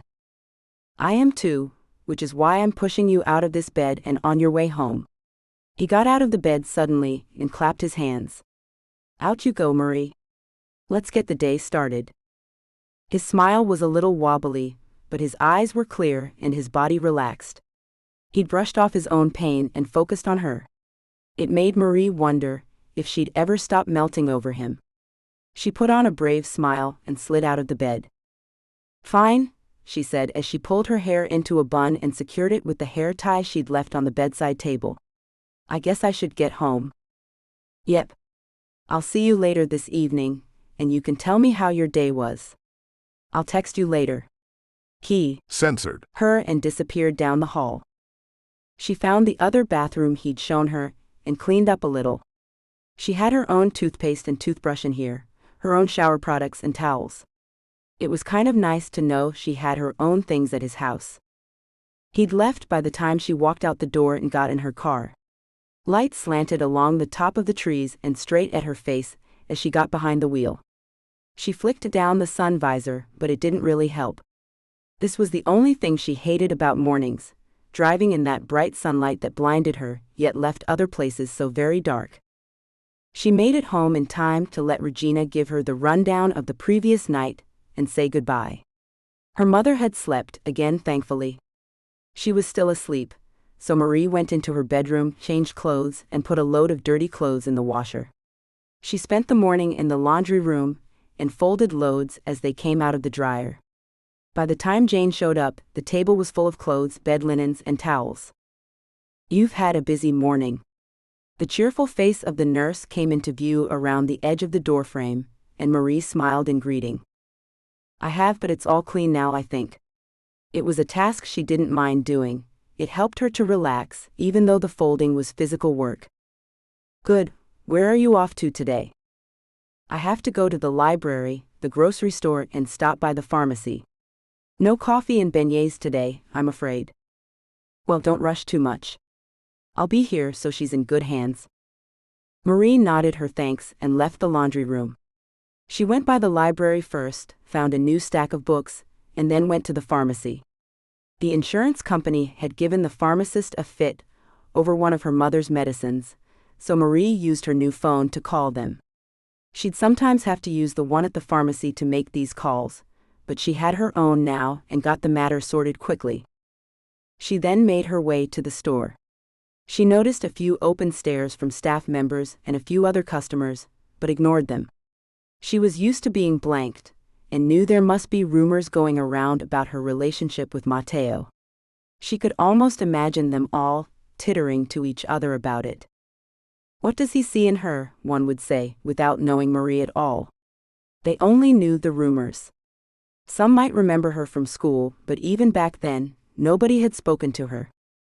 She's a slut, just like her mother was, another might say, probably the slighted wife of one of Ruby's former conquests. She's only after his money. Her mother was money-hungry too until karma bit her in the ass and made her sick, another bitter rival might say.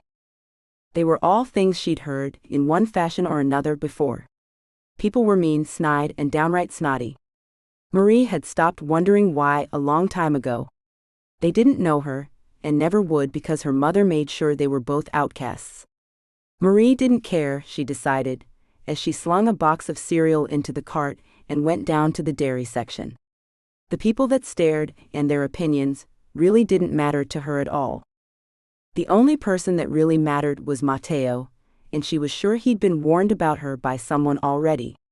Some busybody would have warned him with a knowing stare to stay away from Marie Hebert. They might have even added in that she was no good. He didn't seem to care though, so she didn't either. F them and their opinions. She went home, spent a few minutes with Jane, and then went into her mother's bedroom. Her mother's eyes narrowed when she saw the marks on Marie's face, and a look of guilt swept over her features. It wasn't there for long, but Marie saw it. That look confused her. Her mother never said she was sorry, never apologized for anything. She didn't promise to never hit or scream at Marie again.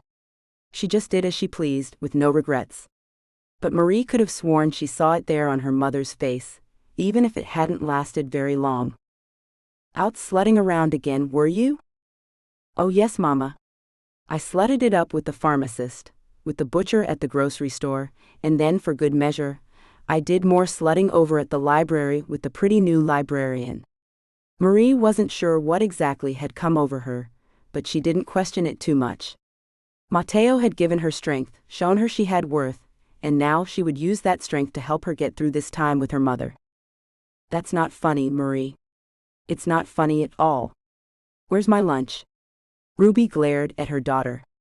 Her brows knit together when Marie didn't flinch or hang her head. Marie saw the confusion and smiled even more. I thought it was funny, Mama. Your lunch will be ready in 5 minutes. I'll see if I can find someone else to slut with while I prepare it. That's about enough of your smart mouth, Marie, Ruby shouted as Marie laughed and walked away. I'm sure it is, Mama, Marie shouted back.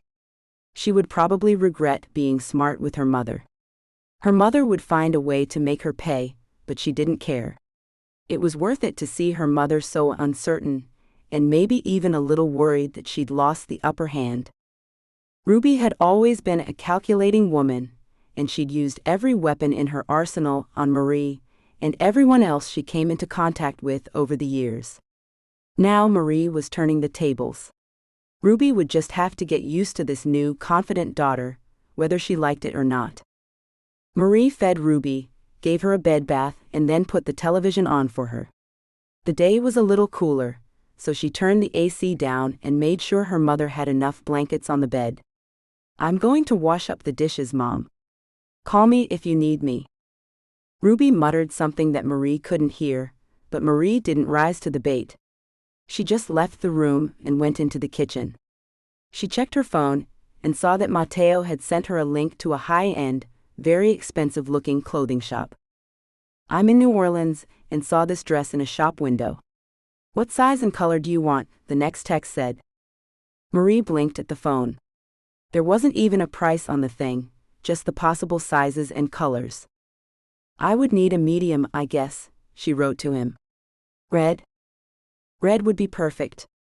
I'll see you tonight. I'm taking you out. The dress will be delivered to your house." Marie touched her face, felt the cut on one side and the bruise on the other. She couldn't go out in public with her face like this. Surely he knew that? Chapter 19. The dress came in a delivery van marked with the store's insignia. A large white box tied with a sapphire blue silk bow. Marie tugged at the bow and examined the material. It really was silk. Alone in her bedroom, she gaped at the box at the bow and wondered how much Matteo had spent on the dress. Luxury oozed from every part of the gift box. Even the box itself was some thick cardboard that made her think of the word cardstock. She wasn't quite sure what it meant, but she must have read it somewhere, she decided. After a few more breaths, she pulled the lid off the box and pushed blue tissue paper aside. It was a red silk dress, a wraparound dress with a V-neck and silky shiny satin around the edges. She pulled it from the box and found it had flirty cap sleeves, and the hem came down to around mid-calf. Flirty, sexy, but still slightly demure. Like her, she thought, as she held it up to her body and looked at herself in the mirror on the back of her bedroom door. There was another box too, one that held a pair of black heels and lingerie far more beautiful than anything she owned. There was even a slip inside the box, pale pink and delicate. Everything she'd need for a night out. She put the dress down, picked up her phone and wrote a message. "You can't take me anywhere looking like I do right now." She deleted it and wrote another. "You don't want to take me out in public, I don't know to put makeup on." That one didn't sound right to her either, so she pressed the back button until it was gone. "Are you sure you want to be seen in public with me?" She didn't feel too good about that one either, but it was the truth of the matter. She wasn't sure Matteo would like the whispers or the looks that would follow if he took her out in this town. She hit send. "A woman is coming at 7 to do your hair and makeup. If you don't want the makeup, that's fine, but let her do your hair at least. You'll enjoy the experience, I promise." His text made her laugh, but it was an awkward laugh. Of course, he'd thought of everything. He always would, though, he was just that kind of man. She took a shower, dried her hair, and by 7, she was at the kitchen table waiting for this mystery woman to show up. A knock at the door signaled that she was there, and Marie went to the door to let her in. "Hi, I'm Amy. I'm here to get you ready for your date." "Marie? Marie, who's here?" The question was more of a demand from her mother than an inquiry. "It's for me, Mom. Don't worry." Marie waited a moment, listened, but didn't hear anything else. "Come in, Amy. I'm Marie, obviously." Marie led the black-haired woman with sharp blue eyes into the living room. "Where do you want to do this?" Amy shut the door and looked around. "Is there more light in the kitchen?" "There is." Marie nodded, not sure what else she should say. "Let's go in there." Marie took Amy into the kitchen and sat down at the table. She saw the woman had several bags and boxes with straps on her shoulder. Amy placed those on the table, and Marie noticed that the woman was tall, slim, and dressed all in black. It looked good on her, but Marie wasn't sure she could pull it off. "All right, let me know what you like." "Up, down, curly, straight?" Amy stood behind Marie and pulled at her hair. The locks were shiny, healthy and long, but straight as a board. "I've never had my hair done, I don't know." "What's the dress look like?" Amy asked, and Marie picked up her phone to show her the picture Matteo sent. Up, I think." "You don't want to hide the dress with all this gorgeous hair," Amy said, and then got to work. She plugged in curlers, straighteners, and pulled out several bottles of stuff Marie didn't recognize. Then she took out pins and a few other fasteners before she opened the boxes. Now I think, as you're such a lovely lady, all we really need to do is camouflage that bruise and the cut, and highlight those amazing eyes of yours. Amy turned Marie to look at her face more closely. God, you've got gorgeous skin. Thanks. Marie felt her cheeks go red and looked down. I don't know anything about hair or makeup, so I'm at your mercy really. Don't worry, you're in good hands. I won't overdo it, you don't need much, really. Thank you, Marie whispered it this time and wondered how long it would all take. Amy started to explain everything she did as she did it, and all Marie could do was agree. These are all samples, she added as she went along, so you can keep what's left. Oh, okay. Thanks, Marie said as Amy sponged something over the bruise below her eye. Something else went on the cut, and then Amy sponged something different from that across Marie's skin. Marie started to wonder if her skin would be visible at all when this was all done. There seemed to be a lot of blending, sponging, and more blending going on than she'd like, but she did have 2 places to hide. The makeup around her eyes might have been the most difficult part. She had to sit with her eyes closed as Amy daubed, lined, and then daubed some more. Mascara went on, and Amy finally stepped back. It had only taken 10 minutes, but felt like an hour to Marie. Amy nodded, and then held up a mirror. Marie's eyes went wide as she looked at herself. She was pretty. Wow. Thanks, stunned was the reaction I was hoping for. Amy smiled and nodded her head happily. Let's do your hair. Amy sprayed, curled, pinned, and then curled some more. Marie winced a few times as the curler pulled at her hair, but it was mostly just a matter of waiting. Amy looked one last time, moved a curl and sprayed. That's it, I think. She held up a mirror, and Marie gasped all over again. That's all my hair. It's all yours.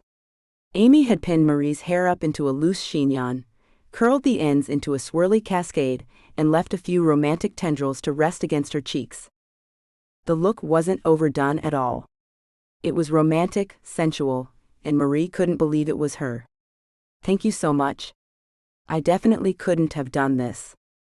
Marie couldn't stop looking in the mirror, but a knock at the door said it was time for Marie to dress and go. Regina walked in but stopped as soon as she saw Marie. Wow. She drew the word out on a long syllable. You are gorgeous. Oh hush.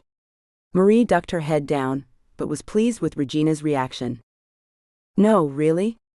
You're beautiful anyway, but like that? You're just wow.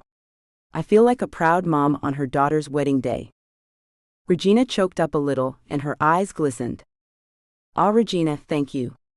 Marie took her hand, and Amy started to pack up. My job here is done. I hope you have a lovely evening, Marie, and take care. I've left my card if you need anything, or would like to have me work on you again. I just might, Marie said with a smile and thanked the woman one last time. Well then, my gorgeous little friend, get dressed and get out of here. I'll take over from here. All right. I have no idea what we're doing, but it's obviously something special. I'll go get my dress on. Marie hurried into her bedroom, put on her new panties, pink to match the slip, slid the dress over the new slip, and pushed her feet into the heels. She turned to look at herself in the mirror, and forgot how to breathe. That couldn't be her. That woman was grown, she was beautiful.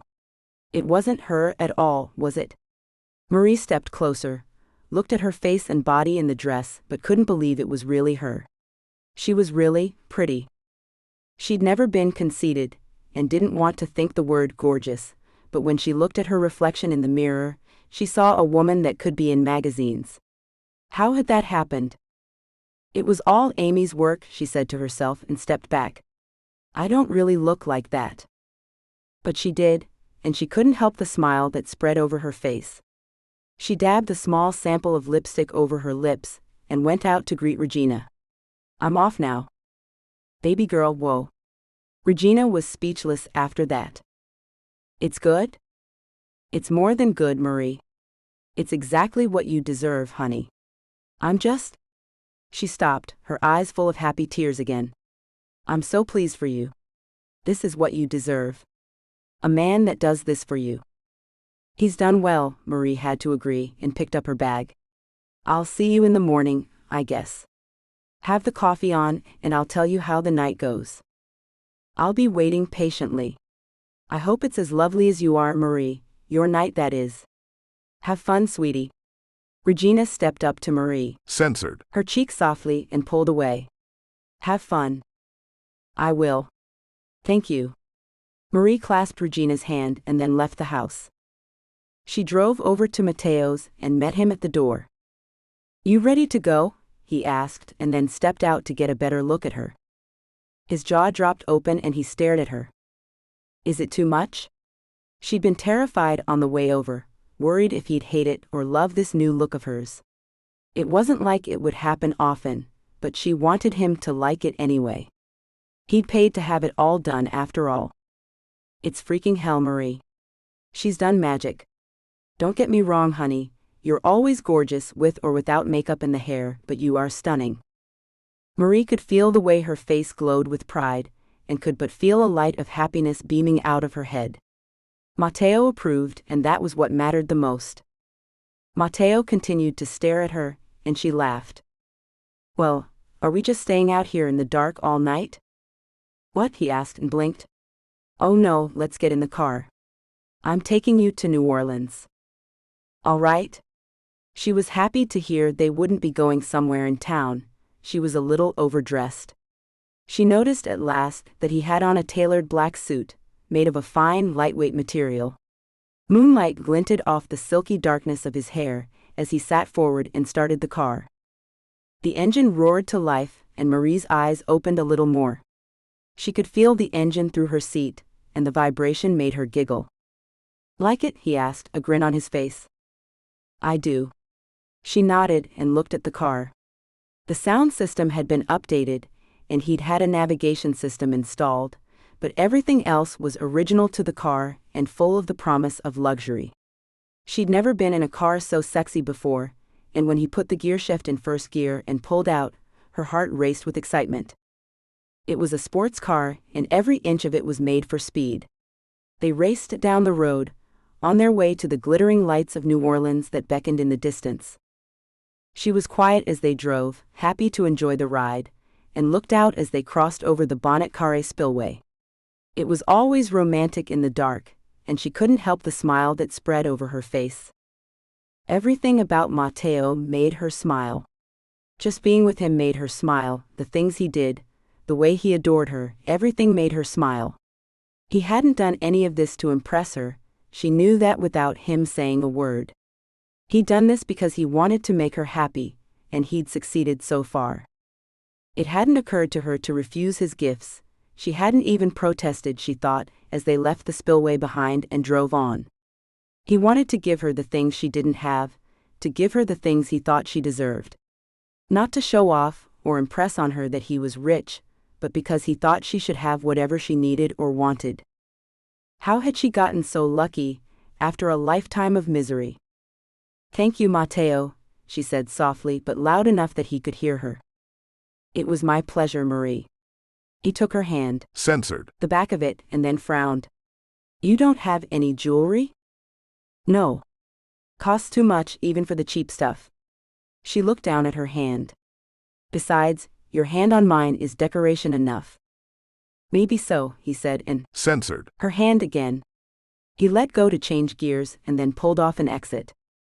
He drove easily through the streets, as if he'd grown up in the area, and came to a stop at a restaurant overlooking Lake Pontchartrain. They walked in together, her arm laced through his, into one of the fanciest restaurants she'd ever seen. The smell of seafood, herbs, and spices filled the air and made her stomach rumble. She hadn't eaten all day, she realized, and laughed softly at herself.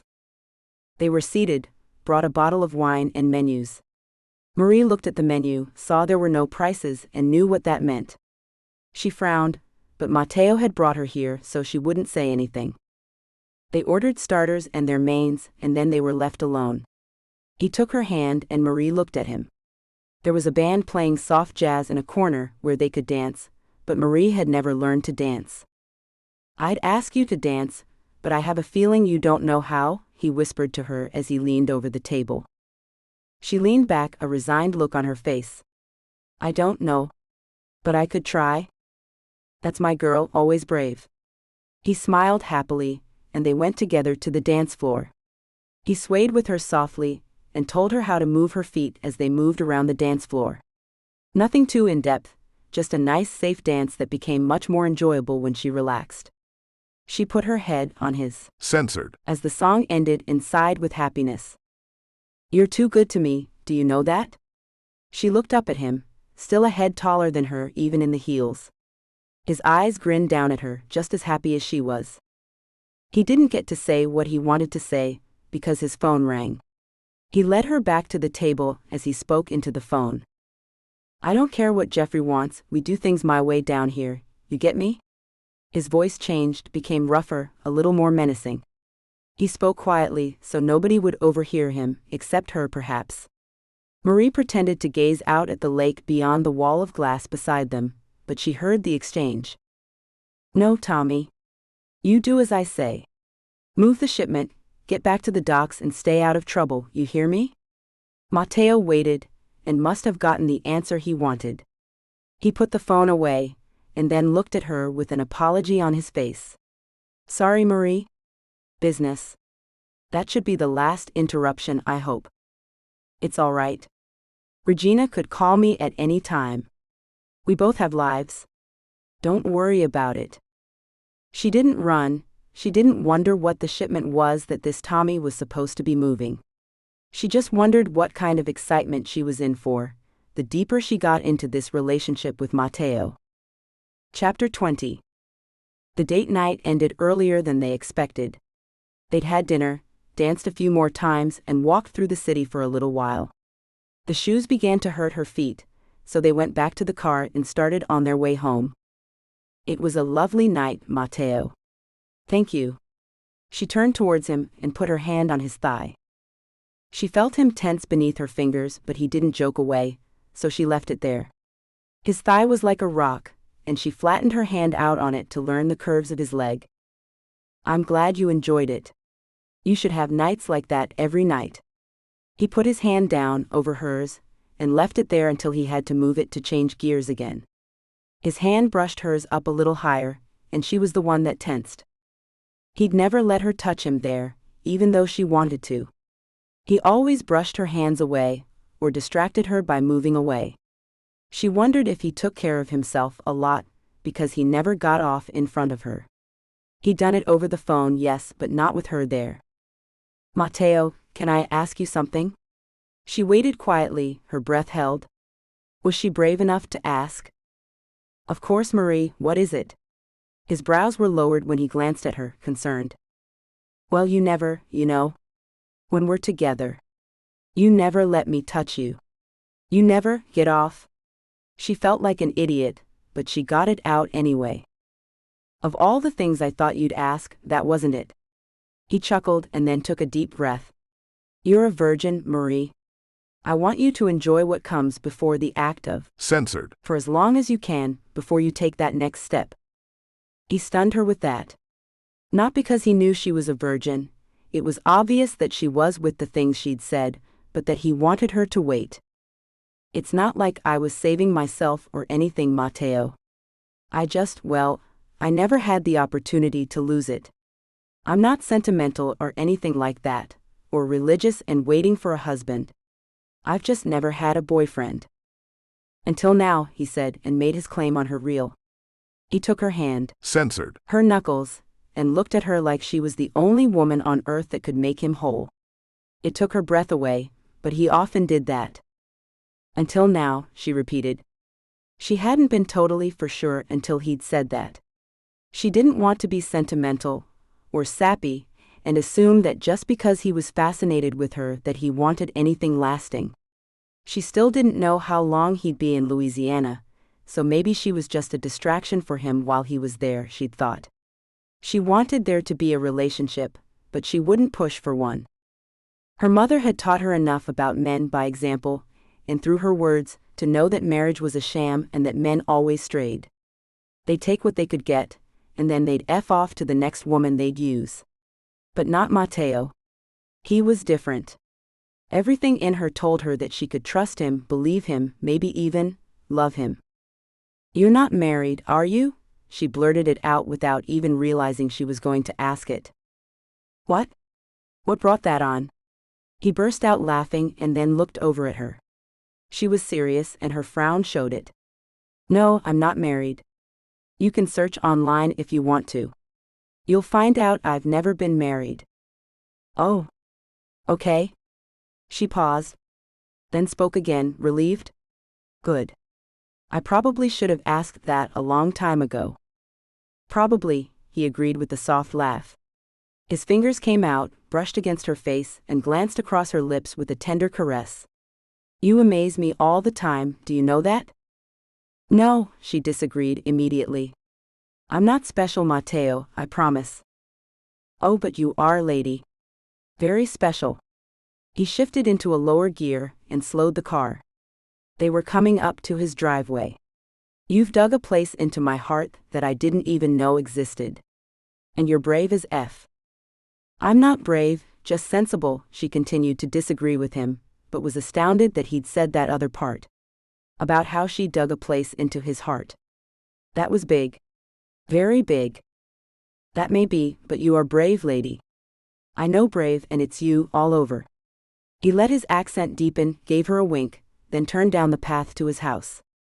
"You're pretty damn sexy too." "I'm glad you think so." Right back to awkward now, she thought. Why couldn't she just take a compliment? "What do you want to watch tonight? Or do you want to float some more?" I actually liked that, I have to say. It was relaxing, and I need that lately. "Got a lot on your plate?" she asked, just to keep him talking.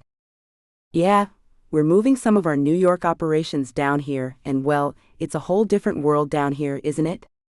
Different laws, different ways of doing things. But I'm figuring it out. Nothing to panic over, but it's taking some time to get where I want to be. I'm sure you'll manage it. You're a smart man." She gave him a compliment for a change. "I'm glad you think so." He gave her own response back to her with an added wink, and pulled the car to a stop. "So, Missy, what do you want to do tonight?" He leaned closer to her and traced his fingers down her jawline. She grinned up at him, ready for whatever he planned to do. She leaned into him and censored his jaw. "I'd like to get you censored and learn every single part of your body." "Oh, now that sounds nice," he said, but then they heard an odd noise. When Marie felt her bag begin to vibrate, she knew exactly what it was. She'd set her phone up to ring a certain song when he called. This was just the generic ringtone, and only one other person would be calling her right now. "Regina." Marie scrambled for the phone while Matteo leaned back, concern etched across his face. He knew too. She did say he was smart. She fumbled with the phone, and then accepted the call with the speaker on. "Hello? Marie, honey, I am so sorry, but, oh, I hate to do this." She paused, and in the silence Marie could hear the faint sound of her mother's rage-filled screams. "She's bad. Really bad. I'll be there in a few minutes." She took a deep breath, looked at Matteo with regret, and then spoke again. "If she gets too bad before I get there, call an ambulance." "I will, honey. Again, I'm really sorry. I know this was a big night for you." "I'm sure she does too." Marie knew it was bitter, but she couldn't help it. Her mother was conniving, and if she'd sensed that something was up with Marie, then she'd do whatever it took to ruin it. That wasn't malicious or even petty thinking, it was how Ruby had always been. Her illness hadn't changed her a bit. "See you in a bit." Regina hung up and Marie sighed. For a second, she leaned back into the comfort of the seat she was in and closed her eyes. "I'm sorry, I have to go." "She's ill, of course you should go," he said immediately, sympathetic. "No, she's not ill, she's..." censored She could sense something was going on, and she has to ruin it. "She's throwing a tantrum right now. Why does she do this?" Marie almost screamed, she was so upset. Angry even? She didn't want to be angry, but she couldn't help it. Finally, she let out a sound of anguish, but sat up. "I'm sorry, I shouldn't have put that burden on you." No, I want to help you, Marie, in any way I can. If that's just to vent your frustration, then so be it. You know that's all right, don't you, even as a caretaker? You're going to be frustrated, maybe even angry sometimes. It's normal, and you shouldn't feel bad about it. Thanks, Matteo. She leaned over Censored. his cheek and pulled back. I have to get home before she kills Regina. The longer I don't come to her, the worse she'll get. That's no way to live. He cringed, but he didn't take it back. It's not, but it's been my whole life. I'll text you later, all right? Once I have her calmed down. Do that, I'll wait for you. He Censored. her this time and got out of the car. Be careful going home. I will, she said with resignation and fatigue. She felt the weight of both as she got into her car, her shoulders drooped. She wanted to lean her head on the steering wheel and cry, but instead, she put the key in the ignition and drove away barefoot, the fancy heels in the seat beside her. Marie thought about all that could have happened tonight, should have happened as she drove home. She didn't want to be this angry with her mother, it just didn't feel right, but she couldn't help the way she felt. She was trapped, like an animal in a cage. Only hers was invisible, because it was loyalty that bound her to her mother. It wasn't really love, her mother had never allowed Marie to love her. She wanted to love her mother, sometimes, she even felt it towards the woman that gave her life. Most of the time, however, it was simple loyalty that kept her in the cage she was in.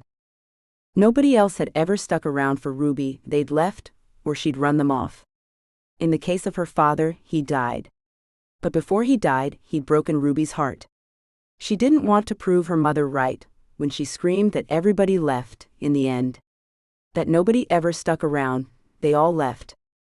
So she drove home, washed her face off, and scraped the pins out of her hair before she brushed it. She put on her pajamas, and took one last deep breath before she went into the room where her mother was still screaming and rolling around in the bed. She watched as her mother threw herself around in the bed, screaming nonsense sounds at the top of her lungs. Mama, you either stop this, or I call the ambulance and have them take you to the psych ward, Marie said it quietly, but she knew Ruby heard her. The screaming stopped and the woman's body went still. You've scared poor Regina to death, and you owe her an apology. I don't owe anyone a freaking thing, you little slut. She shouted the last word and turned to face Marie. Her face was red from her exertions, and her white hair was a wild halo that made her look insane rather than angelic. You do, Mama. Now, are you going to act right and take your medicine, or do I have to call the ambulance? Marie waited, her face a stony mask. F you. Out running the roads, probably at some dance hall getting felt up by old men for money. Why I didn't. Shut up, Mama. Marie was the one that shouted this time. She'd had enough. She couldn't take one more time of her mother wishing she'd aborted the baby that was now the woman that looked after her. I am not a slut, I'm still a virgin in fact, so put your delusions away. I couldn't get laid in this town if I paid someone to do it, because you, Mama, have made sure nobody wants me. You ruined any chance I might have had to do anything in this town. You, Mama, you won't even allow me the time to go on a date because you're so freaking jealous that I might be out having a nice time. Then you have to make it dirty and conjure up bullshit about me sleeping around. It's you, Mama, you were the one that was a slut. Not me. Regina came down the hall, her eyebrows raised. They were raised in question, but also respect. She held her fist up, and Marie winked back at her. Now things are going to change around here, or you're not going to like the consequences. It was an empty threat, mainly. If Ruby was a danger to others, Marie would do what must be done, but she knew this was all the dramatic act of a hateful woman. A little brutal truth would calm her right the F down. And it did. Damn. I'm sorry, Marie. Ruby wouldn't look Marie in the eye as she spoke, but she settled down in the bed. I'll take my medicine now, please. That's what I thought. Marie turned away and walked down the hallway, right to Regina. The other woman took her in her arms and led her down to the kitchen. That was harsh, Marie, but girl, you made me proud. I feel terrible for what I said, but I just couldn't listen to her say she wished she'd aborted me one more time. I just couldn't. And you shouldn't, honey. This is hard work, and sometimes it's even harder when it's a relative. Dealing with someone like your mom, well, that's bound to wear on you, and you finally stood up for yourself. I'm proud of you. I'm glad you are. I'm so out of touch with normal people, I don't know if I was over the line or what. People tend to treat those with disabilities differently. They expect them to be perfect, you know? Does that make sense? Marie could tell Regina wasn't exactly sure how to say the next part. No, what do you mean? I don't know. It's like people think because someone's blind, deaf, or can't walk, that must mean they are innocent of any kind of malice. That they're above the pettiness of those that have their sight, or hearing, or that can move. It's silly, I know, but it's a common thing. And I might be speaking out of turn, but I have to say it, your mama is no angel, honey. What she was doing tonight? That was just wrong. And what she does to you? It's unforgivable sometimes, Marie. I know it is, Regina, and no, don't worry, I won't say anything to anybody about what you said. What did she do exactly? Besides scream and try to throw things? She threw herself out of bed somehow. I don't know how she managed it, but she got the rail down and was trying to crawl to your room. I heard her fall out of the bed, and caught her before she got too far. Just getting her back in the bed was a trial. I'll be covered in bruises tomorrow. I'm sorry. I see your eye is turning colors already. Marie got up, pulled out an empty but clean butter container filled with ice out of the freezer, and wrapped some in a towel. Put this on it. Oh, don't worry about that. Regina protested, but she took the ice anyway. I've had more than one in my life now. I was hoping she wouldn't act like that with you. I guess I was wrong. I think what you've said tonight will give her something to think about. I hope so. I'm trying to hang on, Regina. I'm trying not to put her in a home. But I can't keep having nights like this. I just can't. I know, honey, and you're doing a great job. Don't you worry about that a bit. Thanks. Let me get her medicine and hopefully, we can all get some rest. It hadn't taken long to get Ruby calmed down this time, thankfully, but it had taken a lot out of Marie anyway. The wall that held back her fighting spirit all these years had finally collapsed completely, and she'd let her own venom out. That's what she was ashamed of. The fact that she'd been mean. But her mother had responded to it, and stopped her hateful ranting. That was a plus anyway. Chapter 21. Ruby's medicines, taken without any more problems, had her asleep within 15 minutes. Marie suspected the tantrum had worn her out too. Her mother was ill, she knew that, and temper tantrums like she'd thrown just because Marie was out would wear her out easily. Marie slid into bed, texted Matteo, and promptly fell asleep. She didn't even know he'd texted her back until she woke up the next morning. She saw the text, a simple goodnight, and smiled. He'd known how tired she was. How tired she stayed. She got up, prepared breakfast for Regina and herself, and once Regina left, she fed her mother, bathed her, and changed her gown. Her mother had insisted on pajamas for the longest time, but there'd been too many accidents. Marie got rid of the pajamas, and kept her mom in long t-shirts and nightgowns made of thin cotton in the summer. In the winter she had nice fleece gowns that would keep her warm. Her mother watched her most of the time, silently. Around lunchtime, she finally spoke up. So you found a backbone at last, did you? I suppose I did, Mama.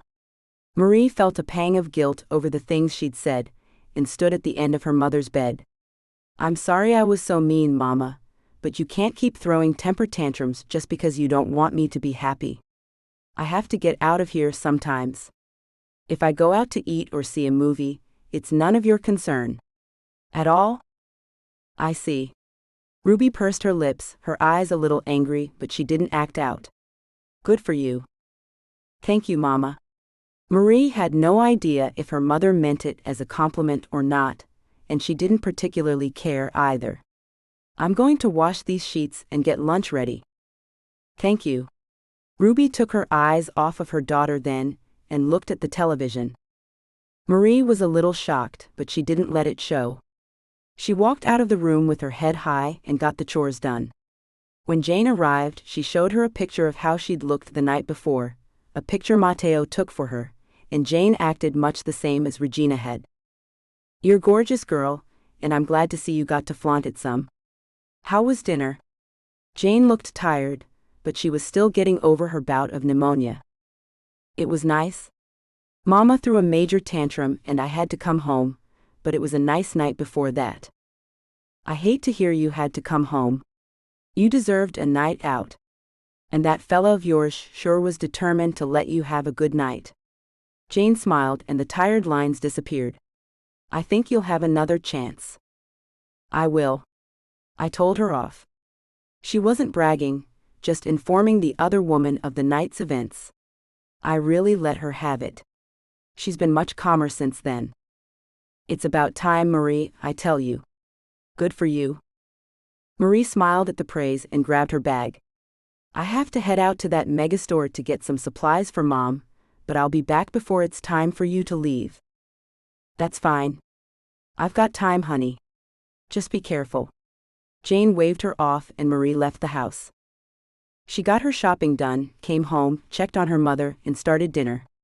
In between, she made phone calls about some bills her mother got, and wasn't sure the matter was settled when she eventually hung up the phone. There wasn't anything else she could do for now, so she vacuumed, dusted, and swept the kitchen. Later, she got ready while Regina took care of Ruby. It was a hectic day, and by the time she pulled up at Matteo's, she was ready to crawl into bed and sleep it all off. Matteo met her at the door and hugged her before he led her into the house. "You're tired. Bed? Please. I don't want noise or food. I don't even want to float. I just want to lie in bed with you." This scene has been censored to provide a safe and enjoyable reading experience for everyone. Chapter 22. Marie was still thinking about the way he'd just let go for a moment the night before. The sounds he made still echoed in her head, which only distracted her as she tried to clean the house. She'd find herself still vacuuming the living room, going over and over the same spots. Or she lost her train of thought as she cut up vegetables for the gumbo she had on the stove. She paid attention to her mother, but Ruby seemed to be on a sleeping kick again. Around lunchtime, Marie finally focused and put thoughts of the night before away. There'd been no actual Censored. but it was close. She went in to check on her mother and found she wasn't breathing very well. Jane came in a few minutes later and examined Ruby. "She's not responding at all. I don't think this is normal, Marie. Where's the thermometer?" Marie handed Jane the thermometer with a plastic cover to keep it clean, and waited. Jane frowned and looked up at Marie with a frown. "Help me put her on her side." Marie's pulse jumped and she did as Jane directed. "Does she have a fever?" "No, her temp's too low actually. And she's struggling to breathe. I want to listen from the back." Jane put the stethoscope on Ruby's back and listened for a long time before she looked at Marie again. "Call an ambulance. I think she has pneumonia." Marie's vision narrowed down to the worry in Jane's eyes, and her pulse raced even faster. "Pneumonia?" "Yep. And no, it's not your fault if she has it. She could have been exposed by me, or maybe she has aspiration pneumonia. I don't know, but it's not your fault, Marie. You understand me? I know you, girl, don't blame yourself, you hear me?" "I won't." Marie looked down at the floor, her brain blank. She wasn't blaming herself, or anyone else for that matter. She was locked on one word that Jane said. Pneumonia. Pneumonia was dangerous for healthy people. For her mother, it could be deadly. "Call for an ambulance, Marie. We need to get her in a hospital now." Jane nudged Marie back to awareness. "Of course, sorry." Marie dialed 911 and spoke to the operator. She walked to the front of the house and waited for the ambulance to appear. It only took a few minutes before the heart-wrenching sound of the siren reached her ears. She heard the sound and had to lean back against the house to stay up. When the crew stopped in front of the house, Marie greeted them. Hi, are you Marie? A woman in a dark green uniform asked with a sympathetic smile. I am. It's my mother. She's inside. Marie moved through the house, the two female paramedics behind her. She moved out of the way when she reached her mother's room and let them make their assessment. They ran through the same checks Jane had made, asked them both questions, and then went out for a gurney. You made the right call, Marie. She needs to be seen by a doctor, the same woman in the green uniform said, and Marie nodded. Okay. She looked at her mother, still unconscious, not asleep at all. This could be the last time she was in that bed. But she couldn't fall apart, not now. What hospital are you taking her to? Marie asked, and nodded when the woman told her. I know it. I'll meet you there. All right. We'll get her there safe and sound, the woman, nameless but with a face that Marie would never forget, assured her. Thanks. Marie, do you want me to go with you? I have the afternoon free, Jane asked, and Marie turned to her gratefully. That would be great, Jane, thanks. Jane drove Marie's car to the hospital, and they went in together to find the ambulance had arrived and Ruby was already in a room of her own. Marie went to the room and saw a nurse was already taking blood from her mother's arm. Ruby's arms were stiff, clasped close to her body rigidly. Her legs were similarly pulled up into her body. An oxygen mask covered the lower half of her face as someone else came in and started an IV line. Marie simply watched and waited. Someone would speak to her when they knew something. Jane held Marie's hand tightly, and Marie focused on that comfort that she'd so rarely known until lately. She held onto Jane's hand like it was a raft that kept her from drowning in panic. It felt as though days passed, but Marie had watched the clock. She knew it was only a few hours before the doctor came to find her. Which one of you is Marie Hebert? The woman asked, her face impassive. She was a tall blonde woman with kind brown eyes. I am, Marie said from the hard seat she'd taken next to Jane. Your mother is going to be with us for a while. I'm admitting her to the hospital. She's got bacterial pneumonia. There were more words, but Marie didn't hear them. She was still stuck on that awful word. Marie? Marie? The doctor called until she saw Marie blink and refocus. We need you to sign some papers, and then we'll move your mother up to the second floor. Don't worry, we'll do our very best for her.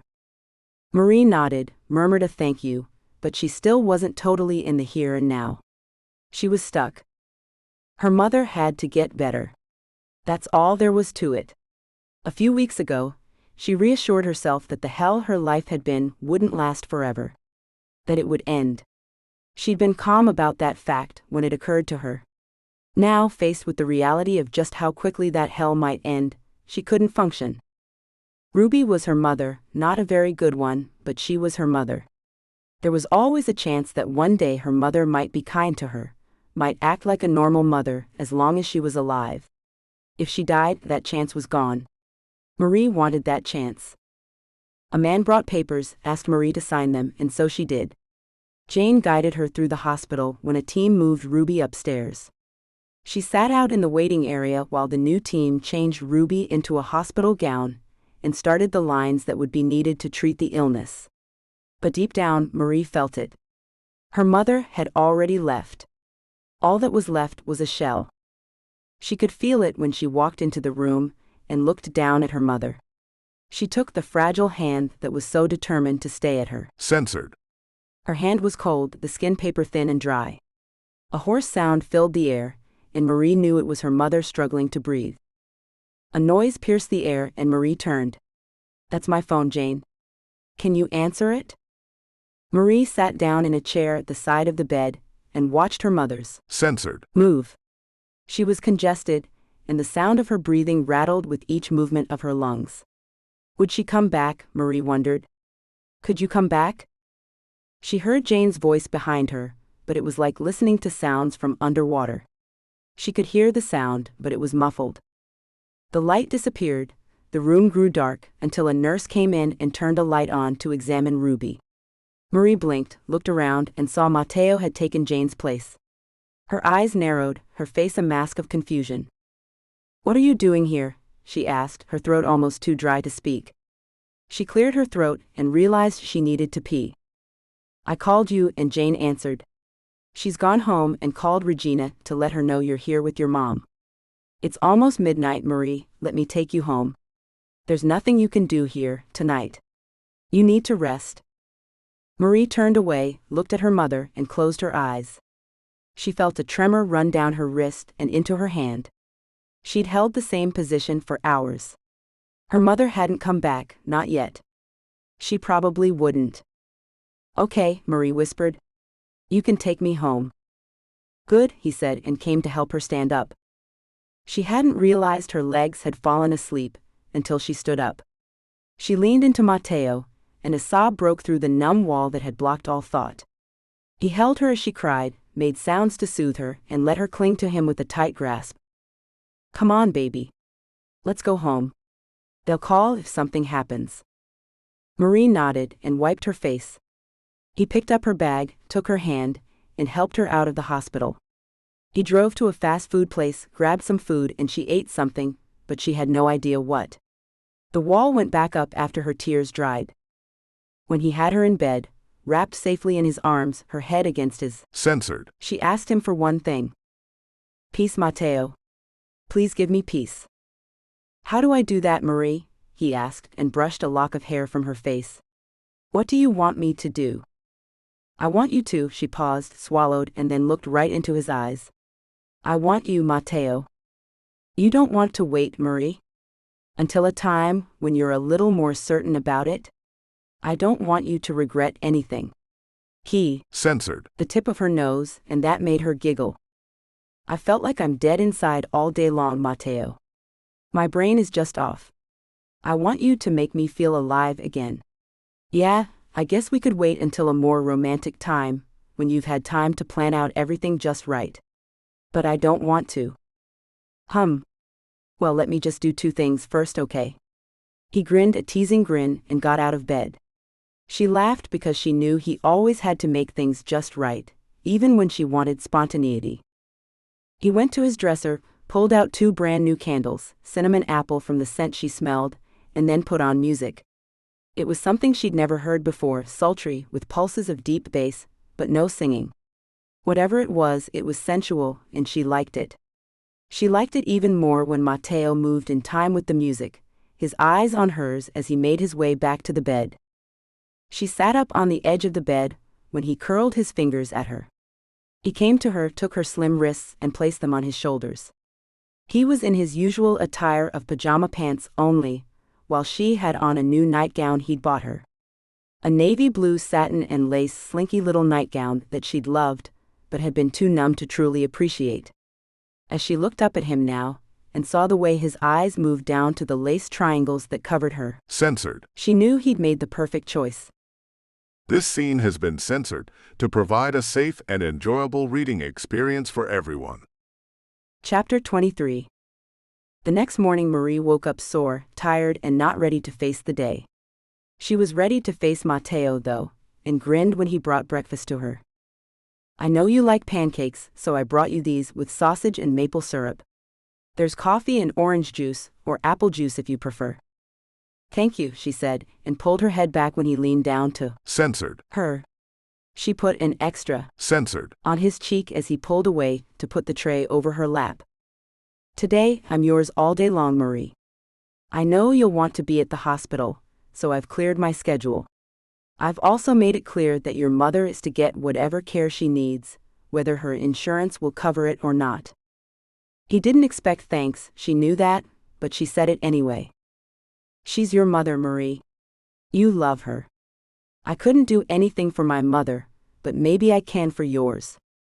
Marie doubted anything would help her mother now. She'd felt it yesterday, her mother was done.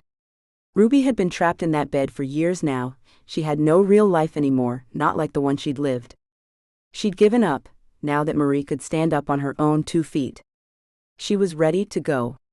Not even Marie's pleas or Matteo's money would keep her here anymore. She's done, I think, Matteo. She's had a hard life and she's tired. I don't think anyone or anything can save her now. I understand that. I'll be there for you though, no matter what. I want you to know that. I'm glad. She ate her breakfast, they showered, dressed, and left for the hospital. A pang of guilt lanced through her when she saw her mother's lifeless body on the bed. Instead of staying here with her mother last night, she'd been making love with Matteo. There was nothing she could do about it now but stay right here with her mother, until she either woke up or passed on. She thought she loved Matteo, she felt it in her bones, so she let the guilt wash away. She'd needed the comfort he gave her, and it had been beautiful beyond words. She'd wanted that feeling to last forever, and it mixed with the grief she felt now. Later she could have his love, for now she needed to focus on Ruby. He knew that. That's why he'd brought her here and told her he'd stay with her. She sat at her mother's bedside, took her still rigid hand and breathed deeply. Ruby's breathing wasn't so labored, but it was barely there now. Her skin had a gray pallor to it that was enhanced by a dryness that lotion couldn't fix. This was her body trying to protect itself. All the energy, liquid vital nutrients that she got were going directly to her organs and nowhere else. Marie might not have had much of an education, but she read a lot. She knew about her mother's condition, what would happen as her body began to shut down. She knew the science of it all, but that didn't help the grief she felt. Marie, you're here. Good. I wanted to talk to you. The doctor that Marie remembered from the day before came in. Today, her blonde hair was scraped away from her face in a ponytail of curly hair. Dr. Amanda Johnson, her name tag read. Hello, Dr. Johnson, Marie said and stood up. What did you need to talk about? I've had her GP come in, and we've talked about your mother's case. She has a do not resuscitate order in place, and you have power of attorney, so it's up to me to talk to you about what's going to happen. The doctor took a seat next to Marie, and Marie pulled her bottom lip in. She knew what was coming, what the doctor would say. That didn't make it easier to hear. Your mother is not going to recover. She had a stroke before the pneumonia set in. She's only going to get worse, and her orders won't allow us to put her on life support. She may last the day, but I don't know if she'll last much longer. Thank you, Marie said woodenly. There it was. The truth. Her mother was about to die. Do you want to know more, or should I give you some time? The doctor asked with a sympathetic tone. No. That's about it, I think.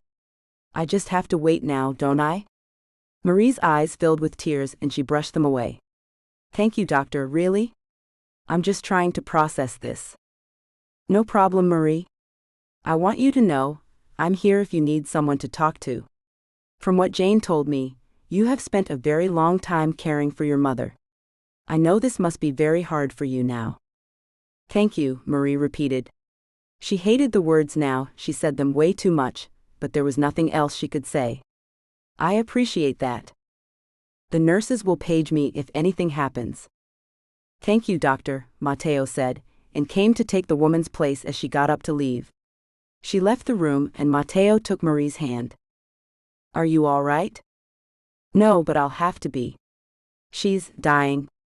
I have to be all right, until the end anyway. I'm here, Marie. I'm really, really glad you are. She leaned over to lay her head on his shoulder. Jane came in at lunchtime, and Matteo went down to the cafeteria to get them food. Hi, darling, Jane said as she wrapped Marie in a hug once Matteo was gone. Hi, Marie whispered back and hugged Jane tightly. She pushed the tears away and pulled back. Thanks for coming, you didn't have to. The agency hasn't filled this time slot yet, so I thought I'd come by and check on her. They told us she wouldn't be going home. No, it doesn't seem so. Wait, grief sank down over her in a dark cloud, as she realized that the next time she went home would be the first time she was there without her mother in years. That her mother would never be there again.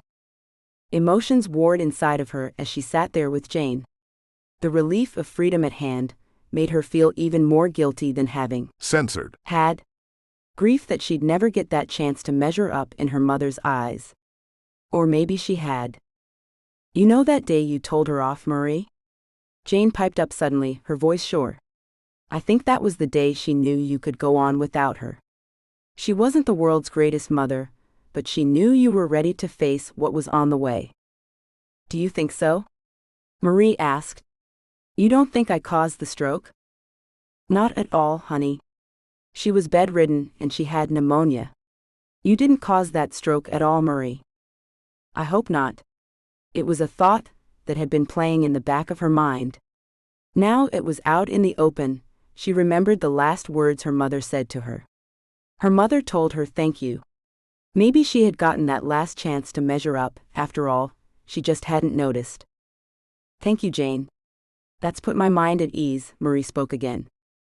That was the moment machines started to beep, loud noises that alarmed Marie immensely. Jane pulled her away as nurses rushed in, followed by Dr. Johnson.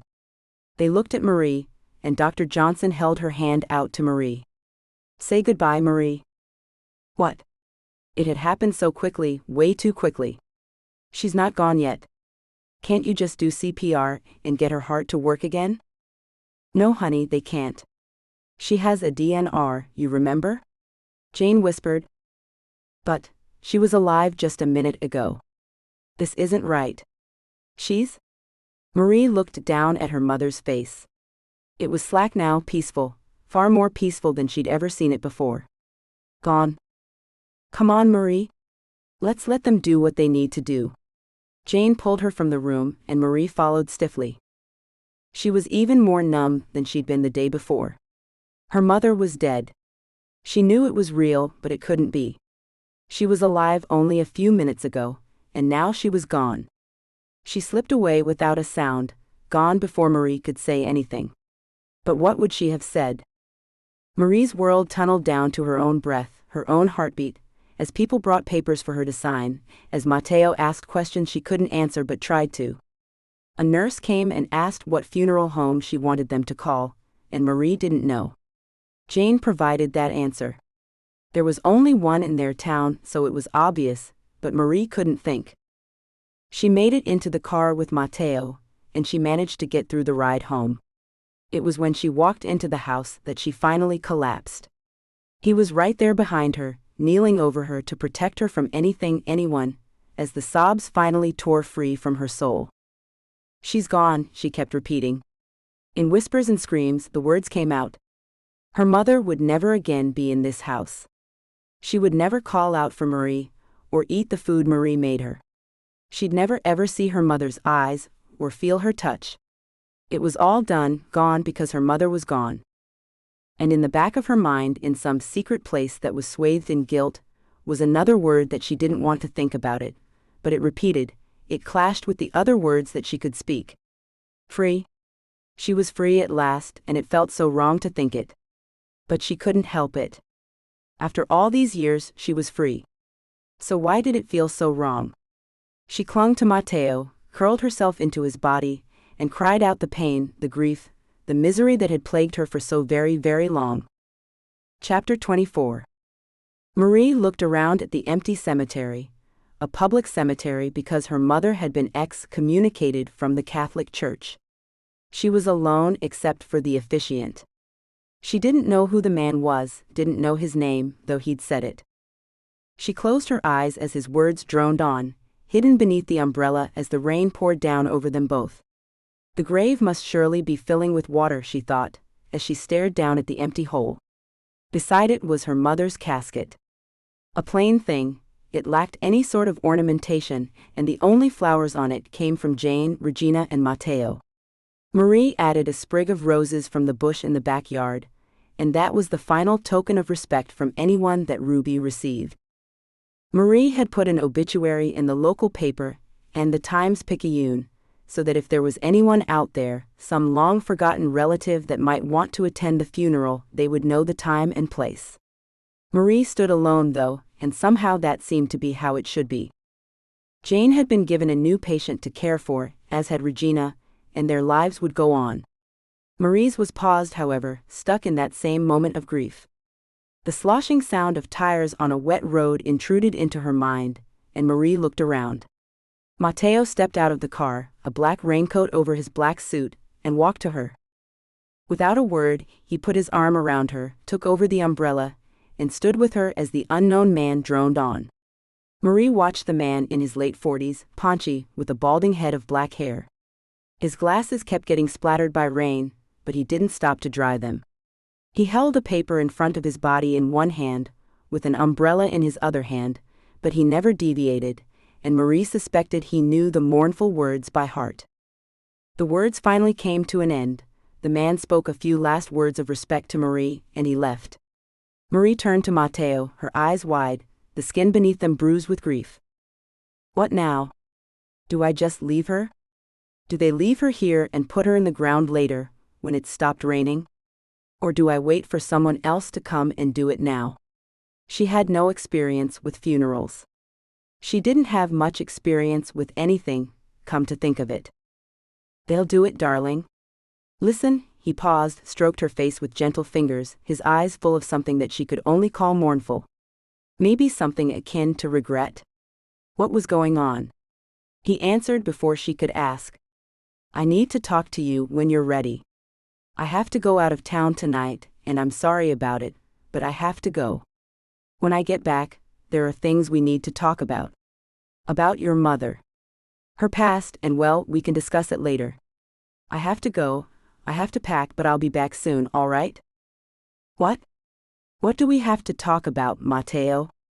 Can't you stay just tonight? She didn't want to admit it, but she didn't want to walk into that house alone today. She'd gathered her things up that day he'd brought her home, and then she'd run out of the house once she'd finally been able to stand up.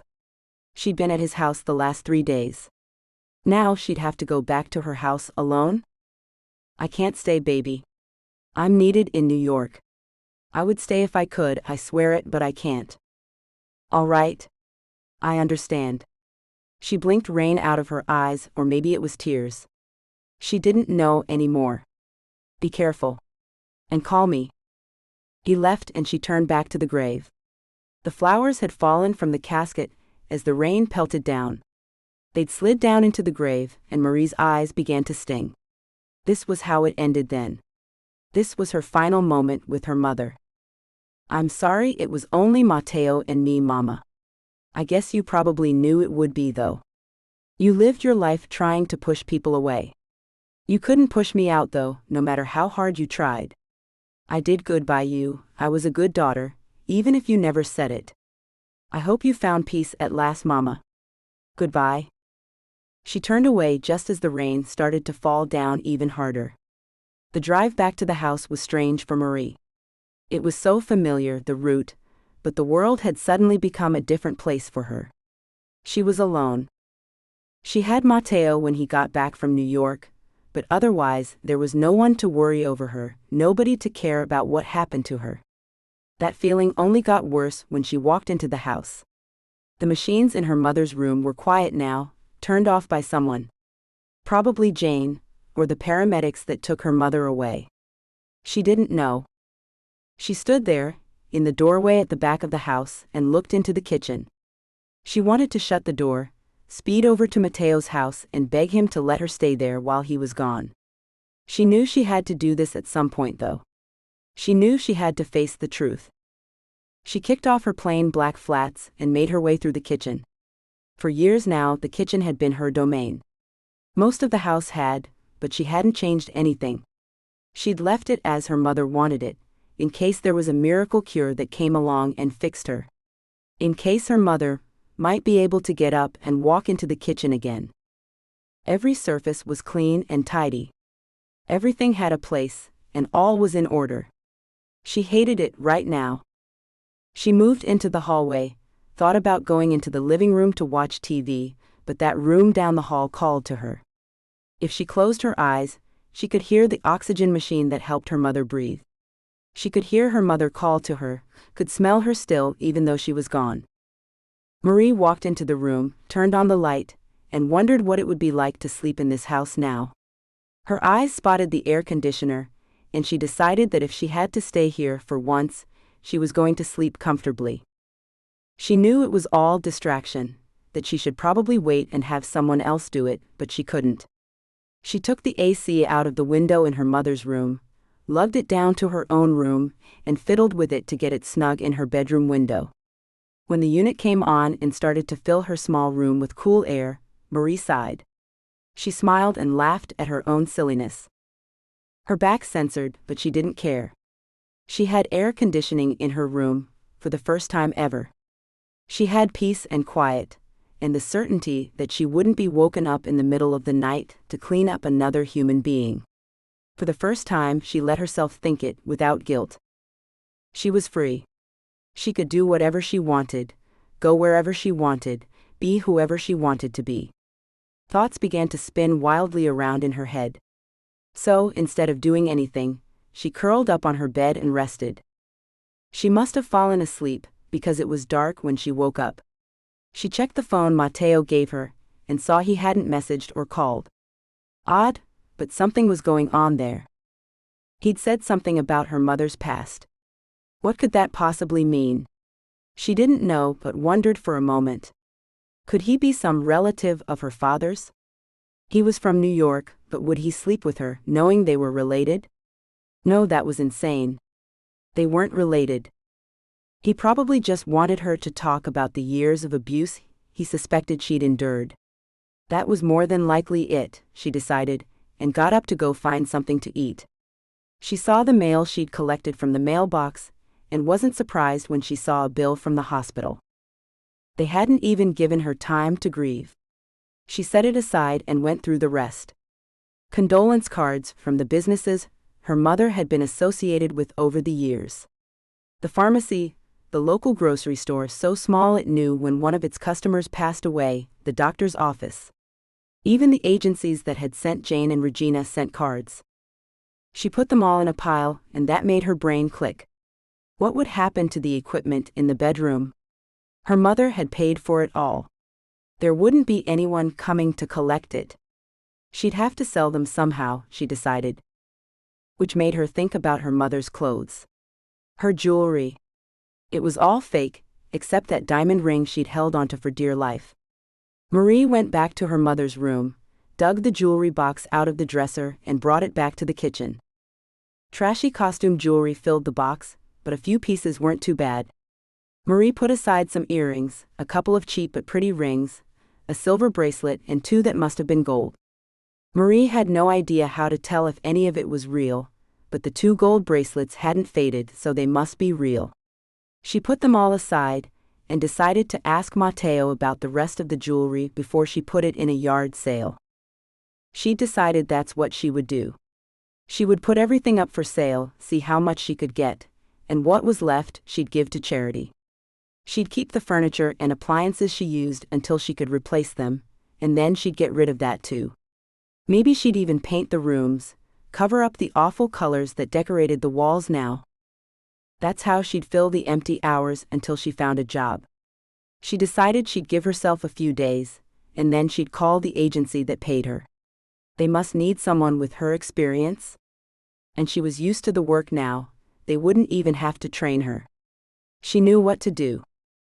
Marie wasn't exactly happy, but she felt a little better.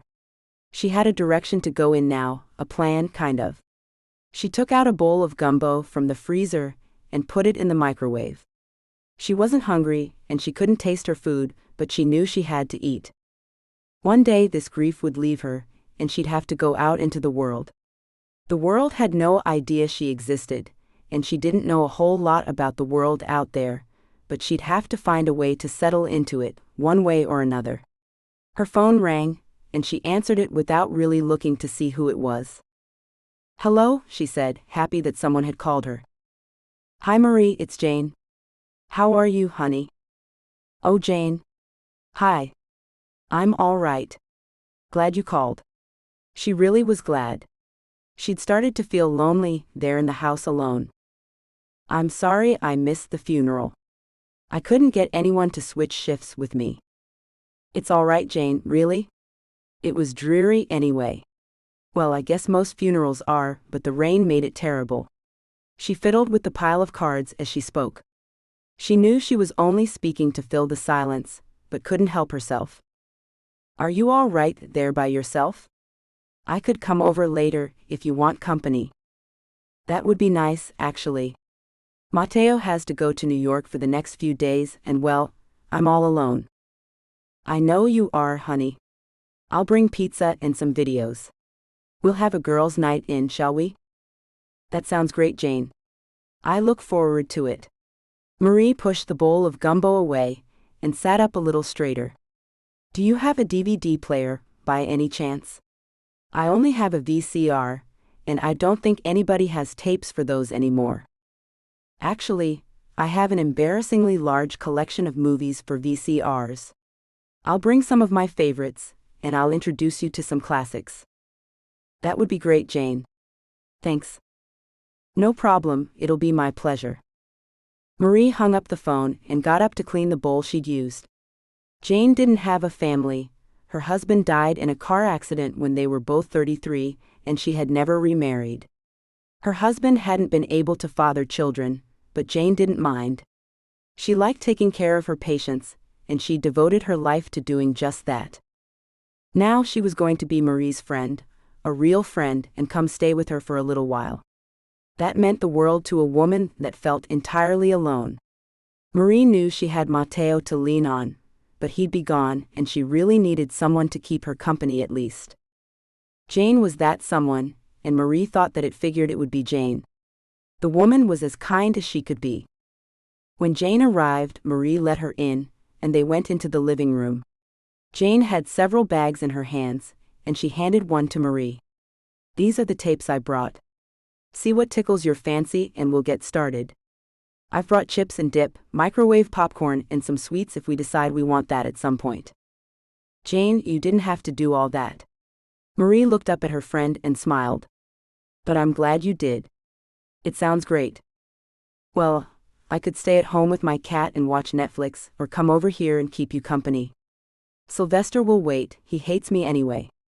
Silly cat. Jane sat down on the couch, spread out the goodies she brought, and pulled out a bottle of wine and another one of apple juice. She knew Marie preferred that in the evenings to soda, and that made Marie smile again. It helped when people noticed things about you. She pulled out a movie from the pile in the bag and held it up. What's this about?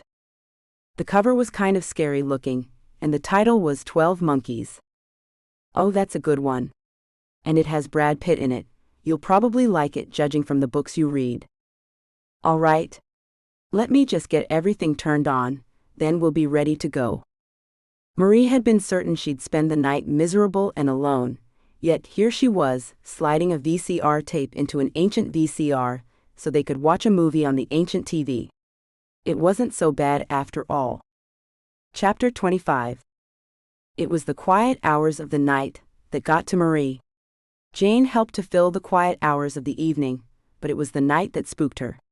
She hadn't slept in the house on her own since she was a child. Not since her mother got ill and stopped carousing anyway. Marie tried not to think about the past too much, but since her mother's death, memories haunted her.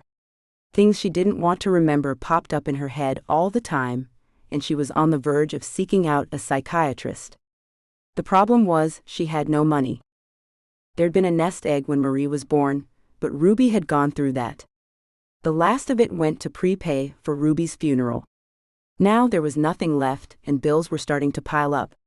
She had to pay the power bill, the water bill, and the cable bill with the $300 she had left in her own bank account, and try to pay off some of the other bills with what was left in her mom's account.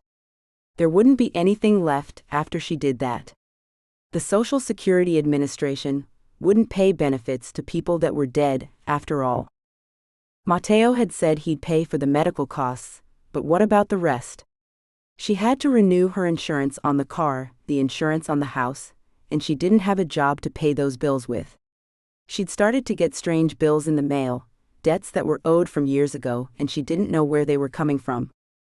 She wanted to talk to Matteo, but he'd been strange since the funeral. Even when he did call her, his conversations were stilted, not like him at all. She was worried he'd gone back to New York and found a woman that was more suited to his tastes than she was. Yeah, he'd said she was the most beautiful woman in the world, and insisted she was too good for him, but was that really what he thought? Men were pigs, according to her mother. If the men she drug home with her back in her carousing days were anything to go by, Ruby had been right. Married men, single men, drunks, bankers, fishermen, tourists, she'd had them all, and that could only mean she knew a thing or two about men, right? Her book said differently, that not all men were the same, but that hadn't been what real life showed her at an early age. Hell, a few had even tried their luck with Marie a time or two. Her mother had always caught on quick though, and got rid of the bastards before they could really hurt Marie. She'd always glared at her daughter, told her to stop being such a little whore and the men would leave her alone. Marie didn't know what she'd done to be called a little whore, so she couldn't stop it, so she just avoided all contact with any man her mom brought home. Was that who Matteo was? Was he one of those jokers that would take advantage of any woman he came across? Would he tell her all the things women wanted to hear, only to move on to the next one before he'd even washed off the smell of that last one? She didn't think so. He wasn't that kind, her instincts told her that. He was a good man in his own way. She suspected the rumors about him being in the Mafia were true. He was involved in some kind of organized crime, he had to be. She'd overheard a conversation or two about shipments, and how the law was breathing down their necks. She'd ignored them, acted like she hadn't heard, but she had. The idea fascinated her. He was part of some kind of criminal underworld. He had power. A power that she didn't have. She wanted some of that power, and one day she'd ask him how to get it. For now, she'd just wait and see what he wanted to talk to her about when he got back. He'd said it was about her mother. What could he possibly have to say about her mother? A few days ago, she'd pondered whether he was related to her. Maybe he was part of a different mafia family than her father? Or maybe he was some kind of lieutenant, sent down to take care of her father's little girl? She let that one play out for a while. She'd never known her father, and her mother called him a pig, the same as the other men. Marie knew the truth, that her father had been married to someone else but slept with her mother anyway. Maybe her father had set up a will for any children he might have fathered, and Matteo had come down to give that to her? She'd be a millionaire, and would never have to worry about anything ever again in the fantasy. She'd never have to work, or struggle, or buy the cheap brands of products she wanted. She could go on vacations. She'd go to Italy first, then France. Maybe to England. Or Iceland. She'd have tons of money, she could go where she liked. But it was all a fantasy, and she had no money to speak of. Her father's family had never cared about her, and his wife certainly wouldn't have. According to her mother, the wife got it all anyway. There'd been nothing Ruby could do. Marie wondered if her mother had ever really tried though. She hadn't found anything in her mother's papers that would have shown where she'd filed suit against Marie's father's estate, or asked for child support payments from the estate. She wasn't sure if that was a thing, but surely there must have been some way that Ruby could claim some of that money. The man had been rolling in money. Marie hated all these thoughts about money, and felt dirty for even thinking about it all. She was just lost at the moment, and had no idea what to do. Jane had been a help though. She told Marie that she could probably get on with the agency Jane worked for, if the one Marie was paid by didn't want to keep her. They're always looking for good people, and you have the qualifications, so don't panic too much. Not yet, anyway. Jane had told her after their last movie night. Marie decided to do something else, besides sitting at the table and worrying. She sent Matteo a text, but he didn't answer, so she went out to mow the grass. The weather had started to change, and the dark came earlier now. The kids were already back in school, so fall was on the way, and then winter.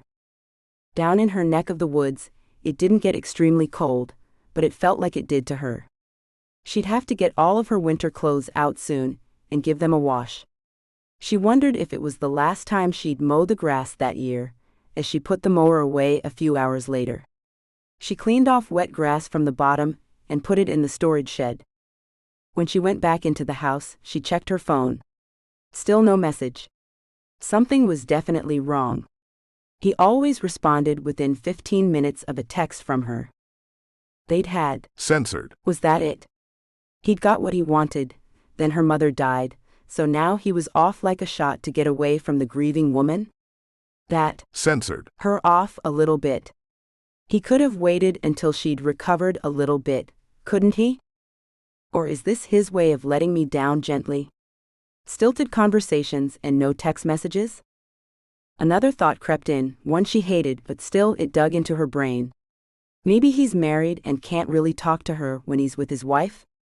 He told her once to Google him, so she picked up her phone and opened the web browser. She put in his name and found quite a few people who matched. The first one was the one that mattered though.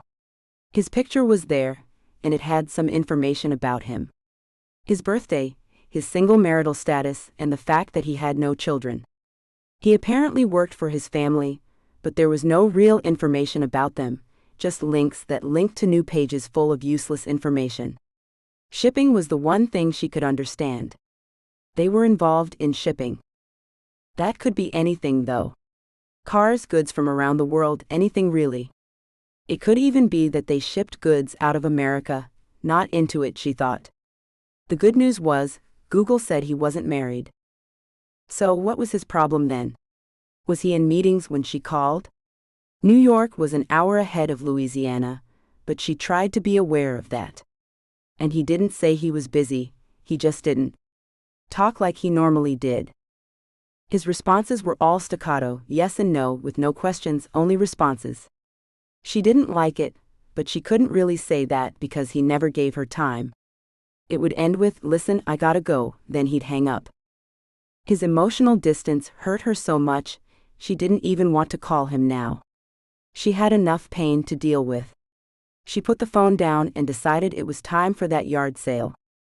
She'd started to clear out her mother's room and had made headway with the clothes. That was all on hangers and up on a movable rack. She'd kept some of her mother's vintage dresses, heels, and a few other things. She'd started to feel less bleak without her mother there, and her normal logical brain had started to kick in. She pushed the rack out to the living room and started to box up other things. All the drugs went into the toilet and down the drain.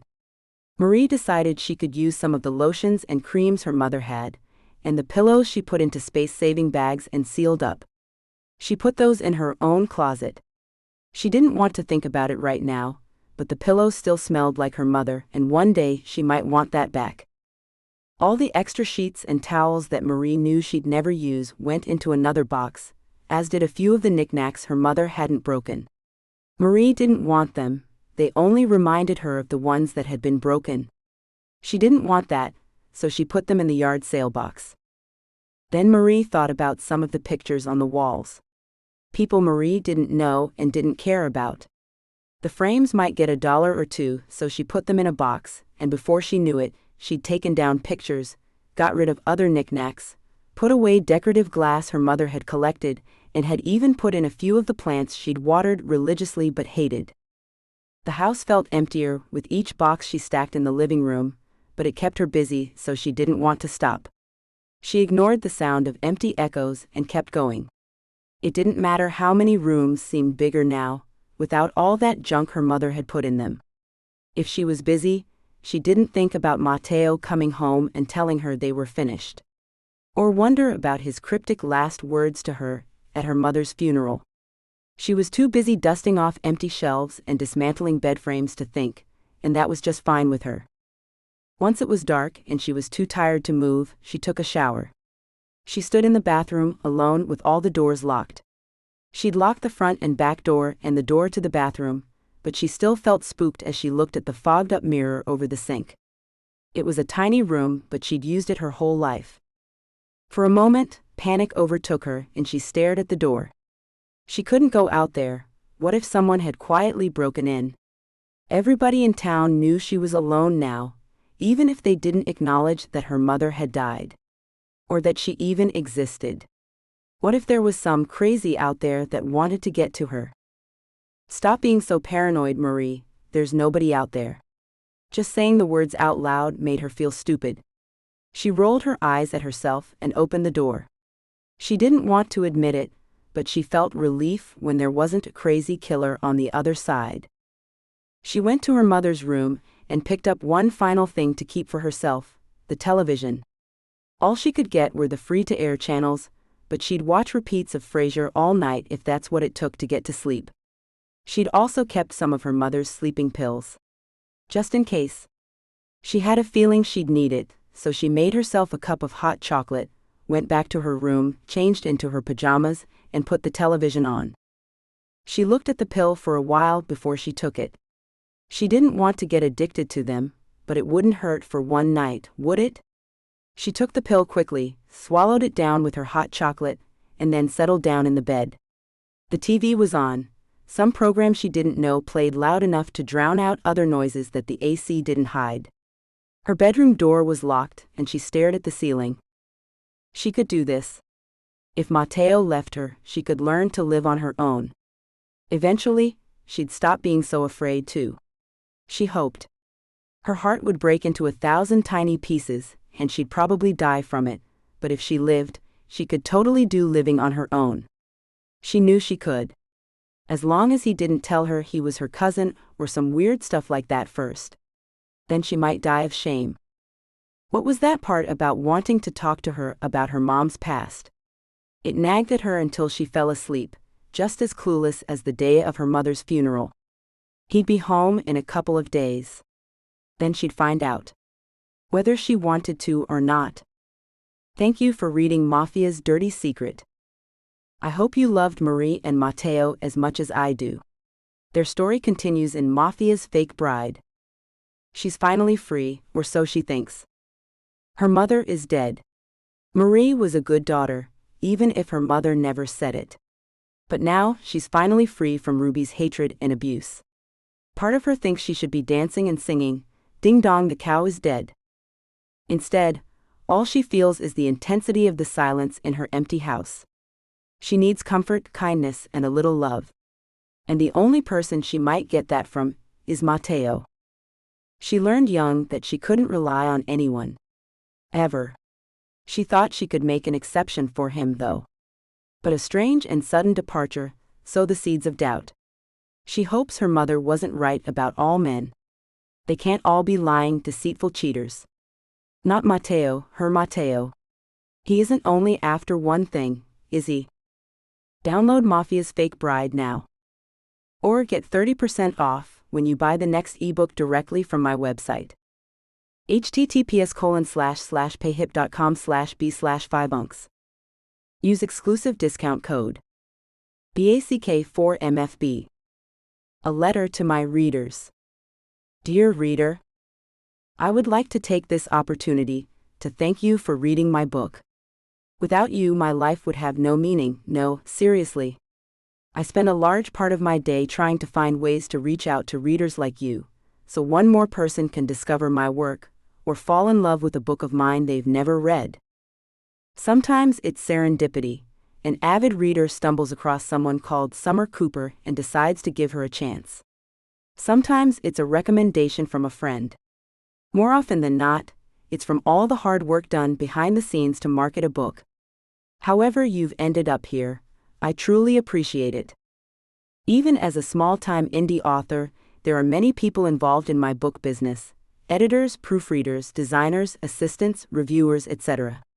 But by far the most important are the readers. Your support is what allows me to do what I love for a living, a gift that I'm well aware most people never get. I'm always thinking about how I can give more back to my fans, the people who put food on my table and a roof over my head. That's what prompted me to start my own online bookstore on the PayHip platform for my work and those of a few author friends of mine. It gives me loads more flexibility to offer regular discount codes to my followers and bundle products together to give you better value. I'm still selling my books on the major online retailers, maybe that's where you bought this one, but they'll also be on PayHip for the same price or cheaper. I'm really loving the discount code feature. Since PayHip take a much smaller cut of the royalties, when you buy from there, you can also get the bonus of that warm, fuzzy feeling inside that comes from supporting an indie author, rather than more of your money going to line the pockets of some of the richest people in the world. If you'd like to support me even more, I have a Patreon page with tiers to suit all budgets and all kinds of amazing benefits, including free books and audiobooks, exclusive content and merch, signed paperbacks, swag boxes, and more. It's also the best place to get to know me better, as I'll be posting life updates and patron-exclusive Q&As. I know times are tough for many people, so if you'd like to support me but can't afford a subscription like Patreon, the easiest thing to do, and completely free, is to leave a review and help spread the word about my books. You can also join my free email newsletter to find out about upcoming releases, discounts, etc. You might be wondering, with all this PayHip, Patreon, newsletter, Facebook, Instagram, YouTube, TikTok, did I mention all my social media and marketing stuff? When do I get the time to actually write? Well, I often ask myself the same question. But that's the reality of being an indie author. And that's why every single reader like you matters so much to me. Rest assured, I do find time to write, and my next release is never too far away. Okay, some fans may complain it's too far away. Thank you again from the bottom of my heart for all your support, in whatever form it takes. With love and appreciation. Summer.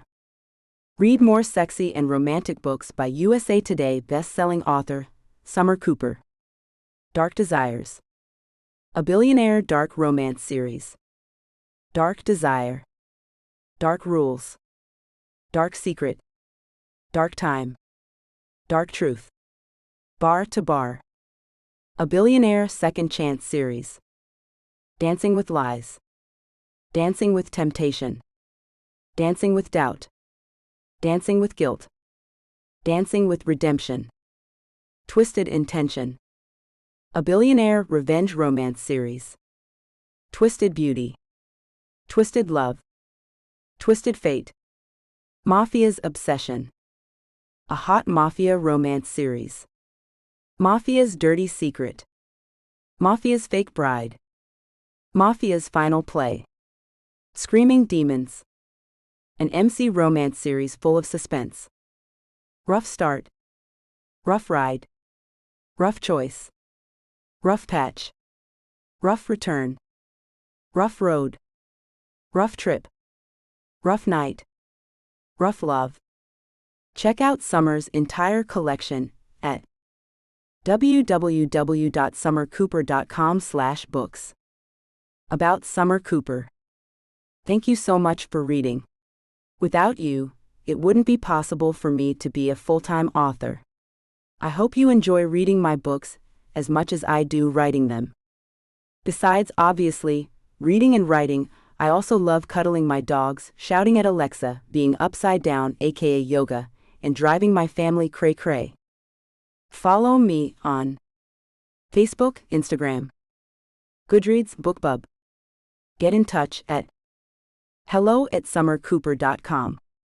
www.summercooper.com. Closing credits. This has been Mafia's Dirty Secret, written by Summer Cooper. Auto-narrated using Google technology. Copyright 2024 by Lovie Books Limited. Production copyright 2024 by Lovie Books Limited.